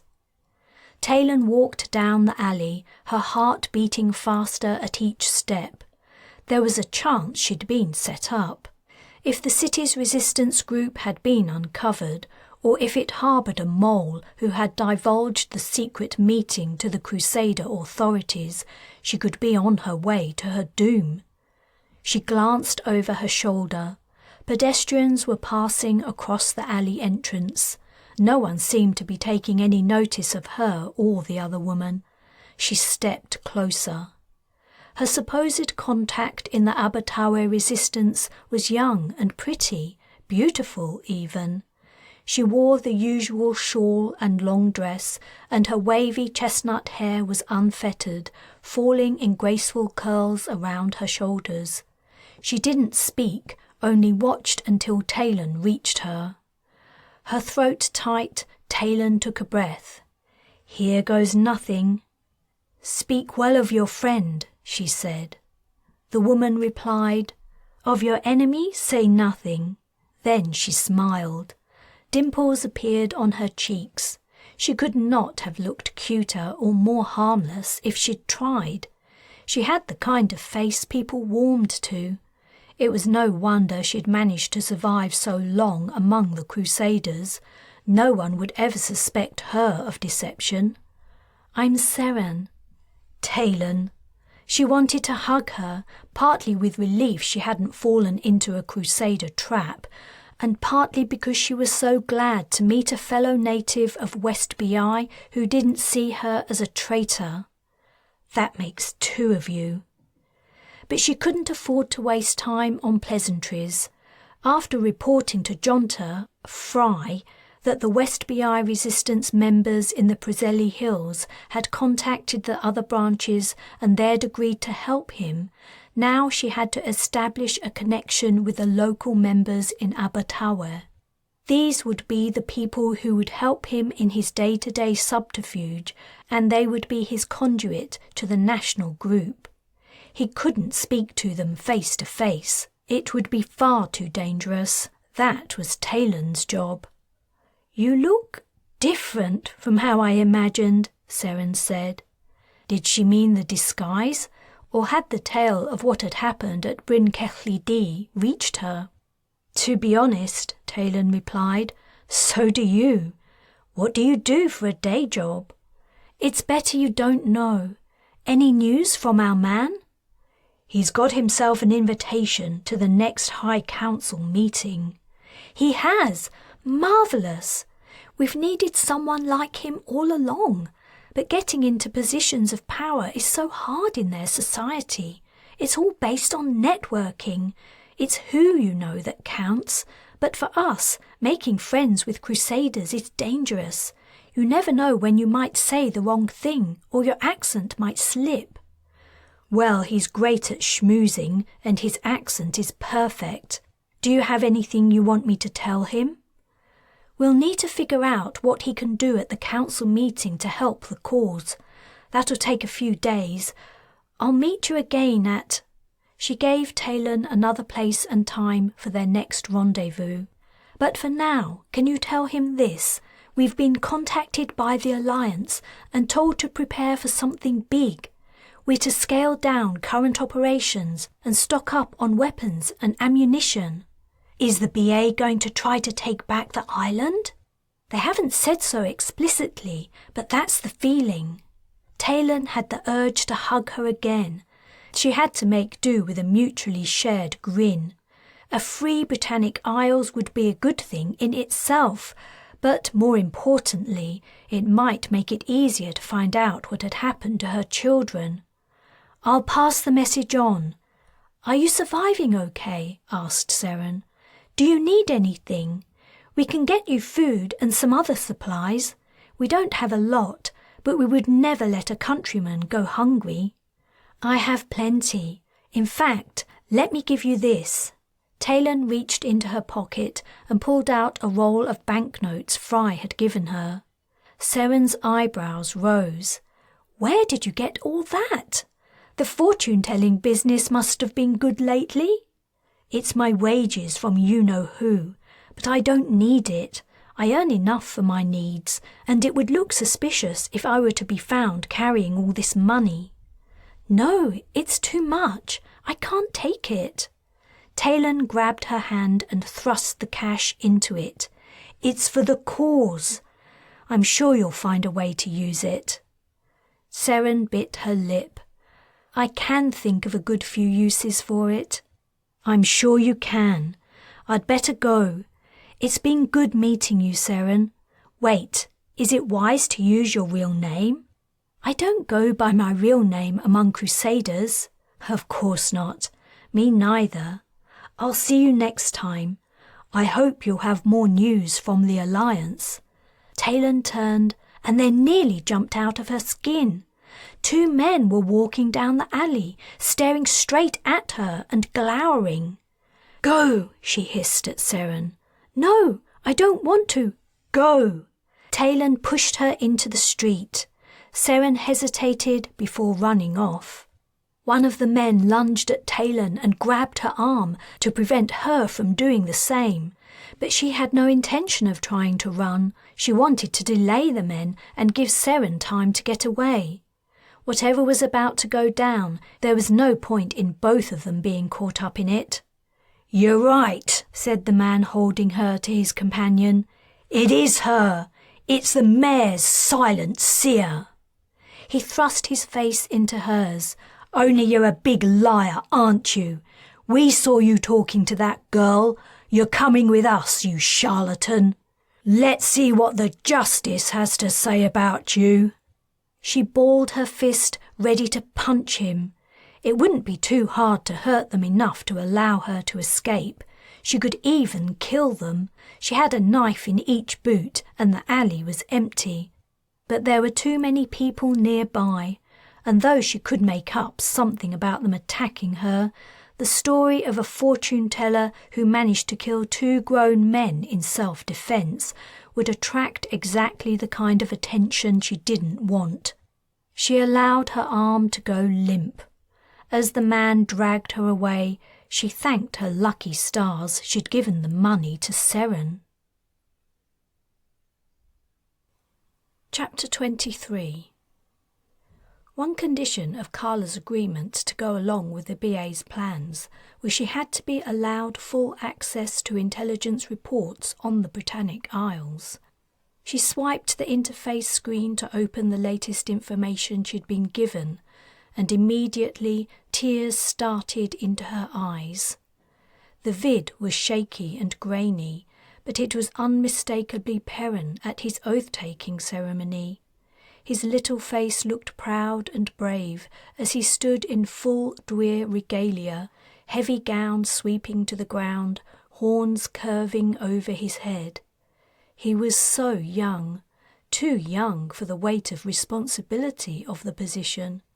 Behind him stood Morgan, small and slight, fading into the background as always. No one in the crowd would have known the strength of her influence over the new Dwyer, or the malignity of it. It had come as no surprise that Morgan had announced the death of Dwyer Carla Orr as soon as she and Perrin had arrived in the Britannic Isles. The intelligence reports contained no vids of her funeral rites, but no doubt they had been lavish and spectacular. Who or what had been burned on the pyre? And how had Morgan managed to keep the funerary attendants from preparing her corpse? Perhaps she had told them her body had been destroyed in the attack on the Belladonna. Perrin raised his hands and his lips moved. The recorder hadn't picked up his words, only the noise of the crowd. She remembered the oaths so well, though it had been many years since she'd recited them. And in all the time since, she hadn't broken a single one. A well of sorrow opened up deep inside her. She had lost everything, her dominion, her son, her people, everything. The crowd was surging around Perrin on his dais like wheat in a field on a windy day. Where had Morgan held the ceremony? She didn't recognise the place, but according to the report, it was in West BI. Her enemy had maintained the presence of the Dwyer in the place where the Crusaders were least established and most in need of the leader's presence. She was a good strategist. Was she good enough to withstand the might of the Alliance? Her door chime sounded. With some relief she closed the screen. The next stages of the oath-taking ceremony were not suitable for someone of Perrin's age, and she feared discovering if he had taken part in them. In the open doorway, filling it, was Arthur. Carla stiffened, every fibre taut. Had he changed his mind and come to finish his task? She had no guards to call. The military leaders held her in such low regard they didn't perceive her as a threat. She also didn't carry the implant they used to talk to each other. All she had was the interface. She swept her fingers across it, trying to figure out how to summon help. Arthur stepped into the room. "I mean you no harm, my lady." She clenched the interface between two hands. "Then leave." "Begging your pardon, I would rather stay." The door had slid closed, and he stood between her and it. Even at full health and strength, she would never get past him and out of the room. "May I sit down?" She didn't answer. He walked to her narrow bed and sat down, facing her diagonally. The large man rested his elbows on his spread knees, his shaggy hair hanging down. He seemed troubled by something, but whatever was on his mind, whatever he wanted to unburden himself of, she didn't care. She rose to her feet unsteadily. "Please," he said, "you would do me a great service if you would remain here with me." Her legs already aching from the small exertion and weighed down by her emotions, she relented. "Thank you," he said, as she resumed her seat. "I don't want to alarm you," he went on. "When we met before, and now, too, I did not bring Excalibur with me. I have come to offer an apology." She gazed at him in silence. Excalibur? The name rang a bell. She must have read it in her books, but she couldn't remember who it was. Another person had survived from his time. That made 4. Arthur, Morgan, Merlin, and Excalibur. "I feel—" His features twisted as if he were in discomfort or perplexity. I think I may have almost committed a great sin, and it is only through another actions I was prevented." "What kind of sin?" asked Carla, her interest piqued. In the Earth Awareness Crusade, the only sins were those that caused harm to the world's spirit, but she knew other religions thought differently. In other ways of thinking, behavior that was normal and natural, like freedom of intimacy, was outlawed. "You don't remember?" "Oh," she replied, understanding dawning. She continued acidly, "You mean that time you tried to kill me?" "Both times," said Arthur sadly. "Both? You mean you tried a second time?" "On the Belladonna, when you were unconscious. I don't think I'm supposed to tell you this, but I was about to strike you when Taylan Ellis stopped me." "She—" For a moment, the overload of revelations rendered Carla speechless. Here was the man who twice tried to murder her apologizing for it, and apparently the other person who wanted to kill her had saved her life. Arthur was shaking his great head. "I always believed Merlin. I always trusted him. When I was a baby, he saved my life. And then, when all the barons were against me, he helped me win their support. He saved my country from invasion and ruin. But now I don't know what to think of him." It suddenly occurred to her that she didn't need her old books to find out the truth about Merlin and Morgan. Someone who had been alive at the time was sitting right here before her, a living source of ancient knowledge. "Arthur, tell me, was it Merlin who locked Morgan away deep below ground?" "I don't know what happened to her after I killed her son. I was wounded and carried from the field of battle. I fell asleep, and when I woke up, I was in this time, aboard a ship in the stars." "But is he Morgan's enemy?" "Yes. Morgan Le Fay and Merlin have been mortal enemies all the time I have known them." Hope lifted her heart. "And Merlin has great powers too." It wasn't really a question, only a deduction. If she was right, she might see the end of her usurper and regain her child. Arthur nodded before his expression returned to brooding introspection. Merlin said Taylan is playing out a feature of the pattern he didn't see. He said, because I didn't kill you, the conflict has turned in our favour. You will be important to the Alliance's victory. I understand that. What I don't understand is, how could he have been so wrong? He looked at her as though expecting her to answer. How would I know? She replied irritably. I only hope he doesn't make a similar mistake again regarding my life or the upcoming battle. If I'd done as he asked, your death would not have been righteous. He seemed to be speaking to himself. My sin would not have been forgiven. Certainly not by me, Carla muttered. Then, exasperated by this moping giant, she added, If you came here to ask for forgiveness, you won't get it. Why would I forgive your attempt to murder me twice? Even if it was due to bad advice, that's no excuse. I am the Dwyer. According to global law, all political leaders accused of war crimes are entitled to a fair trial, at the very least. Now your presence is making me uncomfortable. Please leave. Arthur got slowly to his feet, looking downward. You are right. I cannot use my misguidance as an excuse for my actions. I should have thought for myself. I am the keeper of my soul, not Merlin. His gaze shifted to her. You may not be willing to accept my apology. Nevertheless, I give it, and if I ever see Taylan Ellis again, I will tell her she was right. He plodded toward the door. Before he reached it, however, it opened. 2 armed soldiers stood outside. The grey-haired female officer stood behind them. Carla Orr, you are to come with us. It is time to board the shuttle.